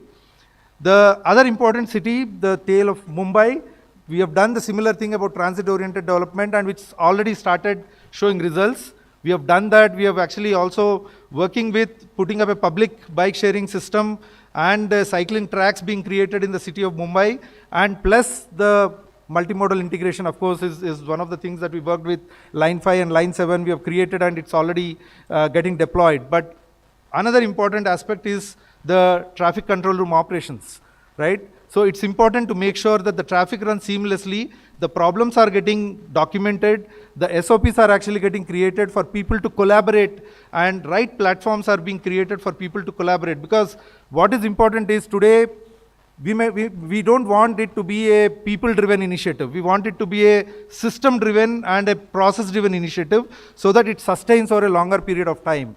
And we want to make it a rewarding program or rewarding initiative, and people take pride in actually, like P2P is something that people take pride when we say that I have traveled in metro or I've traveled in bus. It's a moment of pride. We try to make it as a moment of pride for people and the officers and the key stakeholders. I think that's very important thing that we have actually observed, and this has actually given us a lot of encouragement in doing. And believe me, this is something, it actually takes a lot of effort from all our key experts and the kind of battery of experts we need to bring into the table to make sure things happen and the people need to be convinced about these things. It's a huge task. And lastly, I think this is something that all of us actually have been talking about, and this is something now we are actually trying to focus.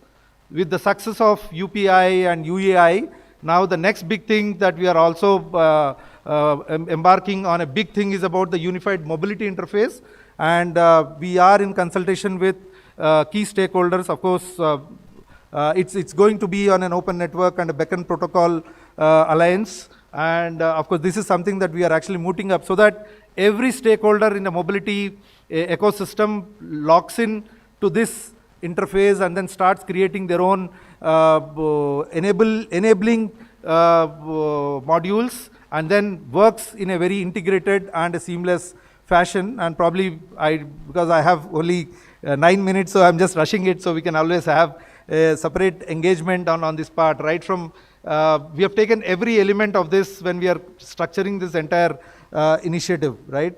Lastly, I would like to leave the entire forum and what we have always been believed in is about the 5 principles that we have always tried to. One of the important things, fundamental things, is when the root is deep, I think we don't need to be worried about the impact of winds, right? So I think that is one of the fundamental things all our projects, all our teams strongly believe in. The second important is tech is not an end itself, it's a means to an end.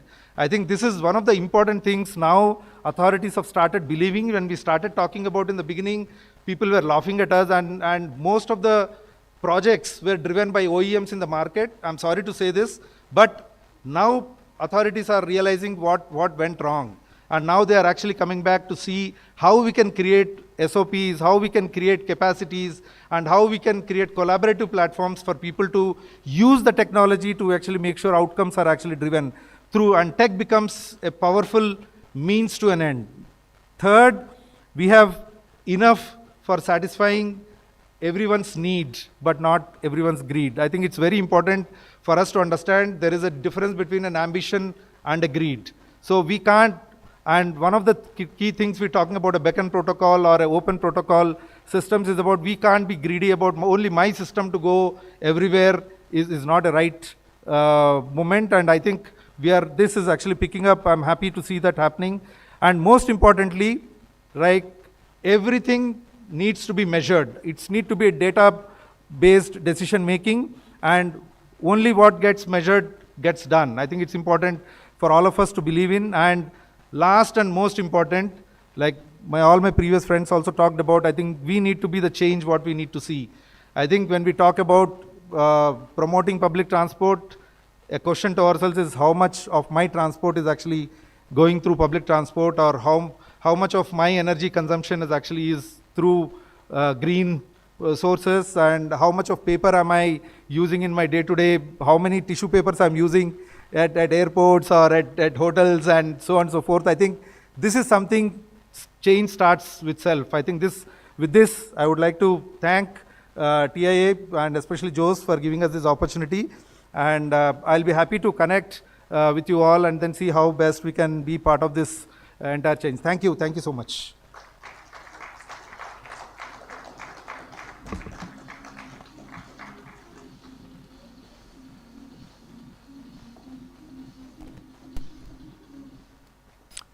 Our next speaker is Pavan Kumar, an old friend of mine. We have worked together in the Indo-American Chamber of Commerce. He's the Senior Vice President at Altair for Global Indirect Business. Pavan? Good afternoon. Good afternoon. I know it's been an extended session, so I'll try and keep it short. And also very different from all the other presentations that you saw here. Can I have my PPT up there? Yeah, thank you. So there are two examples I just want to take you through.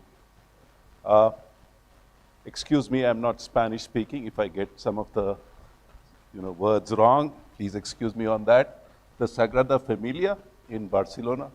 I don't know how many of you have been there and seen it. I'm going to take a little story on that and talk about how nature is the best inspiration for any kind of product design. I think the most efficient system in the world is designed by God and nature. Take ourselves. How optimized are we? That's the example I want to talk you through. Of course, since it's also a session on energy, which nobody else spoke about, I have an example which is the complete diametric opposite of a nuclear power plant. So I'll take you through both those examples. Some snippets of information, still under construction, 100+ years, still going on. It's a huge effort, and I don't think they'll ever do the 18 towers that was planned. I believe it will stop at 8. So that's where we are. It's 170 meters tall, 1 meter short of the mountain range around the city. Still, Gaudi believed that God's creation should be taller than what he can create. So it's 1 meter shorter than the mountain range there. Now, this is the story of the whole cathedral, as narrated by one of the architects. And I'm an architect for the office of the Sagrada Familia, and we are just making the continuation of the construction of the building. So we kind of focus in the study of the original parts that Gaudi had already constructed. And we also analyze all the plaster models and the drawings and the writings that have been published of his works. So we try to apply all these concepts and knowledge to the current construction. And so we're trying to make this kind of fit between this 100 years old project to the current top-notch technology, using also the most advanced software and also the construction technology. We try to apply just the best technology we can. Gaudi used nature as a result to his project, but he tried to not merely look at nature, but to understand how nature was working and behavior. So he always wanted his solution to have also the aesthetics, the construction and the structure to work as a whole. So everything has to have a purpose, a meaning, and a function. If you have had a look to the wire models for the Colonia Way Church, you can see how he defined this model where there are some wires hanging from the roof, and in each of these wires he put a sandbag, which represents the actual weight of the building. And so this way he's getting a geometry which is working only in tension. And when you put this geometry upside down, you're getting just a geometry that's adapting to a force which is only in compression, which is just the best way to work for a stone masonry. So this is how Gaudi was trying to apply this concept, which is a concept that it's present in nature, is that the living being is trying to adapt to its external influences. And so with this, he defined the geometry, and this is the way he get this kind of forest which is in the interior of the Sagrada Familia. And so this is how you get to the interior and you feel this kind of comfortable space where nature is just embracing you in order to have a quiet place to pray and to meditate. It's how usually it works, that the architect is making the model and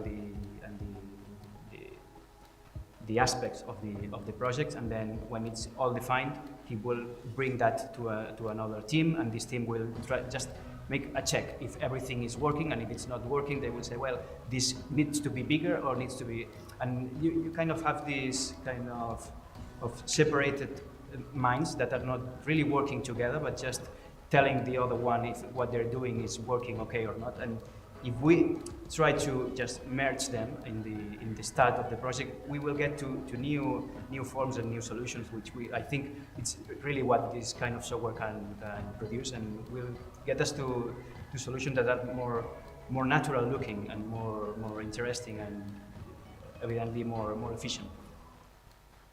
Thank you. Needless to say, that was done using some pieces of software that we make. We are a CAE company, a finite element analysis company, and we have 3 business lines that we want to bring together to achieve sustainable solutions like what you saw here. We have the simulation, the high performance computing, and the AI and data analytics practice pulled together. So we have product sets which cover all of it, and that's what we hope we'd call it rocket science and bring it all together. We're a fairly large outfit across the world. I'll skip through these slides, pretty diverse. The fact that I run worldwide sales but sit in India tells you about a little bit of diversity.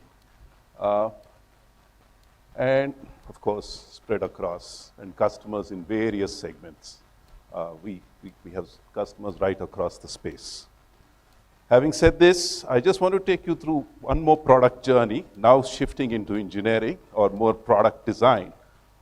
Take any product that you have, whether it be a cycle or a motorcycle or whatever, you go through several phases of the journey, right from the concept design down to this recycling piece of the equipment.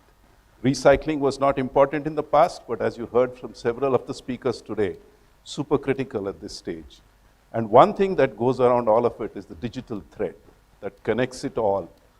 So this connection is what we enable using the 3 enabling technologies that I spoke about, the convergence of simulation, data analytics, and high-performance computing. Again, a different view of the same thing. I won't go through this slide, but I promised to talk about the digital twin of a nuclear power plant, where we brought together all these 3 aspects and how a customer of ours has actually been applying this. It's a company in UK.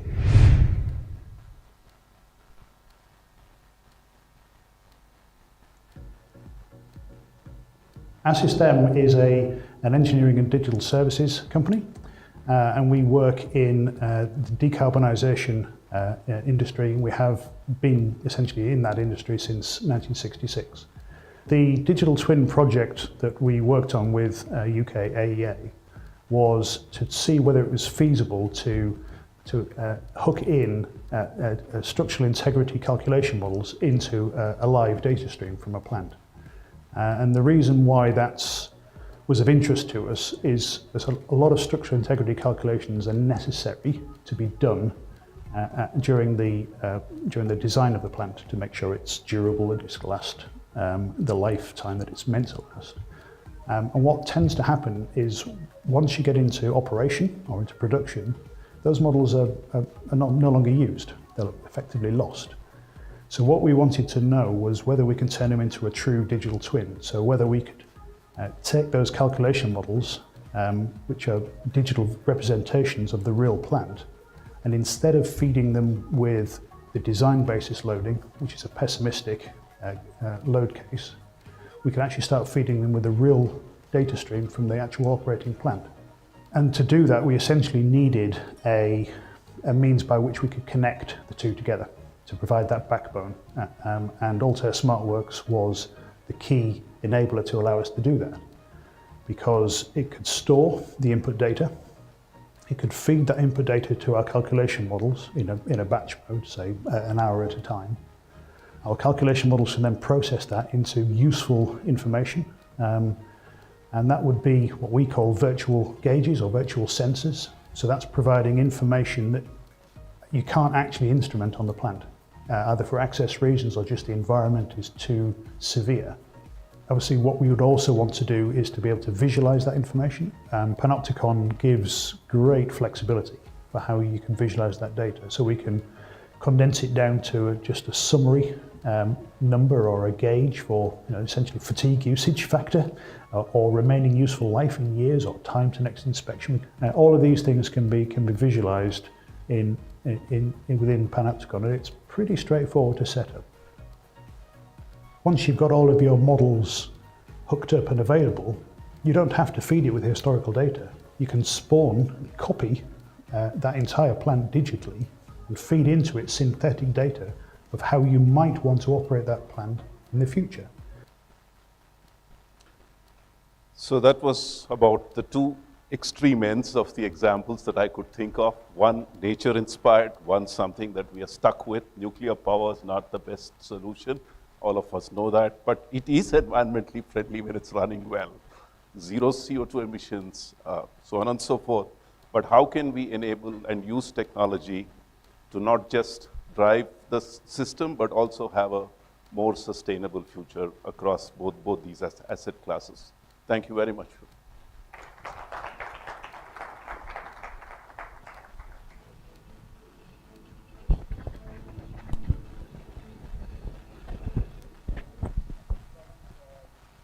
Sticking to time there, thank you.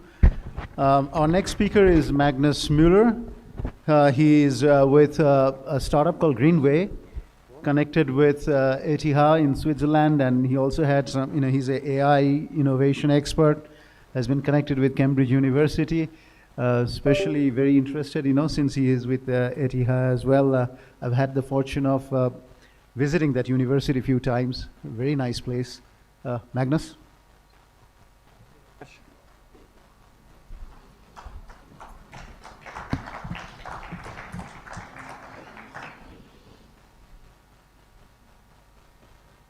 Thank you very much. Well, everything is setting up. You can already think about who of you spends every day less than 30 minutes in traffic? Almost no one. Who spends between 30 minutes and 1 hour in traffic? Who spends between 1 and 2 hours in traffic? Well, that's the most. And more than 2 hours? Oh, poor you. Well.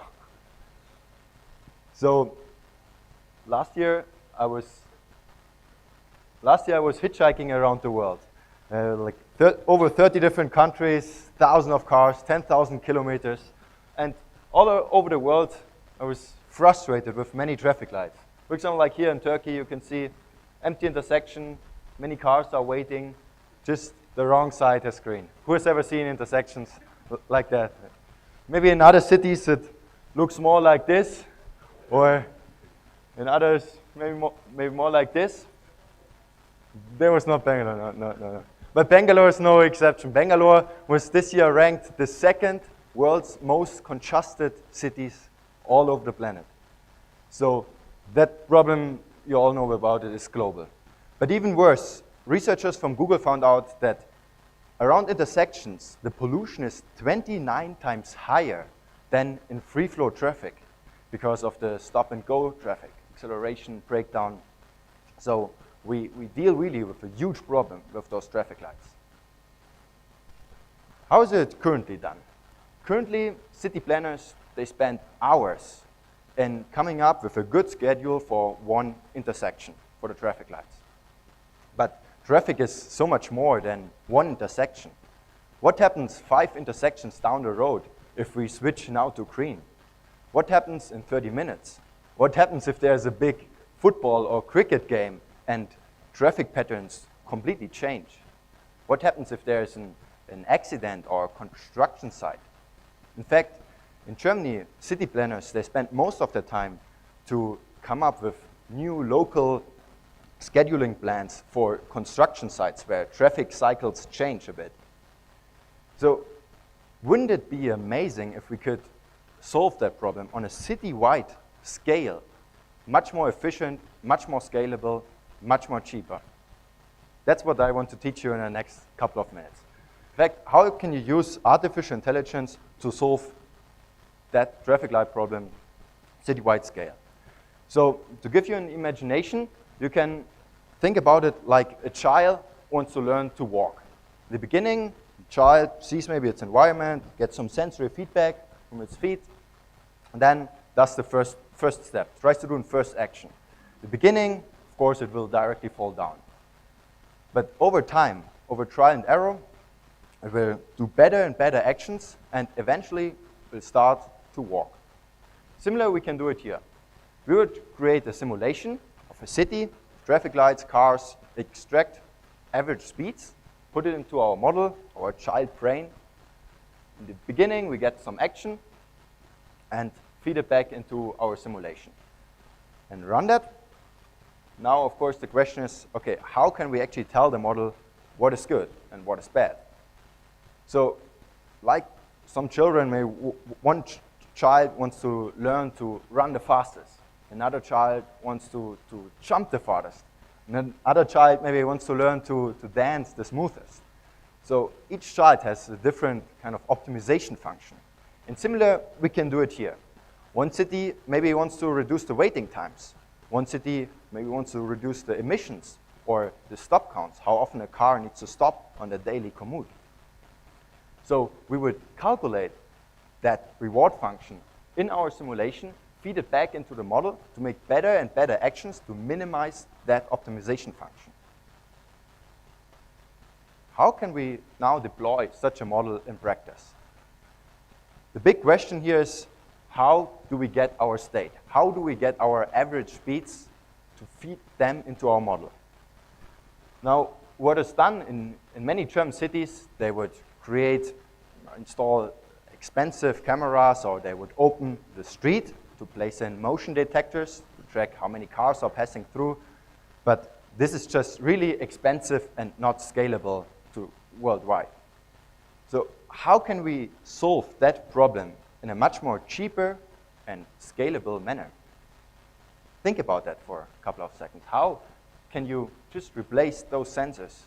Because some people maybe say no sensor is the best sensor. They cost nothing, don't need to be maintained, and they cannot go wrong. So how can you do the data collection without those sensors? What's that? From the vehicle itself, yeah, the answer is not far away. Actually, you all have it with you. In your phones, yeah. Your phones, they create vast amount of floating car data. Just from devices like Google Maps, TomTom, but also just from your mobile phone providers. With massive amount of data, which is available online in real time. And this data you can feed into your model to generate the actions to then optimize traffic on a city-wide level. Because a city planner can always just look at one intersection. But if you calculate that reward function, for example, the current waiting times for the whole city, and then train your AI to minimize the waiting times for the whole city, your AI model can look at all intersections together and can look at interactions between thousands of intersections, which none of us could do at the same time.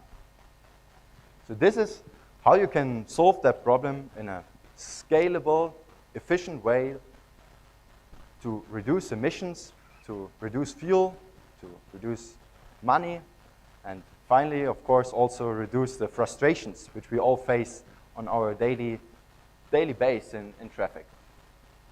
And with that, the 10 minutes which you save daily, they will add up to 60 hours per year.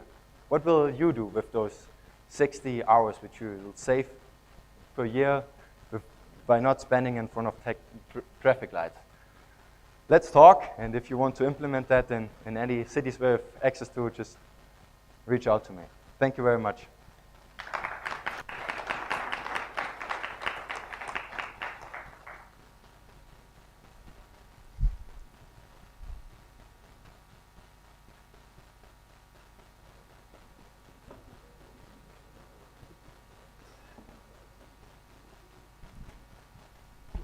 Okay, now we are on to the last speaker for this panel, Anirban Sinha from FIDE, Senior Associate on Open Market Innovations, expert in supply chain. Do we have Anirban here? Okay.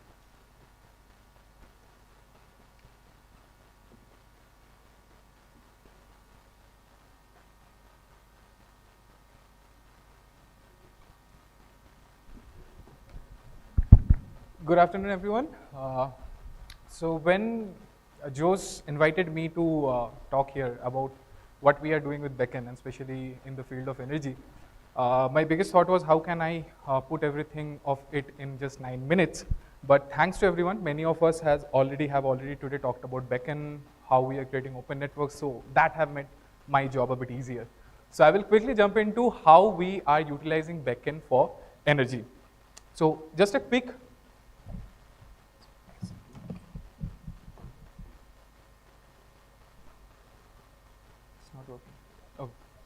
Yeah, so just a quick recap for people who have missed the earlier sessions maybe or need a quick recap.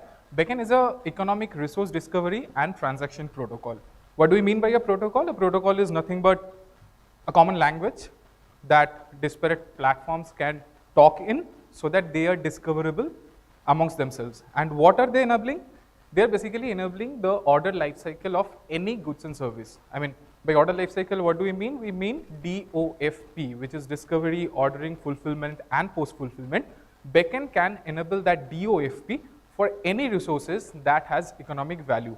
You talk about a mobility option where you are taking probably a cab from point A to point B, or you are talking about a hospitality option where you are looking for 1 room night, 2 room nights, or maybe a healthcare service where you are looking for a doctor, or probably you are looking for a bed in the hospital, or for a particular, looking for a specific medicine. All these things can be enabled by Beacon.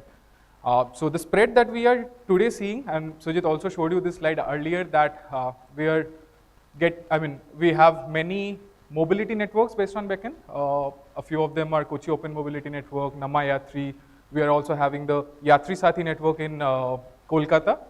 We also have ONDC, which is basically a network for e-commerce and retail transactions based on Beacon.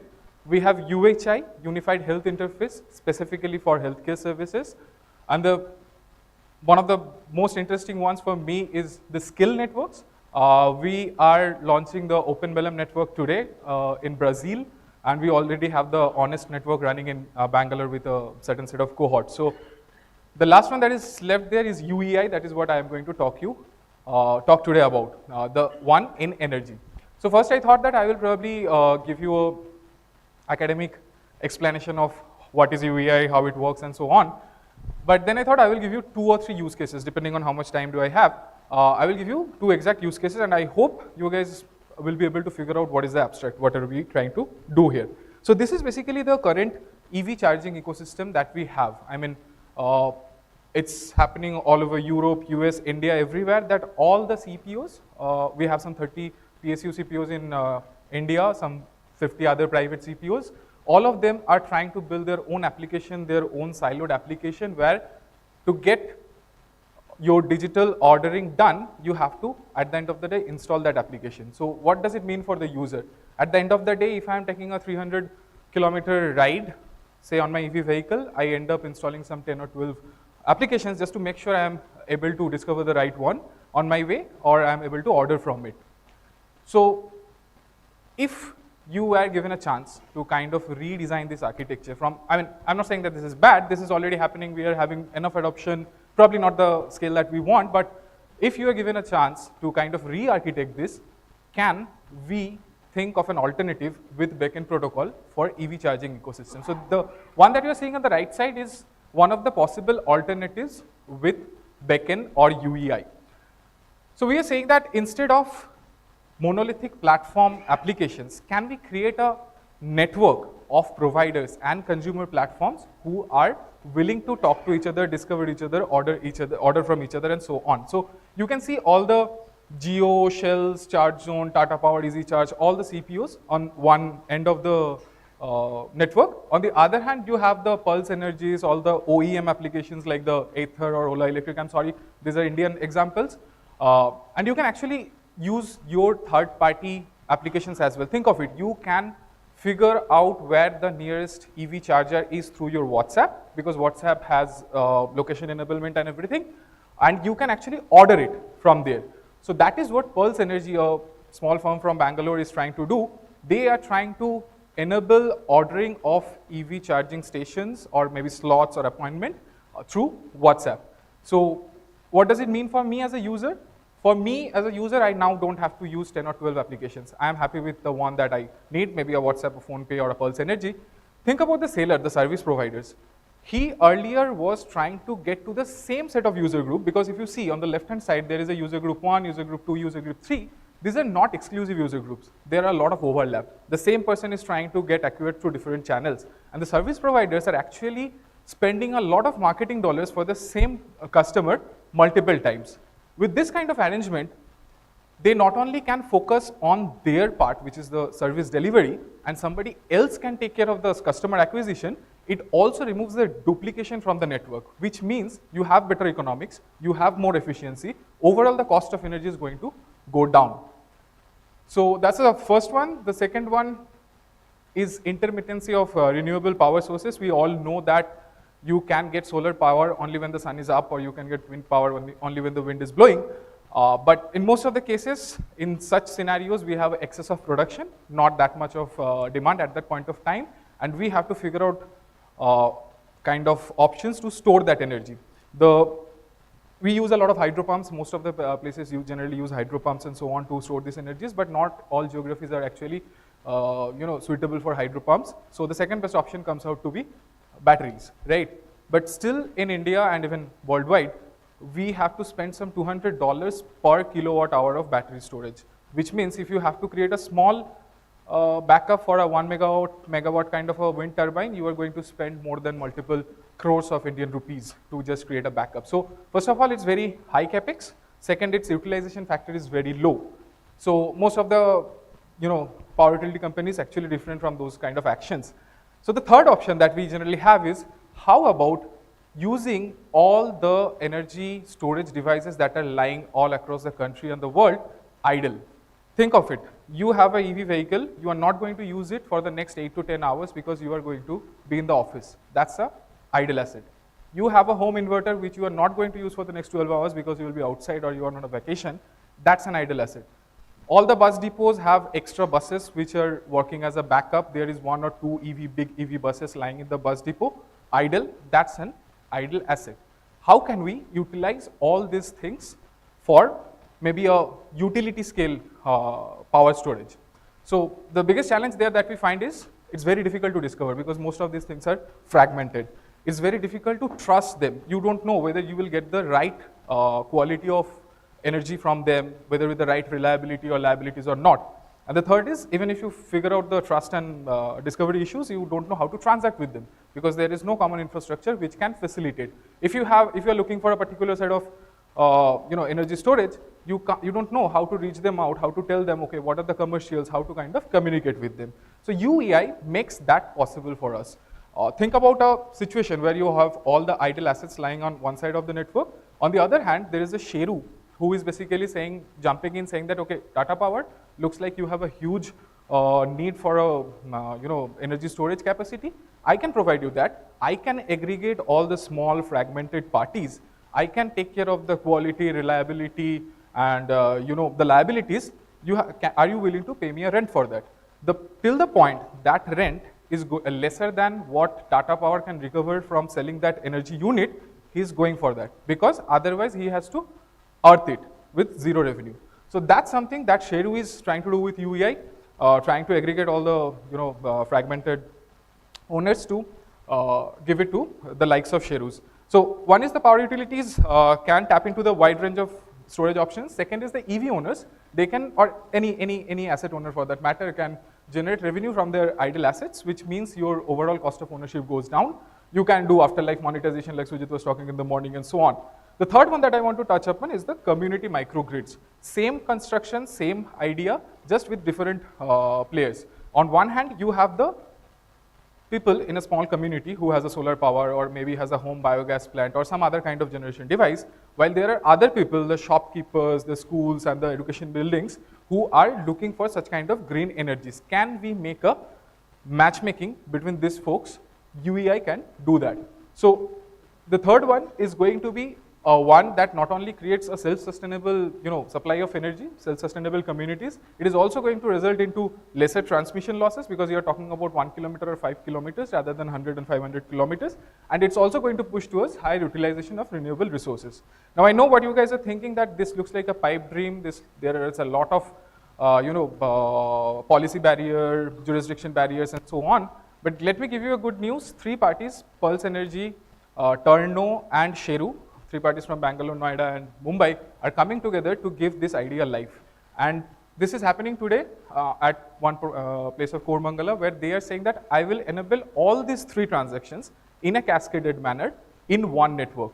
And this is a live prototype. The hardwares are running up, so probably within a week or week and a half's time, you guys will get the news from TIA Summit that, okay, this prototype is live.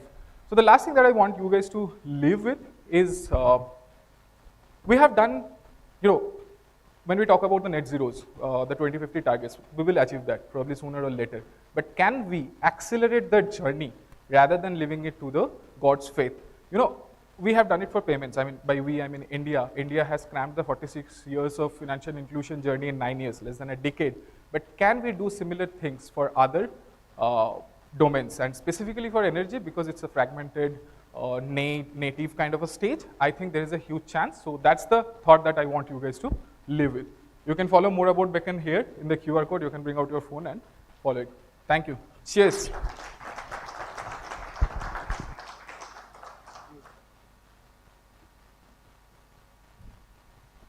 Okay. Jose and I just discussed, and we took an executive decision.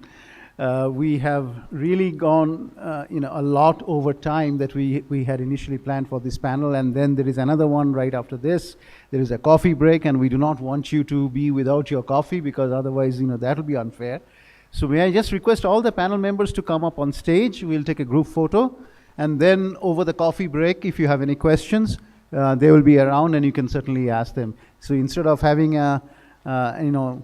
take a few more minutes in terms of Q&A, let's do that over coffee. Thank you. Okay, while the previous panel takes a quick picture, I want to introduce a VIP in the house, right? So we're really privileged and happy that Jonty Rhodes has joined us. So may I call Jonty Joran Soderhorn from Perform. Please come here. We just do a quick thing. Joran and Vivek also. Please, all 3 of you come. And also the other colleague from Perform IQ. Come. So, it's really interesting, our story together. We just met some months back, and I was quite excited to see Jonty's passion for health and fitness, and how he wants to leave an impact in life. So we just all go up as they come down, and thank you. So let's give a big round of applause for the previous panel as well. I think we enjoyed wonderful transformative stuff that they said. Thanks, Magnus, thanks. So Jonty and Joran and Vivek, and yes, please come here for a few minutes. Come. So of course, Jonty will be speaking tomorrow, proper session about his passion and what he's doing. Joran is here from Sweden, from Perform IQ. Vivek is from Mumbai. Also, they are together in the company. And your name, I forgot? Cornelia, yes. Okay, Cornelia. So let's give a big round of applause to this team. So, many of us know Jonty as that wonderful player who, when he never misses the catch, but when he doesn't miss the catch, we are all upset, because then the Indian player is back in the pavilion, right? The batsman, either it's Sachin or whoever. But here, when we met a few months ago with Vivek and so on, we were really interested to see how he is trying to catch the next big thing, which is putting people on a healthy track. And then after that, I connected with Joran. I met them in Sweden, and it's really interesting what they're doing. Joran will speak in the health panel tomorrow in the afternoon, so don't miss that. But I called them here on stage today, you know, their commitment also to understand other digital stuff, whether it's backend, whether it's any of the other thing, to see what they can align, because they are planning to use tech to create a healthy future. So I just want to give Jonty the mic for 1 minute or 2 minutes to just give a few comments about India, Bangalore maybe, and then we go for coffee after that. He has a call, so don't mob him for selfies. We'll do that tomorrow. He's here tomorrow also. But you know, Joran and Vivek are here, so you can meet either of them. So I'll give the mic to Jonty for a couple of minutes to explain a little bit, a preview of tomorrow's talk, like trailer. Okay. Joes, I talk about being thrown in the deep end. It's too early to mention the C word, Cricket World Cup. It's too early. I'm at a slight advantage in that South Africa were out of the tournament 2 days prior to the final. The disadvantage that I also have is that I live in Goa. So yes, I'm very local. I know all about the traffic lights, although I do ride on 2 wheels most of the time, so I can get by. And it's been amazing. I mean, I have brought some friends from Sweden. I lived in Sweden for 2.5 years, and lane discipline, let's face it, it doesn't exist in India. So I've been educating friends of mine here, and it's, you know, it's really been fascinating, because coming from South Africa, spending a great deal of time in India, obviously a lot of the passions are connected, and then going to live as a South African in Sweden for 2.5 years, and just seeing how people can have lane discipline, how people can be orderly. It was quite impressive, you know, because South Africa, we have laws which we sometimes, if it suits us, we'll stick to them. But the amazing thing for me is that for 5, 6, 7 years ago, I was talking in environments like this to corporates, to management, and a lot of it was about inspire the people, motivate them to increase their productivity. And, you know, what you did on the field, get them doing the same thing. And it was quite interesting, because I had a long look at the people in the audience and started getting concerned, because, and it's not about fitness. So my conversation isn't about fitness. I mean, I live in Goa because of the lifestyle. If you Google or if you look up any of the best countries in the world to live, Scandinavia will be, out of the top 10, there will be 6 Scandinavian countries. I think there are only 6 Scandinavian countries anyway. So they have this incredible work-life balance. And it's fascinating. What I'm really excited, because it's, we know and understand, I'm saying we as in South Africans and we as in I'm an Indian, you can't just copy-paste from what's working in a European and a Western environment and expect the same thing to happen in India. But what's exciting for me is that 2017 was the last time I was working with Mumbai Indians after 9 years, and I took a step back from the IPL. And 2017, because my concern, I wanted to focus on Ayurvedic health in India, because with yoga, my wife's a yoga teacher, there's incredible knowledge within India, incredible knowledge. And the whole concern for me was, everyone says in India, if it's made in India, it's not that great. Rather look outside the borders and the boundaries. And I am loving the fact the conversation has stopped just being conversation. People are taking steps in the direction that 7 or 8 years ago in India never seemed possible. So I'm really excited about my next journey. I mean, I'm a little bit, old to be kind of an entrepreneur or a startup or beginning again in an environment. But it's really, really exciting, because I do know in India, when things start to happen and start to move forward, it gathers pace quickly. And that's what I'm excited about. So looking forward to spending more time with you here this afternoon and tomorrow. That was my talk. What do we do tomorrow? Okay, you can do it tomorrow. All right. Jose, I'm throwing it straight back at you. And I am very much blue, so bleeding a little bit. But what a performance by Rohit Sharma and the men in blue. I mean, the World Cup was incredible. And not just the fact that they got to the final. I mean, the way that they played, the brand of cricket that they played, it really was amazing to watch. So as a passionate supporter of all things India, obviously hurting that no Australians here. No, we can say what we want, can't we? That those bloody Australians won another World Cup. But so proud of the way that my two countries, India and South Africa, played. So looking forward to seeing you all a little bit later. And again, I've taken all the time. So sorry, Joran, sit down. Okay. Thank you so much. Let's go for coffee. And, Joran and Vivek are the guys you can catch, but anyway, they will be speaking formally tomorrow. So let's have coffee and come back. We start the next panel in 10 minutes. So bring your coffee back. So it's a working session. Thank you. We can have some music. Thank you.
Okay, good afternoon. So we now move to the last and very, very critical session for the first day of TIS Summit. It's commerce, logistics, and factories.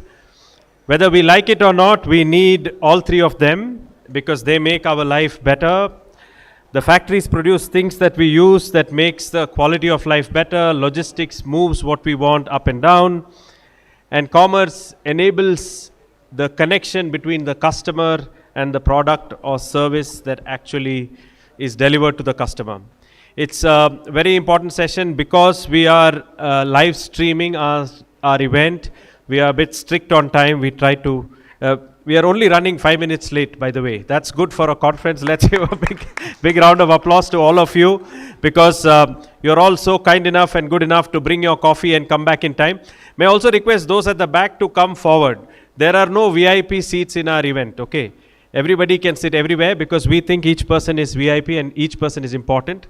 That's why you saw that we called John T. Rhodes on stage and we let him meet you, right? Some of you were good enough to take selfies also. Because we really think when good people meet, great things happen, and therefore you are all an audience that can influence sustainable actions for the future and a sustainable future. Therefore you are here in the hall. Without much ado, I would like to call upon Shri Shyam Karigiri, a good friend of mine and also chairman of Moog India Aerospace. Do I see Shyam sir? Okay, oh sorry. Okay, he's chairman of Moog India Aerospace Technology Center, MITC. And additionally, he has been the chairman of the Indo-American Chamber of Commerce.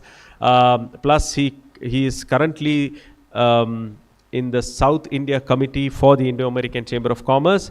An excellent gentleman running a very, very great company which is at the core of aerospace, you know, all the wonderful airlines and new airports that are opening in India need lots of planes, and most of those planes have to get tested, and they get tested at Moog. So let's give a big round of applause to welcome Shri Shyam Karigiri. He's also our advisory board member, and I look to him many times to get ideas and suggestions to improve our summit. So over to you, Shyam, and take over. Yeah, let's give a big round of applause. Thank you.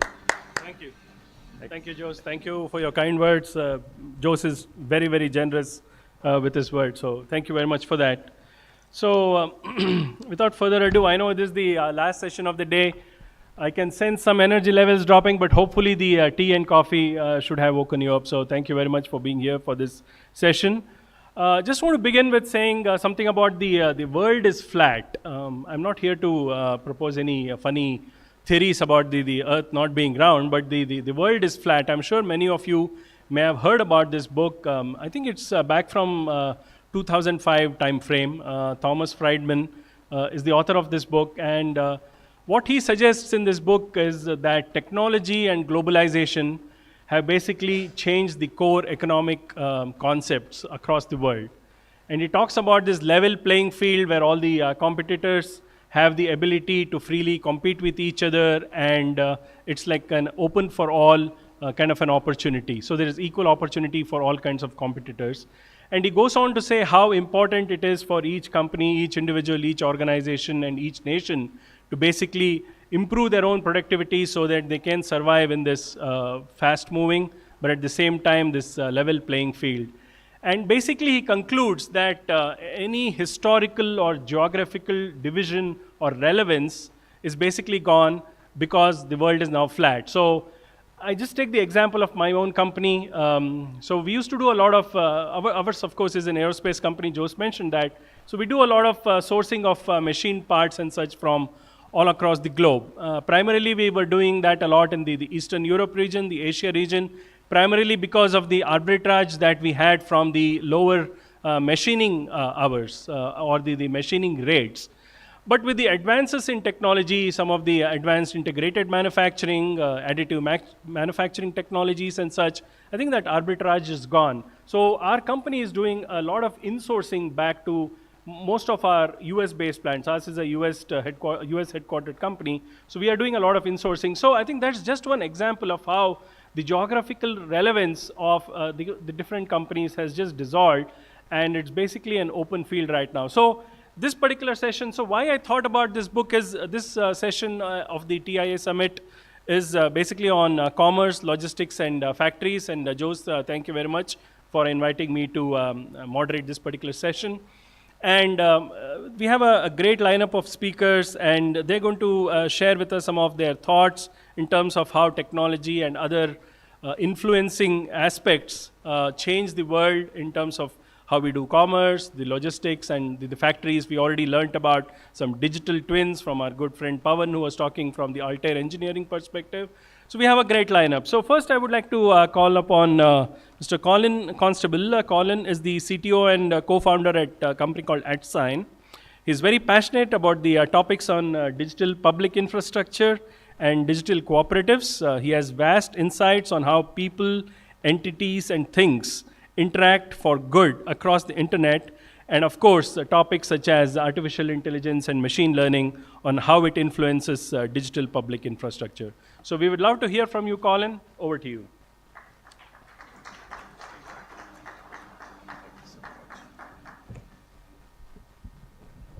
So are you ready for me? Are you really ready for me? Yeah, that's software for you, right? I'm from Silicon Valley, although I have an English accent. And in software, you can always reboot. When you hear this problem, when you see this problem, you can always reboot. As we were learning earlier today, we can't reboot the environment. California, where I live, is Gold Rush County, right? So that's where the gold rush is. I live in the mountains where the gold rush actually happened. And I think over the last 20 years, we've seen increasingly new gold rushes, but in technology. So I'm going to run through those, and you can imagine a sort of movie background in the background as we go through these. So first, there was blockchain. Then came NFTs. Next, there was the metaverse and augmented reality. And now, AI. So what's next? Another gold rush? More things to be sold to you? More false promises? Is it really going to be space mining asteroids? I heard about that yesterday, believe it or not. And there's definitely moon race 2.0 out there, and there's a lot of space tech going on, and there's a lot of ag tech going on.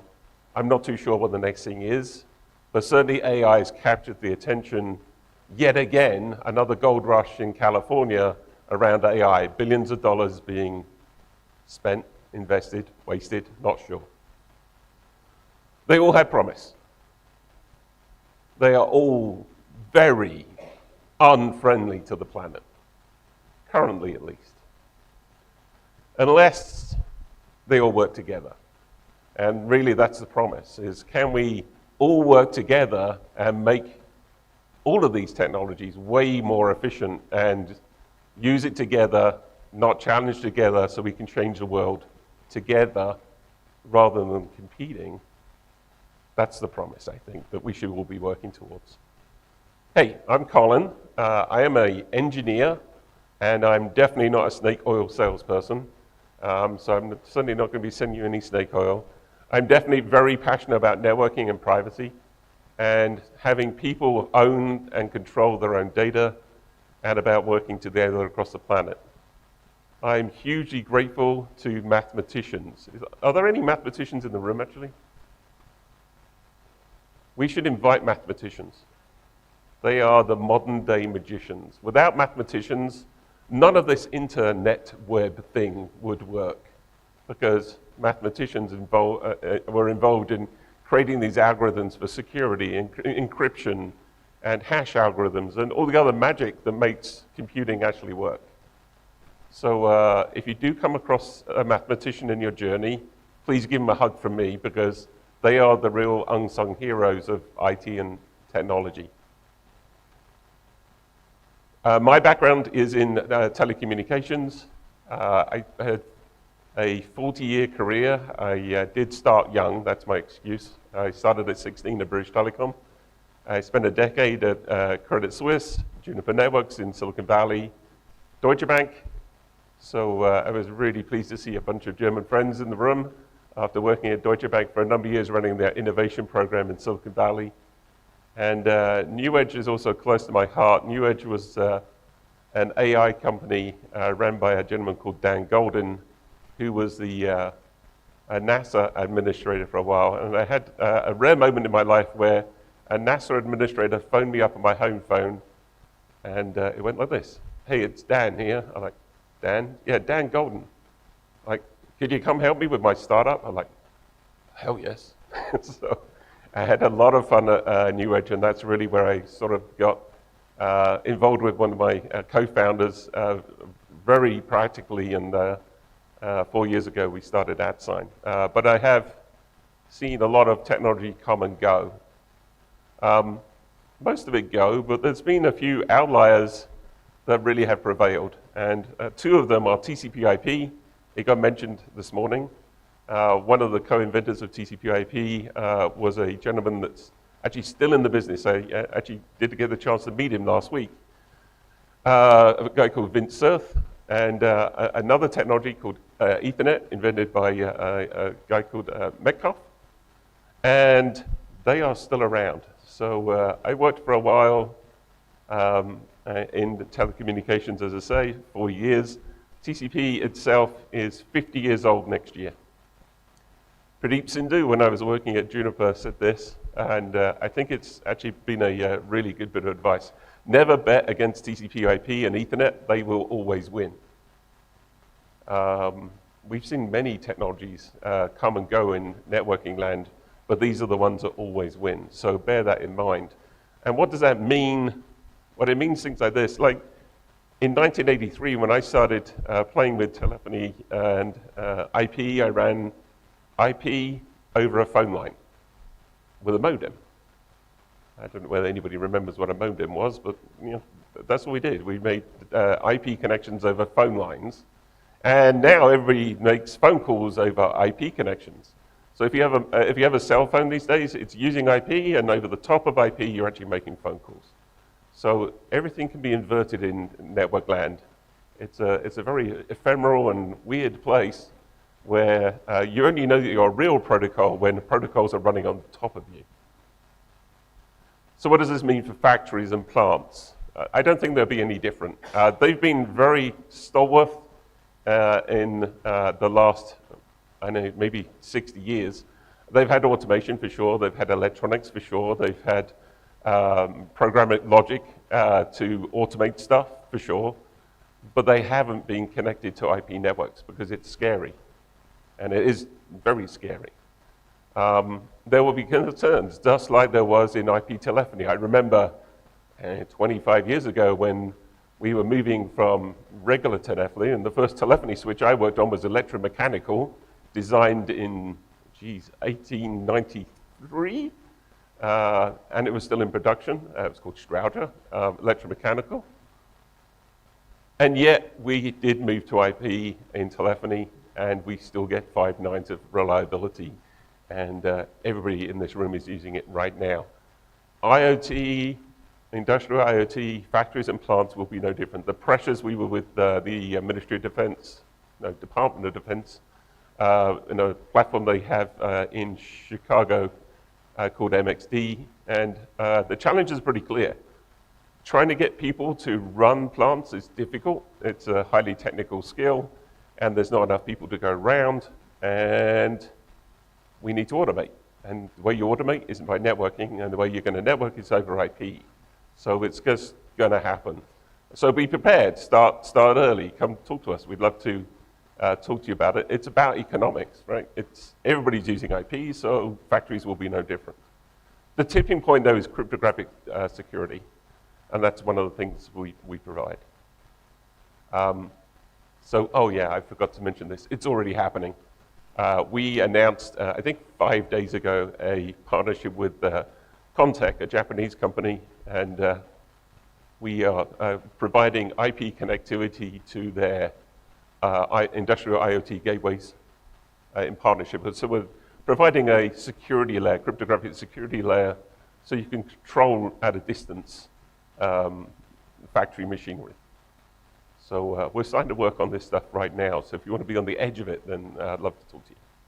Logistics, it's a modern day marvel. I do have one question though for anybody in the logistics world, and a little bit of an observation. So I think logistics, in fact I know logistics have back paths. So if you send something, sometimes things come back. And that's an enormous pain. But what if you didn't have to send the whole item back? What if you really had, just send me the parts and instructions. Happened to me actually with a Chinese company a month or so ago. Screen repair on a laptop. They didn't send me a new laptop. They just sent me a new screen with instructions. Like, I've never changed a screen on a laptop. That seems really weird. Took 5 minutes, it was easy. Was they designed it to be repairable. That's not something that we do today. It's incredibly green way of thinking about things and something we should really think about.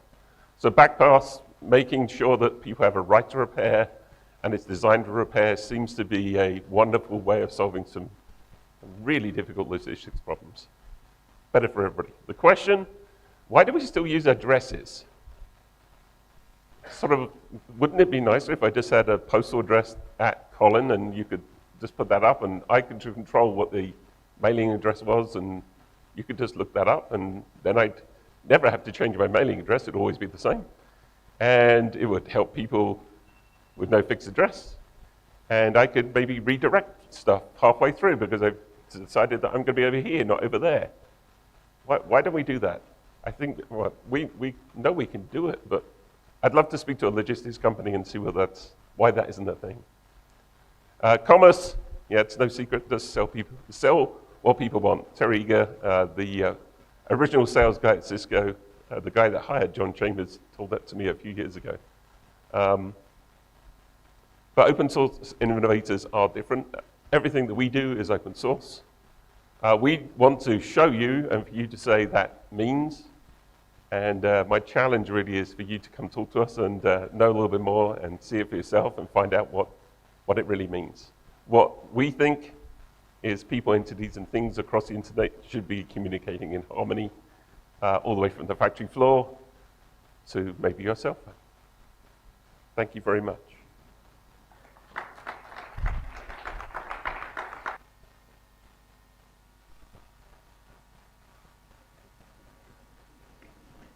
Really loved your unique presentation style there, Colin, and your thoughts in terms of the IKEA model for self-repair of electronic devices. I think that was very interesting, so thank you. So our next speaker is going to be Naveen Kamath, who is the Vice President and CTO for Data and AI Services at Kyndryl. Naveen leads a worldwide team of consultants, data scientists, data engineers, and analytic architects in providing solutions to enterprises in the areas of data fabric, data ops, model ops, and AI, as well as analytics. Naveen has also had a long tenure with IBM in the past, leading their systems lab services for the APAC region. Naveen, over to you.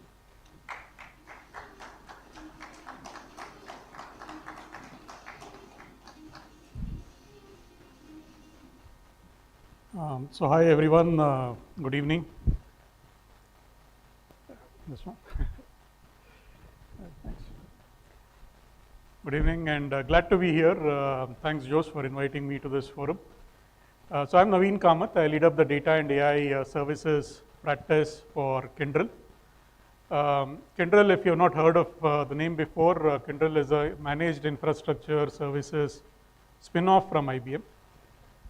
Essentially, we are celebrating our now 2 years anniversary post the spin-off in November. In terms of scale, we have around 90,000 people, resources strong. We are having around 4,600 customers globally, around 3,000 plus patents. And post the spin-off, we have launched new practices like applications, data and AI that I'm part of as well. Now talking about engaging, as we engage with our clients around their sustainability agenda, one thing that's becoming quite obvious is that data is an underpinning to any such imperative or initiatives around sustainability, right? And there are a lot of challenges when you talk about data. For example, there are data coming in from many different sources, data exists in different silos, There are many different standards to conform to. There's a different taxonomy, right, as far as KPIs are concerned, and how do you align with the UN SDGs and some of that. And how do you basically integrate this data around KPIs, what you're getting around various metrics, around the telemetry from devices and all of that. How do you integrate that with your business workflows? So basically it calls for having a proper data strategy, it calls for having data architecture that can enable not only collection of data but aggregation of data around your sustainability KPIs and all of that, and then basically drive to actionable insights which can then be integrated with your business workflows. I'll take a couple of examples in terms of how we have been looking at this, both in the IT and the non-IT space. So in the IT space, essentially we have looked at all of our data centers within Kyndryl and also our customer data centers. And we have looked at collecting data from various, using sensors around temperature, humidity within the data center, various information around, how the airflows happen within the data center, and using all of that to then run AI models to get to a more optimal energy, sort of a footprint for the data centers, right? Including how do you consolidate some of your workloads, all of that, right? How do you basically optimally run your resources within a data center? And this has resulted in close to around 4 million in savings post the spin-off, savings, attributing almost 16,000 megawatt hours of energy usage reduction, around 18,000 megawatt hours of solar energy generated to sort of support our data centers. So this basically helps you optimize your PUE, the power usage effectiveness for a data center, and brings down that spend significantly. Now, we also have observability solutions that can look at, what your overall IT footprint is. Right? So essentially, you can start to look at, so this is a console view that gives you a sense of, what workloads are running on which platforms, assuming you're running on multiple cloud platforms. Let's say AWS, Azure, or on-prem, hybrid. It'll give you a view of what kind of energy spent you're having, what kind of carbon footprint are you incurring, right? And if you go a further level down, it shows you a view of the geographic distribution in terms of where your operations are probably more red versus green in terms of the thresholds that you set in terms of energy consumption. And going a step further, you can actually bring in AI into this to say, okay, now you have this kind of a footprint, how can you optimize this, right? Based on patterns, based on heuristics, how can you optimize your energy spend across your IT operations? What kind of recommendations can be generated? And if those recommendations are adopted, what kind of energy saving is then possible can also be forecasted. Right? So the point essentially is you can use some of these solutions, whether it's on-prem, whether you can use them in the context of your cloud operations, look at your resource usage, resource spends, and then basically optimize your entire IT carbon footprint for your IT operations. Some time back, there was this concept of DevOps, and then the whole security thing came into it. So it became DevSecOps. So security was ingrained into how you did your development in your operations, how you deployed your code into operations and all of that. I think it's going to be pretty soon that we'll see sustainability coming into DevSecOps, right? I mean, we'll probably see a sense of DevSec sustainable operations coming into play as we go forward. A couple of non-IT examples that I also want to talk about. So we do quite a bit of work around, let's say, automated quality inspection in manufacturing setups, or essentially looking at precision printing using Vision AI on premium bottles and all of that, or in a bottling kind of a context, looking at how can we improve plant utilization based, and also let's say the water spend and water consumption based on various supply chain and other metrics.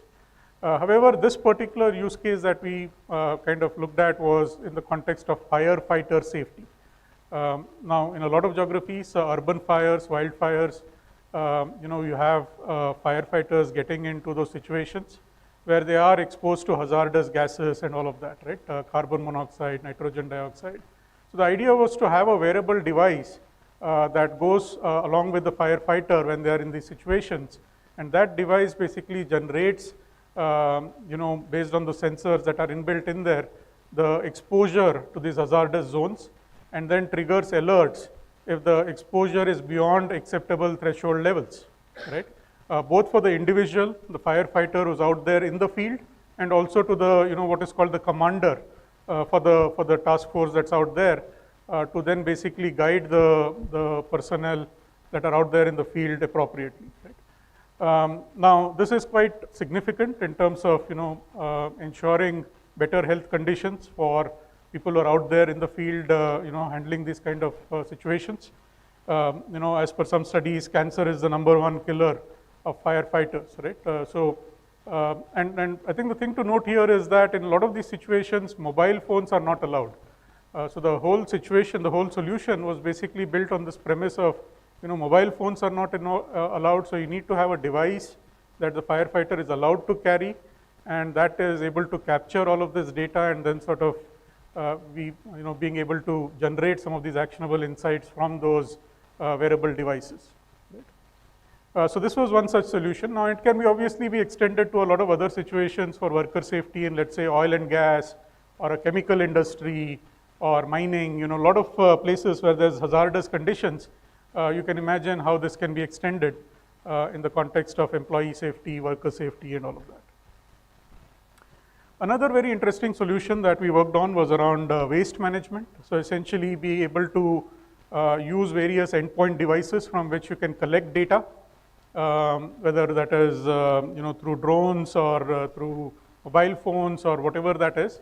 You collect this data and then essentially bring it into an AI engine where you can look at, is there a particular region where there is waste concentration, whether there is, land garbage or whether it's plastics or any of that, and then basically run AI models to do anomaly detection, look at, providing meaningful insights to further downstream stakeholders, whether that is civic or municipal bodies, whether that is manufacturers, whether that is, various entities that can take action on that waste concentration, right? That's happening around maybe lakes or around industrial areas or whatever the situation there might be. And then the actions that you take basically are around recycle and recover and all of that, right? How do you sort of either do the segregation or basically do recycling or any of that. So this was another such solution that we looked at. And the way this solution really came into being was we actually ran a hackathon. This was a hackathon that we ran with Rewa University, and also, I'm not sure if Harish Shenoy is here. Harish Shenoy is from Plastic Fisher. So we actually got together, we ran this hackathon. This was a hackathon that was run across 700 plus teams globally, almost 20 countries that participated. Kyndryl sponsored this hackathon. And what we did was these teams then basically came in and presented their solutions for plastic management around using various vision AI models. We basically gave them a data set with various images, and they ran these AI models on these images. And essentially it was to look at detecting plastic waste concentration around river bodies, around oceans. Because a lot of time what happens is this plastic gets degenerated from rivers and then flows into oceans, and that kind of compromises the biodiversity, the life within oceans and all of that, right? So how do you use AI to detect plastic waste concentration early in that whole cycle from rivers to oceans, and avoid microplastics from getting into the ocean? So that was the whole purpose of the hackathon. And the good part about it is this was an idea that actually got generated the last time when we were here at the TIA Summit, right? So we had Harish Shenoy, the Kyndryl team. We sort of got together. We sort of started ideating around this. So the TIA Summit, I always mention to Jose, is not only for networking and learning, but also a place where new ideas come about. So this was a good thing about, I think, what we did here.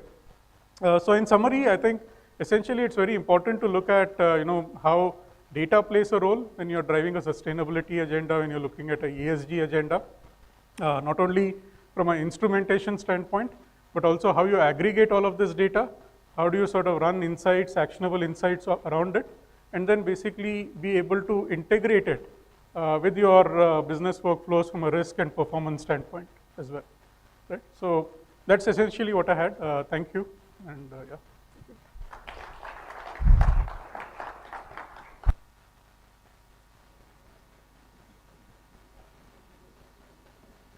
Very interesting, Naveen. Very nice to hear about some of the work and solutions that you have provided from an AI perspective on sustainability, machine learning in terms of the worker safety example that you provided, and also analytics on the waste management. Thank you very much. Very relevant topics, and I'm sure of much interest to the audience here. Our next speaker is going to be Srinivasulu Nasam. Srinivasulu is the Senior General Manager at Bosch Global Software Technologies. Srinivasulu is a renowned digital transformation leader with a unique combination of technology and business expertise. His main focus is on driving business growth through leading IoT and digitalization solutions for their customer base. So welcome, Srinivasulu, and over to you. Welcome, please. Thank you, Shyam. So good evening, all. So hopefully we still have some more energy left to listen to a couple of more stories. So Shyam, thanks for the introduction. So I'm Srini and I'm from Bosch. So I take care of digital transformation for Bosch in India. So Bosch, probably a couple of sentences about Bosch. So we are the #1 automotive component suppliers across the globe. So along with it, we are also hugely present into consumer electronics, industrial technology, and also the high-tech technologies. So now coming to the topic of digital transformation, sustainability, I'd like to share some of our experiences around the factories and logistics. Probably I would leave the commerce out because maybe Bosch is not the right company to talk about commerce. Yeah. So as Bosch, with our 400 odd, let's say, factories, plants across the globe, and we started our journey quite some time back, how to really become carbon neutral. Yeah. So our journey started way back, and in 2018, as you see, we were producing 3.3 metric tons of CO2. So with our journey, by 2020, we became carbon neutral. But I'm not here to talk about the next slides, what are the approach about the different small techs there. But key was, how did we reach that journey and our ambitious goals of becoming minus 15% by 2030. Yeah? The key for us was infusing our ESG goals and ambitions with our digital transformation journey was the key for us to achieve those results. So what you see there is, how do you apply the digital transformation into these goals? We all know digital transformation is about 4 dimensions: employees, customers, operations, and the products what we work upon. Now ESG has become a 5th dimension in the entire digital transformation, which cuts through across all these 4 dimensions, and ESG has to be dealt by design, by operations, by design into the whole process. Yeah. Now, what I would like to do is I would like to share a couple of examples around factories and one example about logistics. How did we go about bringing these 2 together, and what are the results we achieved, and thereby how the technology innovation was helping us. Now, being from Bosch in India, I would be sharing those examples which came from India here, being the India Advantage Summit, and how did it help Bosch globally as well for us. So the first solution was about, as part of the transformation, we had to connect all our plants and to become the factories of future or digital factory layer, whatever is that. And right, what you see, those 4 layers. There is a connection layer, you have a lot of sensors, then collect, consume, and insights. So while we are going through this journey of, connecting the factories and to become the future of factories, we also had to bring in the ESG 5th dimension to the whole play, and then start collecting the power consumption of different equipment out there or machines out there, how do they operate, how much power they consume, different patterns. Now imagine combining this power consumption along with what additional data you can capture about the machine operations and machine behavior. Then we could derive upon, hey, what operations are high power consuming, when the machine is idle. So with that, we were able to derive almost 60 pre-built KPIs which are ENPI compliant, and which was helping us to understand our machine behavior and thereby bring in almost 10 to 12% of energy savings. And you can extrapolate with so much of energy saving, automatically you could reduce the whole carbon footprint. Now this whole solution, while it starts from here, this is already deployed across all plants in India for us, 14 sites, 3,000 plus machines connected, And annually, this solution is helping us to save, or let's say reduce 8,000 plus tons of CO2 out there for us. And this solution is TUV certified, and with our learning, we're also offering the solutions not only for Bosch world, even to the external world as well. But for me, this is a good example of how you bring in ESG into the digital transformation journey and apply innovation to really solve the problem. Now, while we are going through this journey, you apply and you need to connect the machines and draw the insights. And this is a long process. You need to go and study each machine, understand how it operates, what kind of sensors you need. You need a probably pressure sensor, motion sensor, and different things to understand. But along with that, you also need to understand the power consumption. But almost all factories, the lifetime of all the plants is quite high machines. And not all equipment will have interfaces, like we heard from Colin, to really draw the power consumption output. Now, how do we solve that problem? And we can't leave them out, right? So that's where probably like we were talking about hackathons from other speaker here. So we had a hackathon. Hey guys, how do we address this topic? That's when this topic came up, Phantom. So the name, by the name it says it's a ghost. So this solution sits at the source of your power. This is a completely non-intrusive one. If you see on the right side diagram, there is this green one. You just plug this solution at the power supply, then it has a brain behind that. That's why we're saying giving the buildings or machines or plants a brain. So what happens, do you guys know, you see the below Phantom there is a graph. Each machine, each operation has its own unique power thumbprint.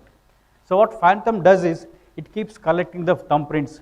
I'm a CNC machine cutting something, or a compressor trying to probably change the air temperature, or a HVAC machine trying to suck out some hazardous gases. So each operation, it learns and it has a power thumbprint, power signature thumbprint.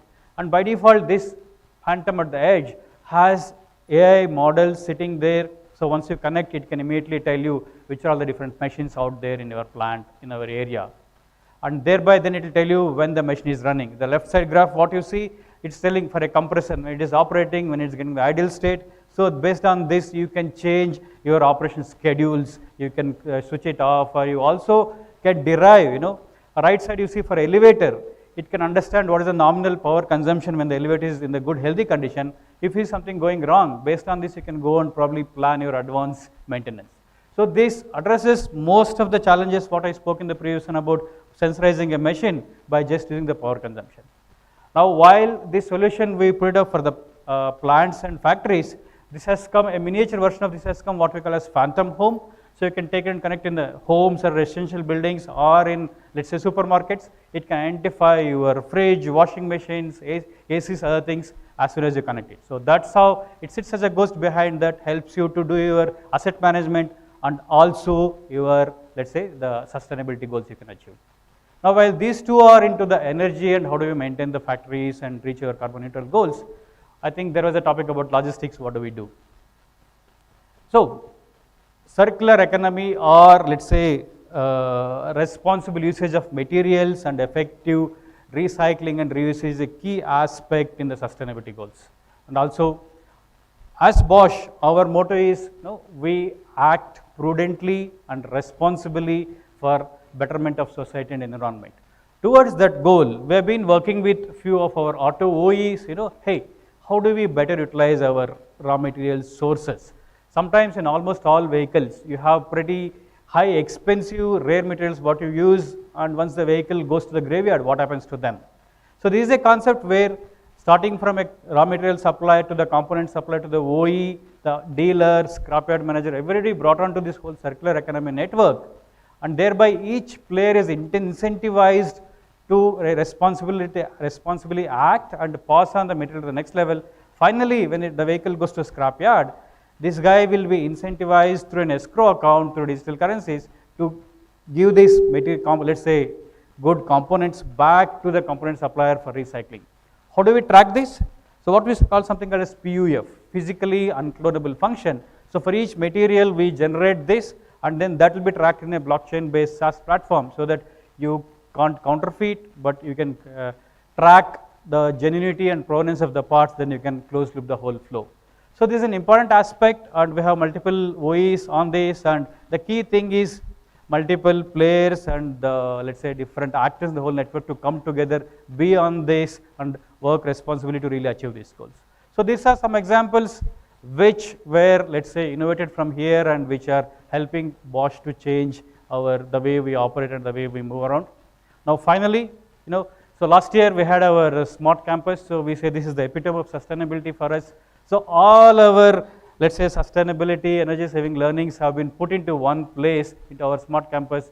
So I welcome you all to visit us and experience our smart campus. Thank you.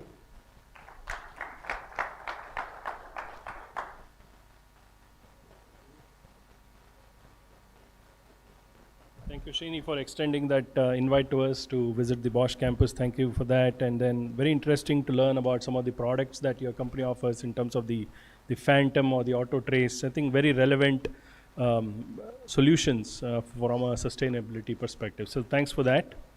Our next speaker is going to be Markus Pfefferer. I hope I pronounced that correctly. Markus is the CEO and managing partner at Comano Advisory LLP. He has vast experience in business development across the diverse cultures of Europe, India, Middle East, and the rest of Asia. Markus also has extensive experience in manufacturing process in heavy engineering, machine tools, the construction and automotive domains, and his specialties include international business development and relationship management. So over to you, Markus. Thank you.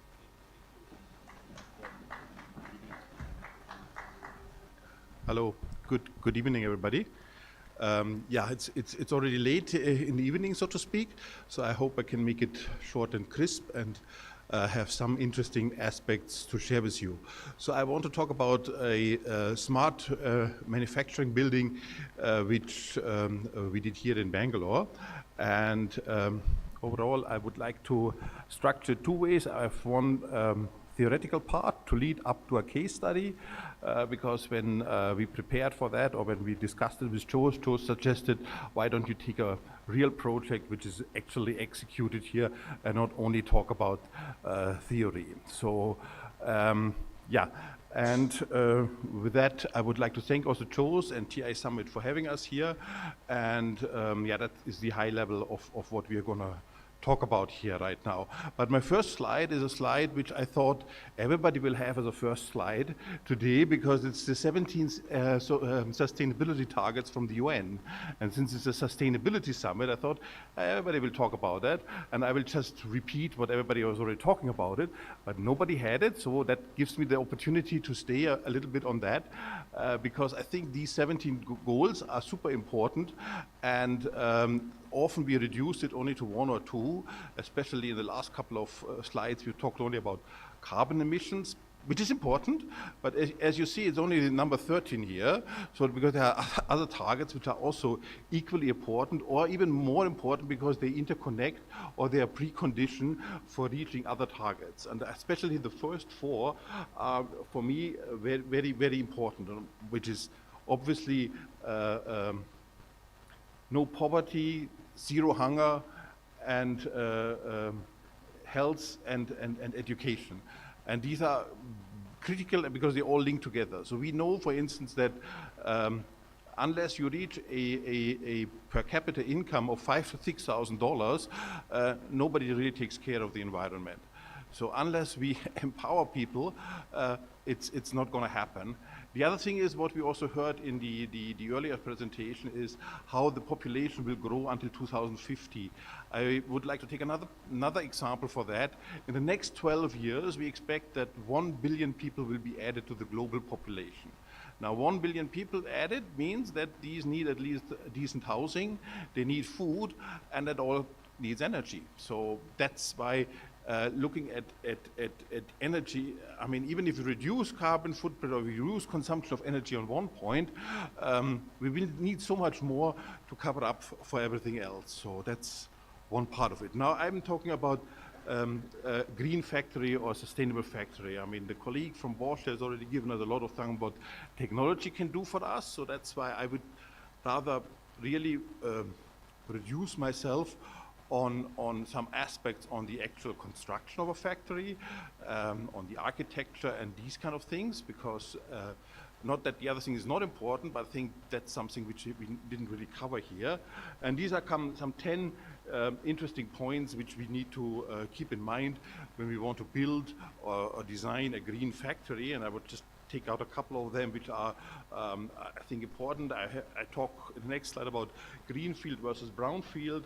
I think important is that a factory is a socio-technical system. That's very important, and there the 17 sustainability goals play a role again, because as we heard already, a factory is also providing livelihood to people.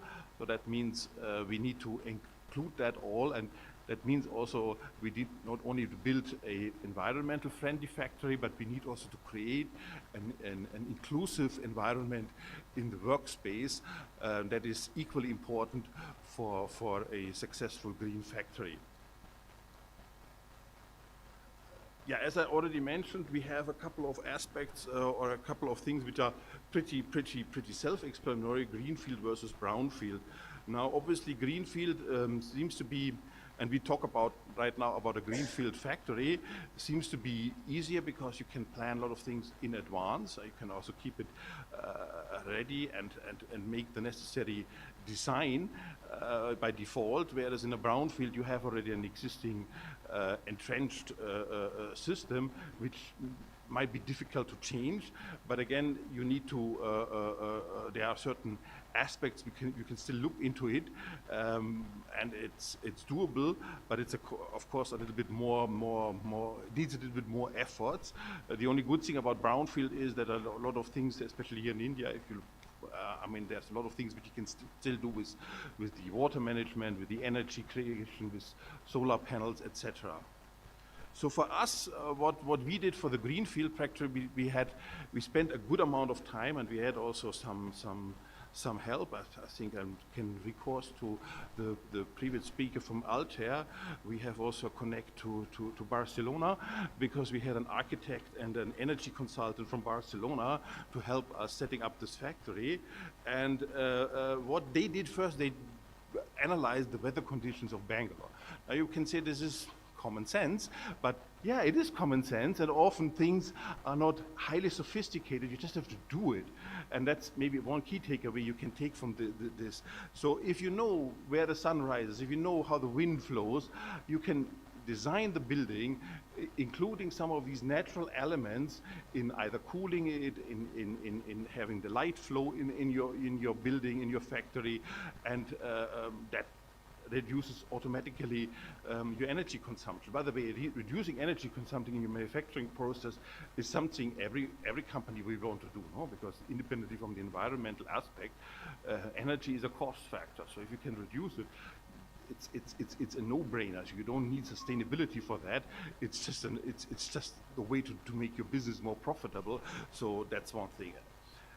That leads us to how to design the building as such. So, and we came up there with a U-shape building and around a central manufacturing hall. The central manufacturing hall is a normal steel structure, and around that we built all the auxiliary departments, like auxiliary departments for the manufacturing, but as well as all the administrative parts. And that was arranged in a way that we could use that we also designed where to put windows, where not to put windows, how to protect the windows from rising sun or from more sun in the south you have. That's why we put on the south. We put aluminium louvers, so to make sure that the sun doesn't come directly through the windows. I'll have some pictures later on. And yeah, then we looked at certain materials, what we can use, etc., etc. So. And with that, I would like to come straight away to some pictures from what we did. Here we have, and I think this is also interesting when it comes to sustainability, etc. We have combined here the modern structure with some traditional structure, with some traditional construction, and we use for the granite fencing, we use local granite, again, which reduces, of course, transport costs, which is then again sustainable, but again it includes also, makes it inclusive not only for the people who work there, but for the whole community there, because a factory is never really alone. A factory is part of a socio-economic environment ecosystem, and that's why it's always important then when you have a factory that you include it and then create something an experience for the whole community, so to speak. This is the main facade, which I already spoke about. This has these cantilevered concrete elements as well as the cantilevered aluminium structures for sun protection, because it's the southeast facing facade. Again, we didn't put only glass there, because of having only glass there would heat up the building, and you need then air conditioning. By the way, this whole building has hardly any air conditioning. We have only air conditioning in a couple of meeting rooms for video conferencing, but offices, factories, zero air conditioning. And it's also, of course, a little bit of a contribution to again, a local touch, because cantilevered structures are, since hundreds of years, part of the design here in India. In fact, it's a point where we really have to focus that if you look at older buildings, also older buildings even in Dubai, they have all these kind of cantilevered or blended concrete in front of the window, so that reduces the energy consumption. At that time they did it in Dubai because they didn't have big enough air conditions, but it was definitely a mistake to switch everything to poor glazed and poor glass facades in the Middle East, because that's super inefficient in a way. This is the loading bay, or the loading part at the back of the building, where we have, which we designed in a way that the truck can go straight away into the factory. That is, on the one side, of course, protecting the truck and the process from getting exposed to the climate again, be it harsh sun or be it rain, etc. But it also makes it an inclusive process, and I will talk about it in one more big. I have two more pictures. This is the entrance point, and where we have the vertical garden, which is always nice and has also an impact on the temperature in a room. And here we have something which is very special. The whole building is equipped with 5 patios, so this kind of courtyards. And in fact, again, if you look at traditional Indian houses, they also used to have a courtyard. They were built around a courtyard, because that also helps you to circulate the air. And this is not only circulating the air, it's also for the light. And it also gives the opportunity to all departments to kind of interact, because everything is somehow connected. So even the accountant can look down or have directly at the shop floor. And when I talk about the truck going straight into the factory and loading the machine, the accountant even sees that something got dispatched today before the ERP tells him that. So that's good. And with that, I give you a final view on the main assembly hall. The main assembly hall, so the company we built this for is for a special purpose machine builder. So the machines are assembled there, and all the auxiliary departments, like a coil shop, like the paint shop, are grouped around, so they again see what's happening. So without big planning, they know how far are we. And you can see on the back, you see the patios again, and you see how much natural light flows in. So again, unless we make big night shifts, we don't need any artificial light to work there. So with that, I guess my time is up, and thank you very much. And yeah.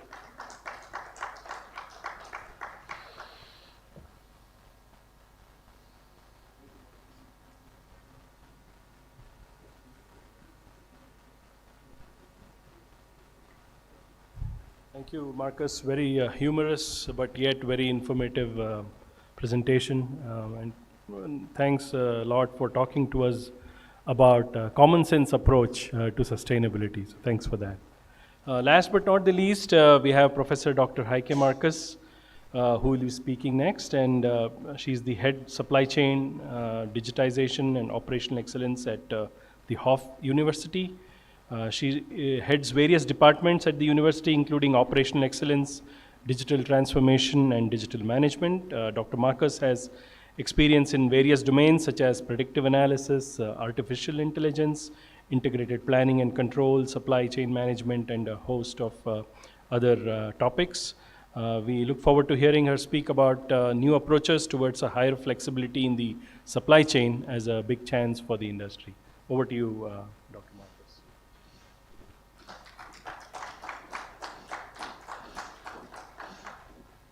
Thank you very much.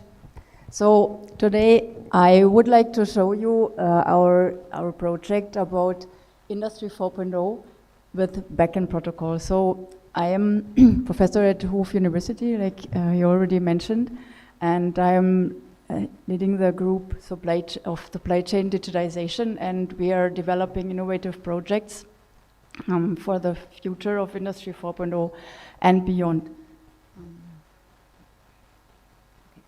So what is Industry 4.0? Industry 4.0 is like data-driven business models that will form the future of supply chain management.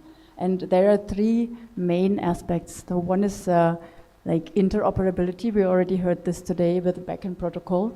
Then we have sustainability. So sustainability through integration of networks, through integration of different companies, and also like that you can reduce waste, that you can have like details about data-driven maybe energy consumption and things like that, and also sovereignty. So sovereignty of your own data, sovereignty of participating in the networks, and this is especially what I want to talk about today.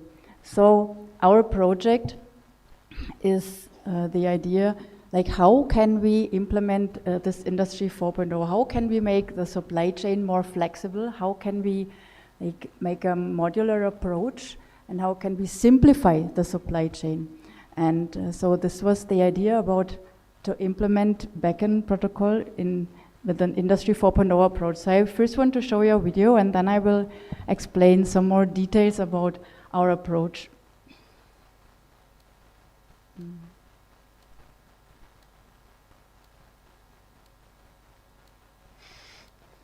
Can you start? No.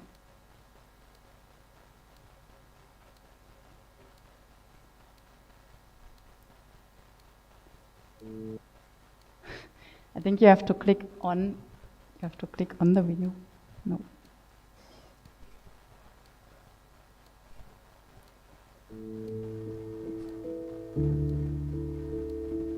Introducing Supply Flow, your all-in-one solution for streamlining every aspect of your supply chain, whether it's manufacturing, assembly, logistics, or any other service. Supporting this innovation is the backend protocol, paving the way for open, decentralized networks.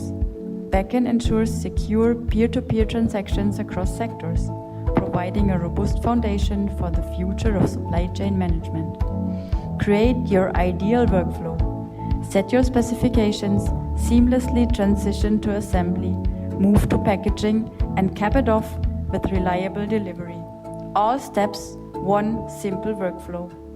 Benefit from real-time order tracking and consolidated payments. Unleash the full potential of your supply chain with simplicity and efficiency.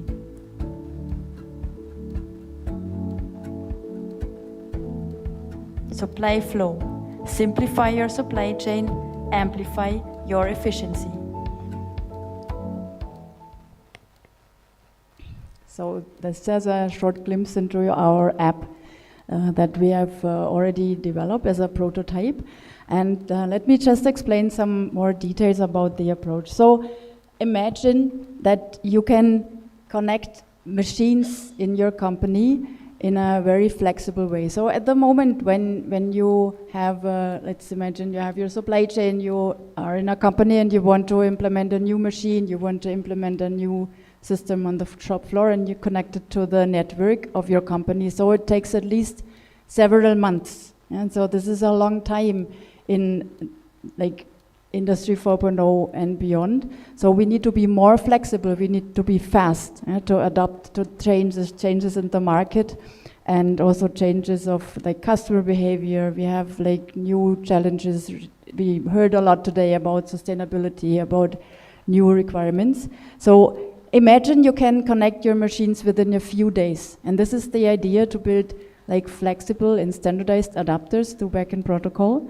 And in that way, we can also make our capacities available. So whenever you have idle times in your machines, you can offer these machines and these services to others, to other companies who are nearby, maybe who have a high demand, a higher demand than expected, and who need more flexibility to utilize the machines. So in that way, you have a higher balance of your capacities, and you have a more higher flexibility in your business model. So in that way, imagine you can just flexibly configure your supply chain, add new services whenever you need this, whenever the customers require it. And also if maybe you don't need any services anymore, then you don't have to use them. So this gives you a very high flexibility, and you can use this seamless app with based on backend protocol. And so in that way, we can make the supply chain accessible for everyone, make it easier, and make it more flexible and faster. And this is how it works. So we heard a lot about backend protocol already today. So this project we are doing together, like a research group at Hof University, together with FIDE, based on the backend protocol. So imagine you have any company, any machine, you have any service, logistics service, like transportation, maybe packaging, assembly, production, and then you can connect this in a flexible way together with any service you need. And this is quite interesting. We just had a article about our project in Germany, in Bavaria, and just after that I got a lot of calls from companies to say, oh, see, in my company I have a few machines, and at the moment we cannot use them because we don't have enough orders, and we want to participate in your app. So this would be the next step. So at the moment we are developing a prototype. So you already saw a glimpse of this prototype in the video, and here you can see some more. So you can flexibly search based on location, you can flexibly search based on services.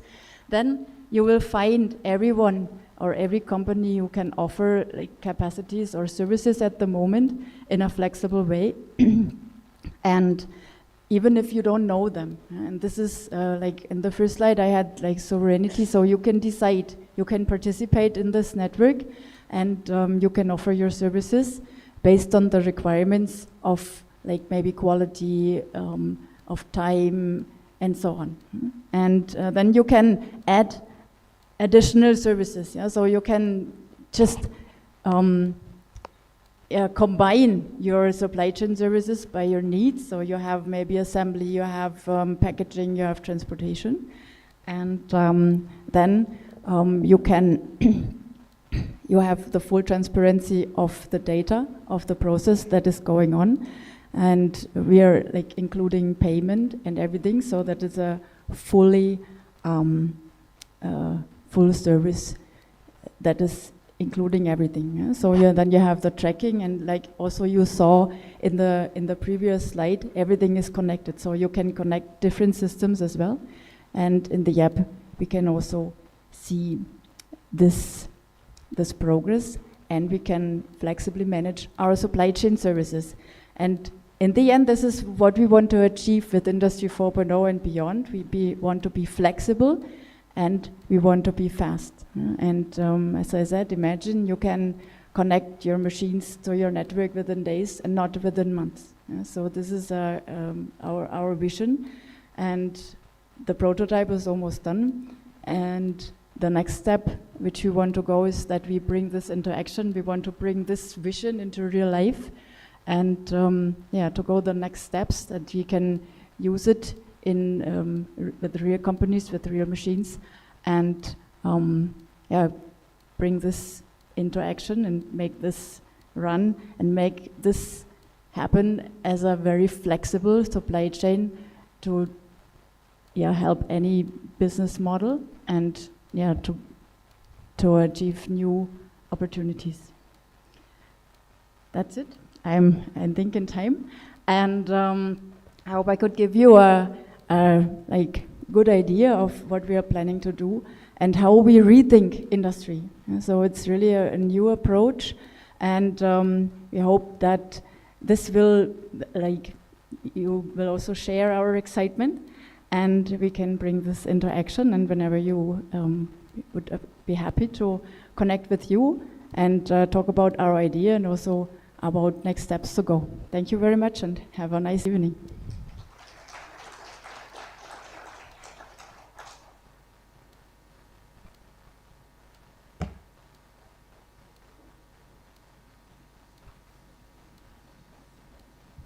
Thank you, Dr. Marcus. It was very heartening to note about the collaboration that the Hoffe University had with the Beacon Protocol, and I think Jose was reminding me that some of those collaborations were initiated here at the TIA Summit, so great job there, Jose.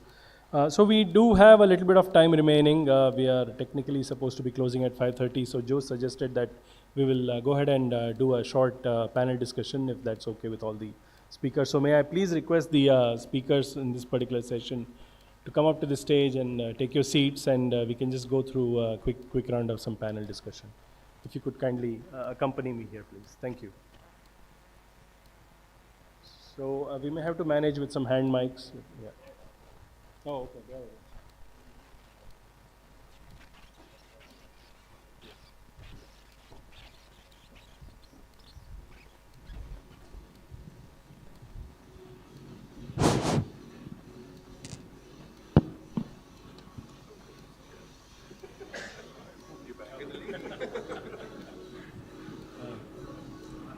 So once again, thank you all very much for your very insightful speeches and presentations, very helpful. So maybe we'll begin with a couple of questions. Once again, very glad to see that there was a lot of collaboration that I believe got initiated at this TIA, previous TIA Summit. I think Dr. Marcus, both you and Naveen, you talked about some collaborations starting there. So maybe we'll start with the two of you first. Could you maybe share your thoughts in terms of what more could we do as an industry or between the academia and the industry or peer-to-peer kind of a collaboration? So in general, do you have any thoughts for the industry and for the audience here in terms of more collaboration? What can we do more?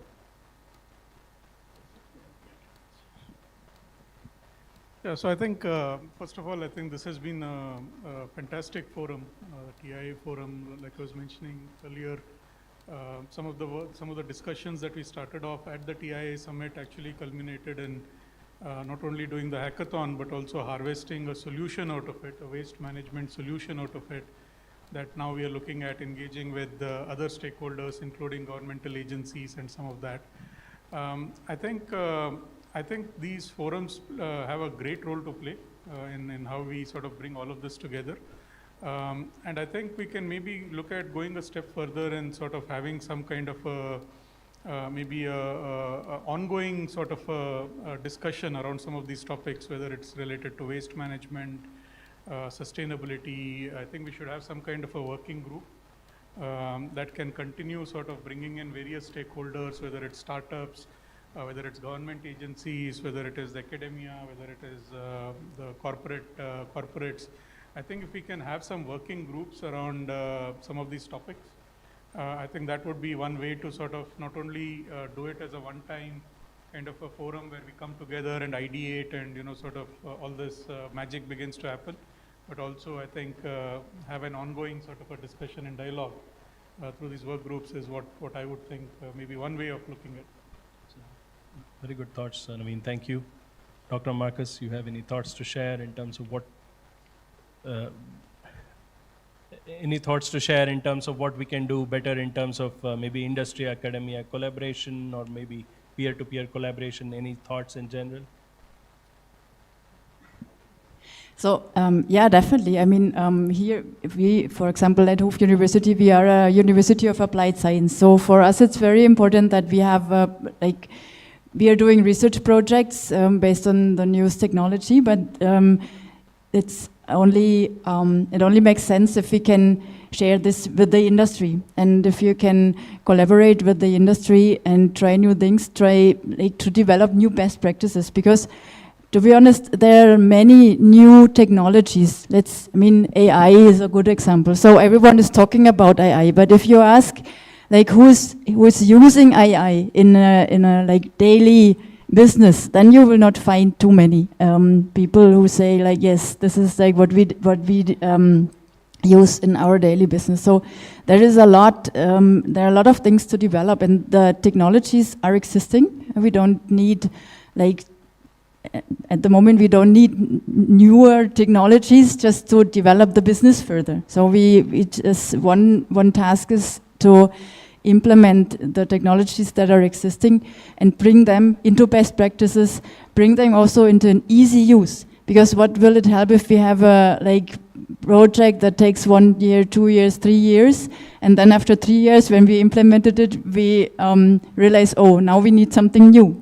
And so that's why I think a collaboration between academia and the industry is very good in a way that you can bring these both views together.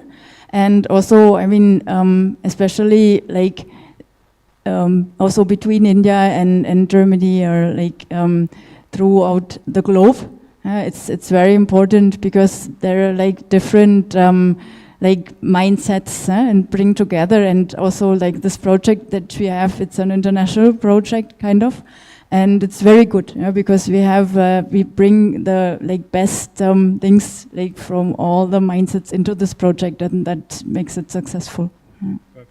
Thank you very much for highlighting the aspect on international cooperation and collaboration. Thank you.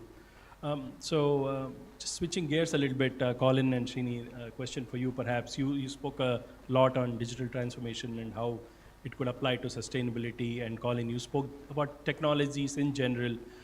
So just wanted your thoughts in terms of what are some of maybe the statutory and the regulatory challenges that you as organizations or associations may have faced, or alternately, if there are any thoughts that you wish to provide in terms of what we could do more in these areas to help with the better advancement of technology. So maybe Colin, we'll start with you. One of the biggest problems, I think, is around privacy and encryption, and this constant battle between people's individual privacy and governments overlooking. And that seems to be two sides of the same coin. And there's always seems to be a battle around who's going to win that legislation at any particular time. And it causes paralyzation in many industries. And so I think we saw that actually bear out numerous times actually when I was hearing where we're monitoring traffic systems today and we're using all your phones. Well, okay, do I know that? Is that sort of, should that be legislated against? Should we think about that? Should we even have a discussion about that? I think we probably should. And because of those sort of things, you have, and we heard from yourself about factories have to be able to be networked, right? And that means they have to be networked to the internet, and the internet's a big scary thing. And because they have to be networked to be able to use beacon and use all that other good stuff and become industrialized in 4.0, that needs to be cryptographically safe, which needs to be safe, right? And safe means cryptographically safe, and that's the other edge of the coin. You can't have it both ways. You can't be private and break cryptography just because we want to stop bad guys using cryptography. It paralyzes industry because then they can't be safe. They can't connect their factories because cryptography is broken. And I know it's a very technical point, but cryptography can be used for good or evil, right? And there's nothing we can do about that. But we can use cryptography, keep it safe, continue to keep everybody safe, and enable industry to be able to do things because they know it's safe and they know not, bad things are not going to happen when they connect their factories to the internet. So I know it's a longer answer than you probably wanted, but I really do want to have that discussion, in particular in India, in particular in the UK and in Germany. I know it's an ongoing discussion, but keep cryptography safe and secure for privacy, but also for all these other things we want. And sure, people can do bad things with cryptography. People can do bad things with weapons. People still have weapons. So. Thank you. Thank you, Colin. Very interesting points and very valid points in terms of data privacy and data security. Srini, any thoughts to share on that? Yeah, I mean, Shyam, more than the hurdles, I would say this is an era where organizations like us have to proactively collaborate with regulators to define these things. Because I don't know if you are following the LLMs and Gen AI trend. So a couple of months back, Elon Musk was asking, hey guys, stop development in AI for a few months because we don't have guardrails. So more than the hurdles, I would say, Shyam, how industry could come pretty closer to the regulatories. So for example, the EU AI Act, which is coming out. So as Bosch, we work pretty closely with the regulators to see what it means. How do we be responsible and how it makes sense and the right way of implementing these things. So for me, the call for all of us is let's work closely with the regulators so that we can put the technology into the right and probably in an ethical, integral use mode. Yeah, that's how I would call. Yeah, makes sense. I think the industries have to take a lead on that front. So I'm glad you're doing that. Thank you. Marcus, question for you finally. You spoke a lot about sustainability and different maybe building designs and so on and so forth. Of course, you had a humor aspect to your presentation, but I think you were still making some very valid points in terms of going back to maybe some of the traditional designs and such. Companies more on a consulting and an advisory kind of path. So just want to understand from you, when you go to typically your clients with these kinds of solutions, which are a little bit more common sense kind of solutions, what has been the general reaction from the customer base, or are they truly enamored by some of the more modern techniques or the technologies, and do they hesitate to incorporate some of these, some very basic and traditional approaches that you may have suggested? Any thoughts there, any experiences that you may have had? Things. I don't think they're less sophisticated what we suggest. So I mean, and that's the way you have to sell it also. And I don't want to limit everything on some basic architectural features. I think sustainability, and that's is a little bit of my key takeaway from this whole from the whole day today is the collaborative effort, and that's also what we try to promote. And I think this is also how we need to work together between, let's say, I found the presentation of the Swiss consulate very, very insightful. And this is exactly what we also try to tell, or what we try to promote, is that as a small country like Switzerland, if you change anything in your country, this has zero impact on sustainability on anything. It has sustainability on your own people, because the cities, if you have less cars on the road, they become more livelier or more attractive. But on the overall global scale, it has zero impact. But where Switzerland, as a developed, as a rich country, as a technical advanced country, can play a role is in R&D, in development, in innovation, which then can be rolled out on a global scale.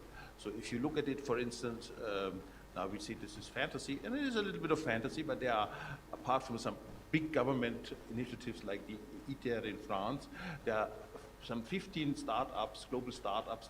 They are a little bit bigger than your normal startup, who work on fusion technology.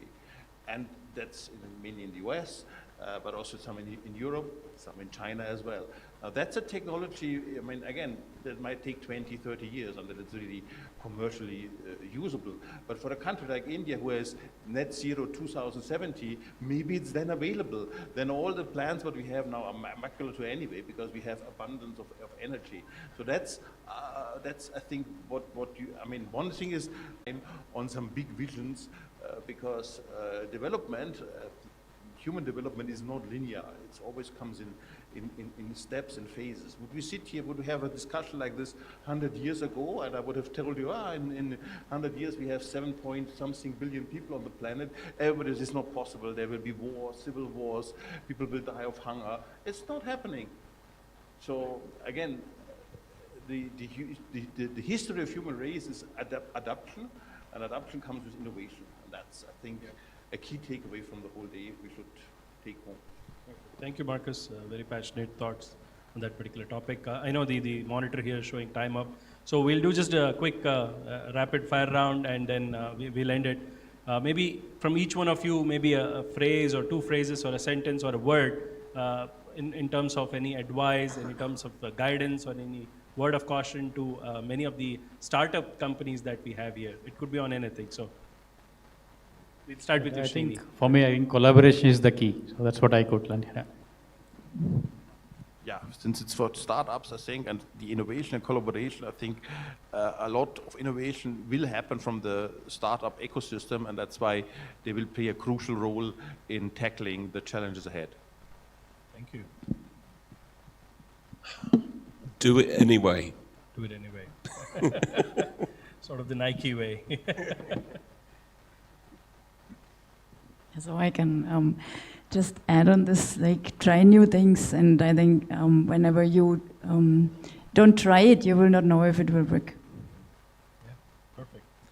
I just say stretch your boundaries. I think there's a lot of agility and innovation that's possible now with all the technologies that have come in. So test the boundaries, stretch your limits. Excellent. Well, wonderful positivity and great thoughts from each one of you. I think there's a question from someone in the audience.